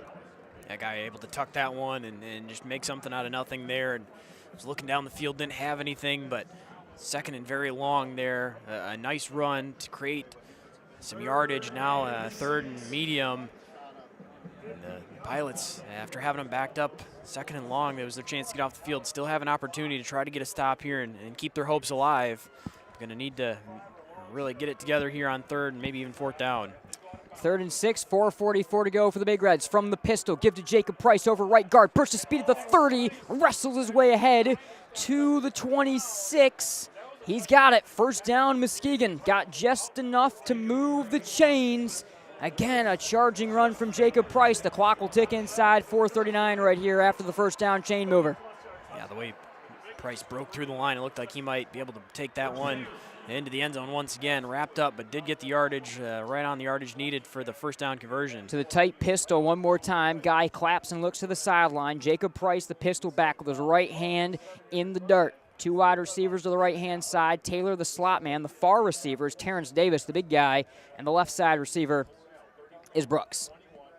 Snap to Guy. He'll run it straight over right guard. Has a burst of speed to the 20. Cuts it up to the 15-yard line and spins his way down to the 13. Tackle made by David Williams, the standout sophomore corner. One of the first times we've called his name in on a tackle later on in this ball game. It's going to be up to the 13-yard line. A 1st down, though, for the Big Reds. Big Reds looking to remain perfect in the 2nd half. 4 drives, 4 touchdowns so far. And looking to threaten here once again to try to make it 5. 4 wide set, trips left. Davis isolates to the right-hand side from the short shotgun. 1st and 10 from the 13-yard line. 3:50 to go in the ball game. 33-21 Muskegon. De La Salle brings a 4 down front. They shift into the pistol right here. Snap to Guy. Give to Price. Pushing a pile ahead to the 11-yard line where he gets whipped around and sent on down from Dwayne Williams again and on the stop. But gain about 3 on 1st down, wrestling on ahead right there. It'll be officially the 11-yard line and a 2nd and 8 for the Big Reds. 3:20 and less to go. All 3 timeouts remaining for De La Salle, down 2 scores, but the clock is ticking. Yeah, Big Reds already took up 5 minutes on this drive and still got a couple plays here. Pilots continue to let the clock run. From the gun, 4 wide set. Piggy goes in motion, fake handoff. Guy up the middle, stuffed at the 10-yard line. Jacob Turr makes the tackle. Gain of 1. 3rd and 7 right at the 10-yard line for the Big Reds. 2:50 and less to go, clock ticking. Still no timeout from Coach Rohn right now as the clock moves. Yeah, definitely Coach Rohn deciding that he's going to let this play out here, try to hold to a field goal attempt or get a takeaway and then save his timeouts for offense, or if he needs them to get a defensive stop yet late in this one. Big Reds 3 wide set from the short shotgun. 3rd and 7 from the 10-yard line. They let the clock bleed all the way down inside 2:20 right here. 4 down front coming, clapping a snap, end around give to Piggy. At the 10, cuts it up, he's got the 8, gets upended and twists his way down to the 6-yard line. It will be 4th down and about 4 right here for the Big Reds. The clock is still running inside 2 minutes now. 4th and 4 from the 7. Clock ticks to 1:58 and less. 33-21. Coach Rohn finding his way onto the field, directing his defense as Muskegon's bleeding the clock. They're going to snap this one inside 1:30 essentially if they let it go all the way down. Yeah, a bit surprised Coach Rohn not taking the time out there to save as much time as he could. And I think the Big Reds now are just going to let it run down as much as they can. They're going to take a timeout of their own. Big Reds starting to hug, starting to celebrate a little bit as they do take their timeout and clock and stop the clock with 91 seconds to go. 33-21. And yeah, for Coach Rohn, he looks back to the sideline. Of course, he's got a lot of friends. I mean, when you think about his West Side coaching tenure at West Catholic over on that sideline as well, and he peers over to that sideline as his team will gather up around him.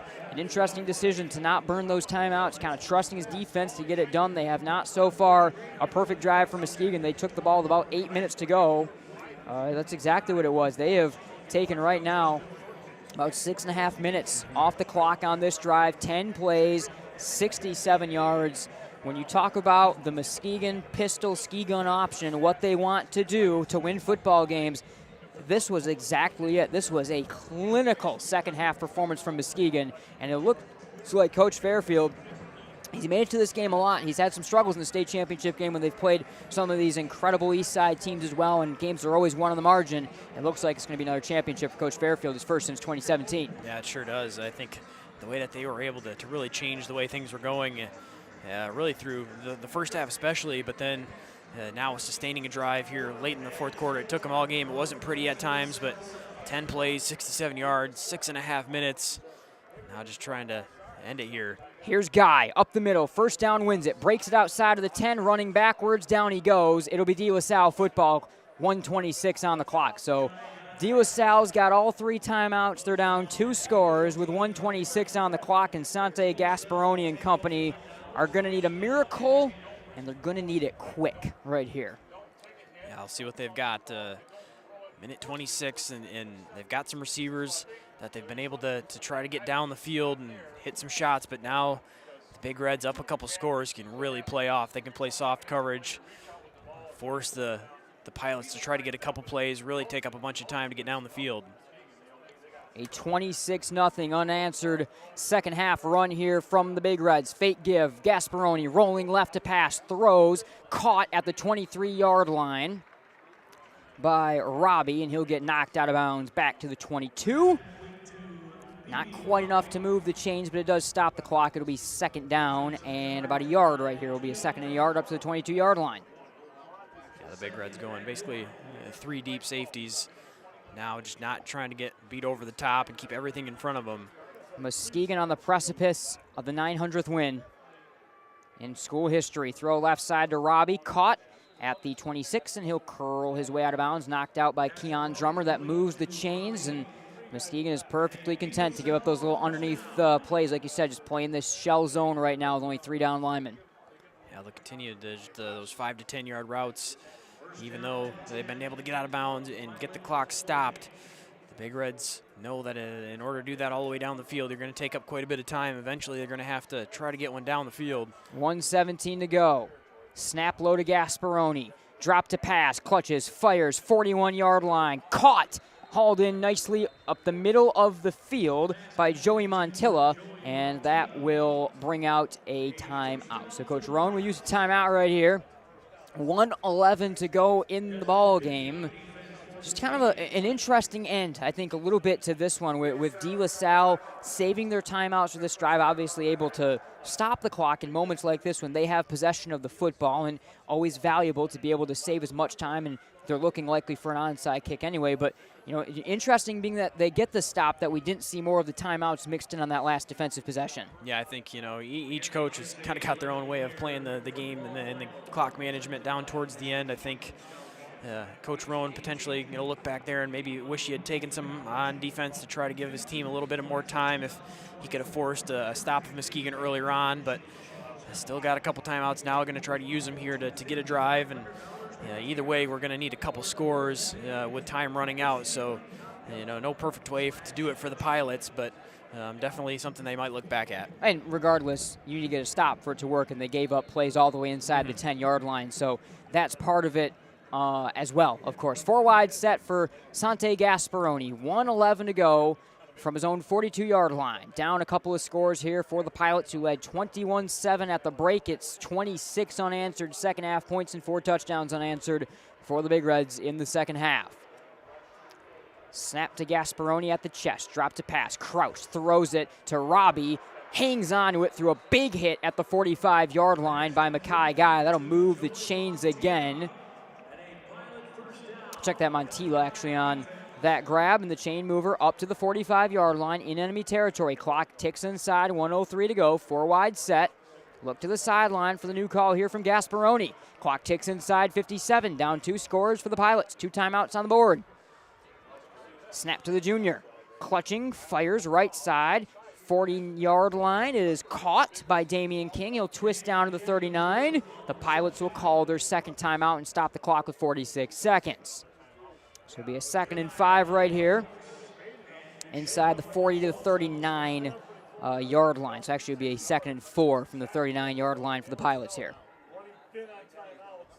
So another timeout for the Pilots. Stick with you through the timeout again. One last thank you to Centennial Securities and Farmers Insurance. We'll hear from each of them during our Centennial Securities post-game show. They present a couple of awards. It's the Farmers Insurance Play of the Game, the Centennial Securities Winning Game Plan Best Play Call of the Game. We also present the Rainbow Grill Player of the Game and the Car Center Hit of the Game. So keeping an eye out for all of those in this big run back for the Big Reds, 33-21.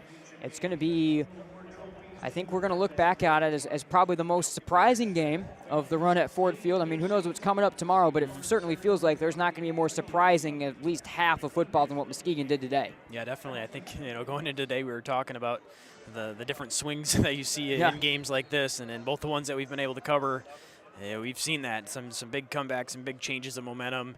The first and second halves looking completely different, especially in this one.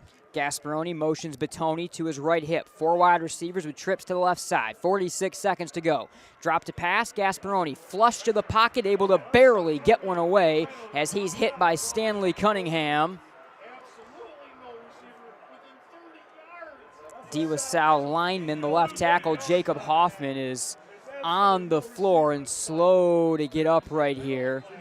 And there'll be an official timeout to get him checked down. 40 seconds on the clock. 2nd and 4 coming up for the Pilots.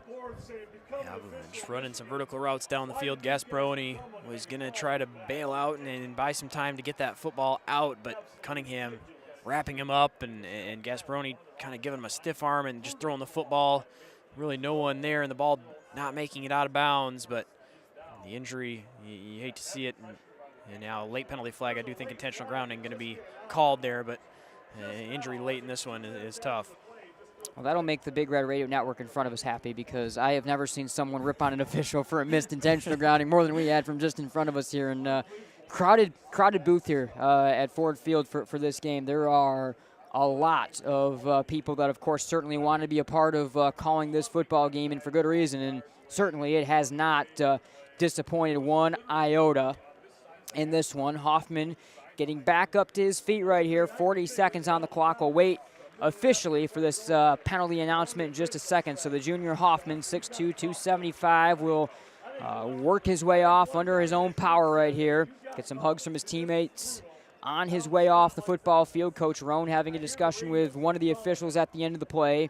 And we'll wait to see if this is a late intentional grounding penalty that is thrown at the end of things right here against Gasperoni, as he just kind of chucked that one away well short of the line of gain.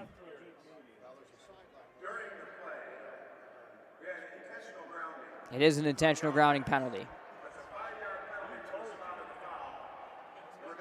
So 5-yard penalty from the spot of the foul with that, and it will push the DeWassale offense back out.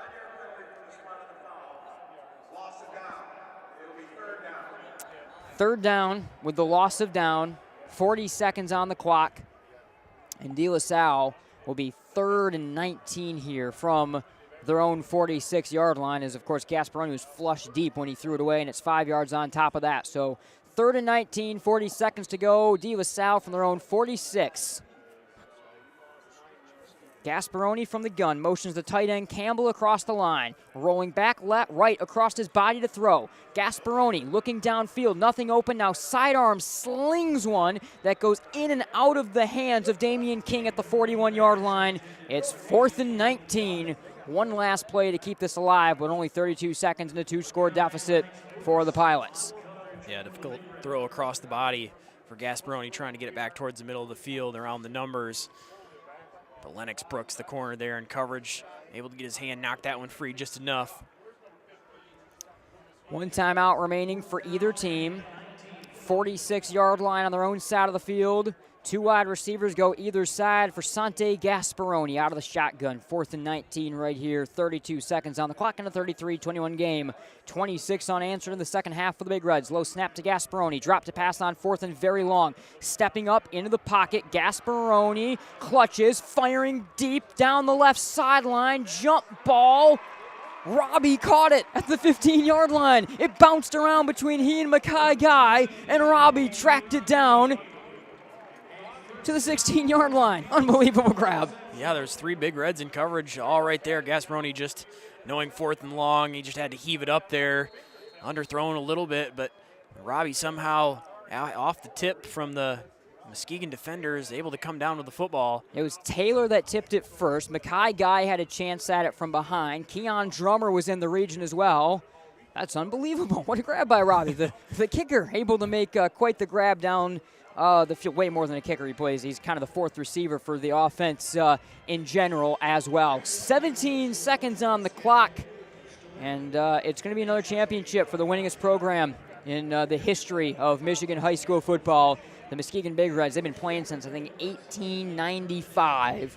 And we said it a couple times, this will be win number 900. You can't even begin to talk about how huge of an accomplishment that is. Yeah, really, just a team that has just so much tradition and has been winning for such a long time, and a team that is no stranger to success when made the playoffs, 23 straight years, and the playoff trips, the deep runs as well, along with that, the state titles that have now come along with it. It's one of the best really in the country. Absolutely. They're 7th all-time in wins in the country as well. De La Salle will break it out. They got a legendary coach on their sideline, Dan Rohn. He's going to have to wait a little bit longer for his 7th, and he is not going to pull off a unprecedented second three-peat of titles this year, as Muskegon is just about on their way to the state championship one more time. 17 seconds on the board. No timeouts left for De La Salle. 33-21 the score.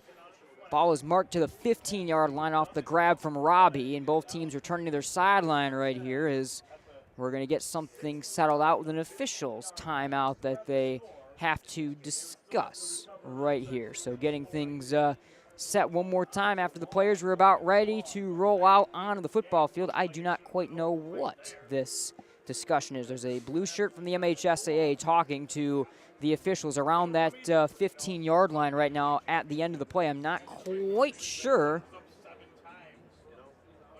what exactly is going on, but we have a stoppage regardless coming up right here before this last, what will be a heave to the end zone for De La Salle. They need a quick score, and they need a miracle to follow after that. Yeah, not likely for the Pilots, but they, after that big completion down the field, keep themselves alive at the opportunity, if nothing else, to try to add a score on here. And 17 seconds, not a lot of time to work with, even for an onside kick and then another score, but keeping themselves alive right down to the very end.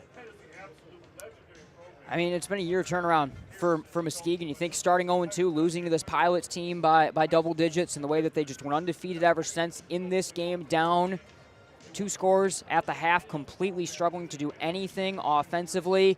And somehow, some way, Muskegon grinds their way out. They find a couple big scores, they tie the game, and then they find their offense. Then they find their ability to grind. Then they find their ability to play Muskegon football. An impressive performance, and Coach Fairfield, this is a really cementing game for him. He really needed another championship. Okay. Muskegon is challenging whether or not the play was a catch or incomplete. It took a while to get that call, but there is an official review now taking place at the end. Looks like we've got a call right after it. And it's confirmed. So, regardless, we're going to go. Muskegon's trying to end the football game right there. Here comes De La Salle. 17 seconds to go, 33-21. 1st and 10 from the 16-yard line here for the Pilots. They go 4 wide set. Sante Gasperoni straddles into the shotgun. 4 down front coming for Muskegon. Snap to Gasperoni. Drop to pass. Clutches. Firing. Caught by Robbie. Tumbling down to the 4-yard line through a couple of defenders. They got to go quick. 12 seconds and less to go. They will spike it. And no time even came off the clock. 1 second now will come off the clock down to 11 seconds. Oh, BB Robbie. The last grab, and then that one through a pair of defenders again. He's become their acrobatic guy to go to down the stretch. Yeah, really not sure how Gasperoni fit that one in there. Both the corner drummer and the linebacker Speech right there trying to reach for the football, but somehow squeezing it between them. That was an unreal throw. They go 4 wide, 2nd down and 4, 2nd and goal from the 4-yard line for the Pilots. 11 seconds on the clock. Gasperoni throwing to the end zone. Jump ball deflected. Mackay Lennox Brooks got his hand in there with the ball on the way to intended target Joey Montilla. And that will be a 3rd and goal from the 4-yard line. 6 seconds on the clock. And that's a lot of time that's come off the clock at the end of that play as well in terms of time for a miracle. Yeah, trying to get Montilla in the fade route to the outside. Lennox Brooks, though, sees it the whole way, able to make a play on the football. Gasperoni, 3rd down and goal from the 4-yard line. 6 seconds on the clock. 4 wide set with trips right. Gasperoni clutches, fires for the end zone. Broken up. 2 seconds on the clock. 4th down. Intended target was Damion King, but a pair of Big Reds defensive backs, including again Lennox Brooks, gets his hands on it. 2 seconds on the clock. There's not enough time to win this football game for Salle. They will take one last shot at the end zone, though. Yeah, DaCarion Taylor had an opportunity to jump that route and might have had a chance to pick that one off and make the statement to close this game out, but an incompletion, and now this will be the last play of the game right here. Gasperoni looked to the sideline. Ball on the left hash mark. Robbie, the isolated receiver left, with trips right. Muskegon, 3-down lineman, standing edge rusher. Snap to Gasperoni. He'll run it up the middle, stuffed at the line of scrimmage, run all the way backwards to the 15-yard line. The Muskegon Big Reds, the most successful program in the history of Michigan football, have 900 wins, and they have a state championship. 33-21. They complete the miraculous comeback, and the Big Reds win their 7th title in school history. Incredible game. I mean, one that they were more or less dominated in the first half and down 21-7, and then just to outscore them 26-0 in the second half. I think the offense got things figured out. The defense played physical and looked a little bit more like what they had been, allowing less than 10 points per game throughout the playoff run, and just all around a second half performance to completely flip the script and secure a state title. Again, that 900 win plateau, you can't say enough about it. A top 10 in the country, all-time winning program, Muskegon, and they add to that in the handshake line right here with probably one of the more impressive wins, all things considered, in school history, to take down a team like Salle and the fashion that they did in this one. The Big Reds get the ultimate revenge of their Week 2 loss to the Pilots, and they win on Ford Field, and they are state champions. A lot more to get to here in our Centennial Securities post-game show. We got stats, we got scoring recap, and we got awards to hand out as well. So don't go anywhere. We'll be right back here from Ford Field.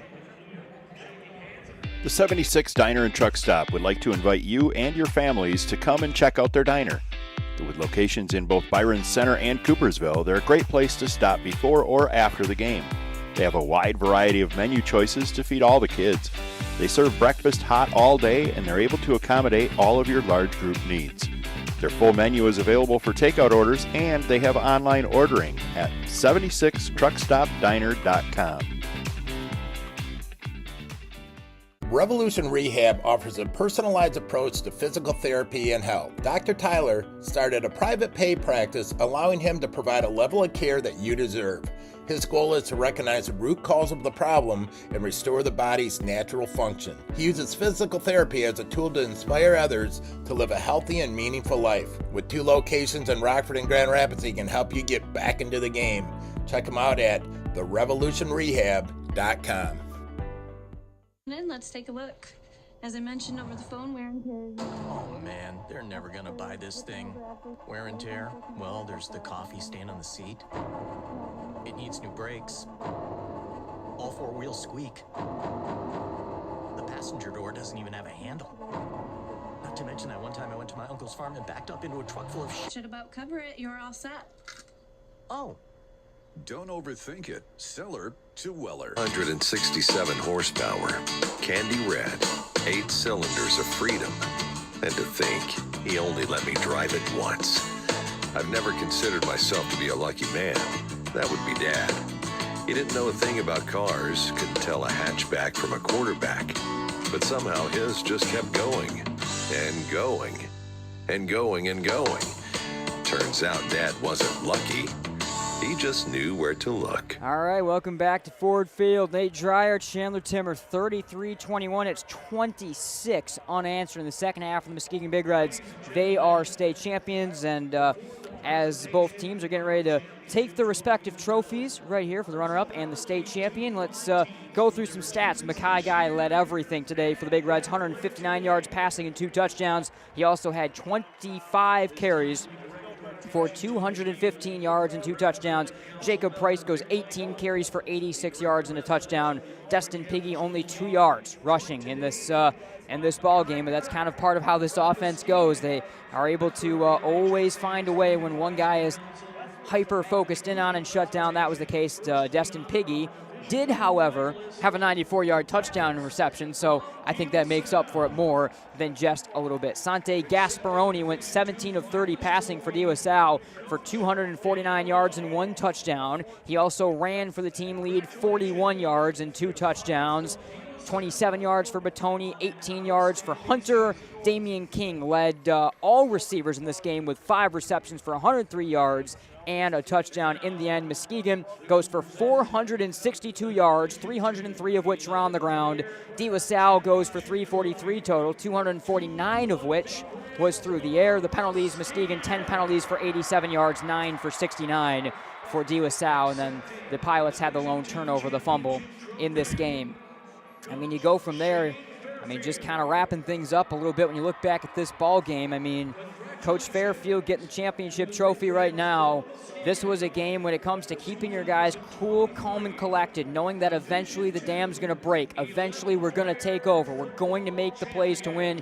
He was on top of it. This was the best coaching job of a very, very illustrated career today. Yeah, I think it really was. And after the first matchup, it kind of got away from the Big Reds to find themselves in a very similar situation. You're down a couple scores, and it's kind of looking like a repeat of what that game had been. And to keep these guys level-headed and not to get away from the game plan too much, to kind of know what their strength is, what they've been all season long, and to stick to it and trust that was going to be enough to win and to win by a couple scores. And it's a really impressive job and by such a tremendous coaching staff. Again, it's 900 wins. It's 7 championships now, and it's 2 in this coaching era for Muskegon. And year after year, they get back to Ford Field, and they're able to strike gold one more time here, their first title since 2017. And it's a big one at that. All right, final segment of the year for high school football, the Centennial Securities postgame show. When we come back, we'll have play of the game and our other all awards that we are going to take a look at. We'll also kind of wrap things up for the season. 33-21 Muskegon are champions of Division II for 2023. I'm Randy Hansen, president of Centennial Securities. I've heard it said that professional coaches measure success in rings, college coaches measure success in championships, and high school coaches measure it in titles. But youth coaches measure success in smiles. At Centennial Securities, we're like the youth coach. Our success is measured by the smiles on the faces of our satisfied clients. If you're a Centennial Securities customer, you know what I mean. If you're not, isn't it about time? Member SIPC and FINRA.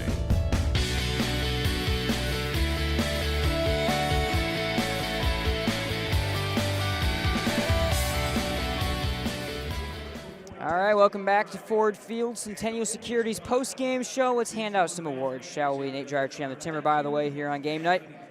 Let's start with our Farmers Insurance play of the game. A lot of big plays to go to, but pretty simple. A 94-yard passing touchdown to Destin Piggy. It was the one that tied the game and completely shifted the momentum of this ball game. Yeah, it was. The Big Reds looked like they were going to be backed up. They were down near their own goal line and trying to find something. They had the one big run and were trying to find a way to get their offense jump-started, and then that completion down the field to Piggy, the well-thrown ball from Mackay Guy. Piggy had the space to get open there and a big play and jump-starting the Big Reds offense, and was a part of their 300-yard second half. Centennial Securities, the winning game plan for the best play call of the game. Remember that Centennial Securities offers the investments and advice for your best financial game plan. You go to Coach Fairfield and you go back to kind of a gutsy decision when they were driving to opponent territory, decide to throw over the top, wind up getting a score off of it as it's lobbed up to DaCarion Taylor. It was the score that took the lead for the team as well. Yeah, I think, they'd been running the football. They were down inside. They're near the red zone, and easily could have kept the ball on the ground and tried to convert it and just get the first down and keep things going, but electing to take the shot down the field, throw the football up, and DaCarion Taylor an opportunity to make a play on the football. He did, and it paid off. Rainbow Grill, player of the game. Rainbow Grill in Granville is open from 6 a.m. to 2 p.m. Monday through Saturday, and you can get half a sandwich and a side for $9.09 from 11 a.m. to 2 p.m. daily. Also, it's Wet Burrito Wednesdays from 11 a.m. to 2 p.m. Mackay Guy. I mean, the senior, and we talked about in the pregame show when it comes to meeting the expectations of a Muskegon Big Red quarterback. He did throughout his career, and today he goes 4 of 6 passing for 159 yards and 2 touchdowns with the 94-yard strike thrown in there. On the ground, he goes 25 for 215, 2 long touchdowns, 80-yard one included in that, so 4 total touchdowns. Huge day. Mackay Guy with maybe the performance of his career in a state championship game to walk off a champion. Yeah, I mean, a guy that has been in this moment multiple times, whether it's been on the basketball court or here in the football field, the guy that's kind of has been in these star moments, and a huge performance from him today, kind of doing what he's done throughout his career for the Big Reds, and being an elite rusher, over 200 yards rushing, not asked to throw a football a ton, but when he does, connecting on him, and also some big plays through the year, and just being that emotional leader and just all-around great player for the Big Reds. Lastly, our Car Center hit of the game, the play that set up that winning game plan, best play call of the game, the forced fumble from the Big Reds. It was kind of a couple guys that came in, forcing the fumble on Gasperoni that turns the football over, and it was on Glassnor that winds up turning the football over. The Big Reds able to take over off of that, and clearly that's the hit of the game because it was the game-changing moment of the game. Yeah, it was one of the better drives of the second half from the Pilots. They had moved the football a little bit, 40-plus yards on that drive up until that point, and looked like it was going to be a big completion down the field, one that maybe they were going to be able to score and kind of balance things out and settle things down. And, who knows what happens if they do score there. But the forced fumble there, coming in, knocking the football free and able to jump on it, and a part of extending the Big Reds lead. All right, I hand it to you first to wrap up this football season. It was a heck of a season, and boy, what a way to finish it at Ford Field today. Yeah, I mean, it was a tremendous season. I think each year I feel like it gets better and better, and then the amount of coverage that we do and being able to get here to Ford Field, do a couple games, I think is definitely a highlight of at least my career to this point. And so, yeah, definitely want to thank you for taking me along on all of these, and of course thankful to the audience for tuning in and listening as we go on this crazy adventure. It's been another great year. Yeah, no, absolutely. I can mostly echo a lot of the sentiments I made in that video that we showed pregame and halftime. But of course, thanks to you for all your time. Like I said, we strive to do it right. That's the main thing is we want to put out the best production possible, and I think we come close to doing that on a lot of days, and we're really happy with a lot of what this production is, and I thank you for it. Takes a lot of time to do it right. You certainly do that. Again, thanks to Farmers Insurance, Centennial Securities, our presenting sponsors. They make this happen. Our listeners, of course, make this happen as well, so thank you to everyone that tuned in all year long. We primarily focus with the Granville community during the regular season, so thanks to head coach Eric Stiegel, defensive coordinator KJ Landis, and all the players and the families related there as well. What a year. Like you said, it was quite the season, I think, in general. A lot of highs, I think, throughout this season. A lot of interesting moments, start to finish, I think, to say the least, in front of the camera and behind the scenes as well. And you know what? I think it was the kind of season that it's charged us to want to keep doing better. And I tell you what, we're going to keep doing better because I think there's a really bright future. I can't wait to keep building this thing. The numbers are getting bigger. The coverage is getting, in my opinion, better. And we're going to keep coming. We're going to keep building this thing. We thank everyone for their support because we've got something really special. Big thank you to Brock Conkle at Michigan Sports Radio as well for all of his help helping build this thing and such a great partnership that we've been able to do forming Game Night on Michigan Sports Radio with the merger here at MGN. So, again, thanks to everyone I mentioned and for everyone at Michigan Sports Radio, Michigan Game Night. He's Chandler Timmer. I'm Nate Dreyer. Last time this football season gets to sign off. Not the last you've seen of us. We'll be back in 10 days. Basketball season starts right away. We'll be right back shortly. But signing off from Ford Field, what a day. Harper Woods champions in our first game of the day. And what a performance. The Muskegon Big Reds win number 900 and state championship number 7. They scored 26 unanswered in the second half. They beat De La Salle. Congrats to the Big Reds, state champions again in Division II. We'll see y'all next time.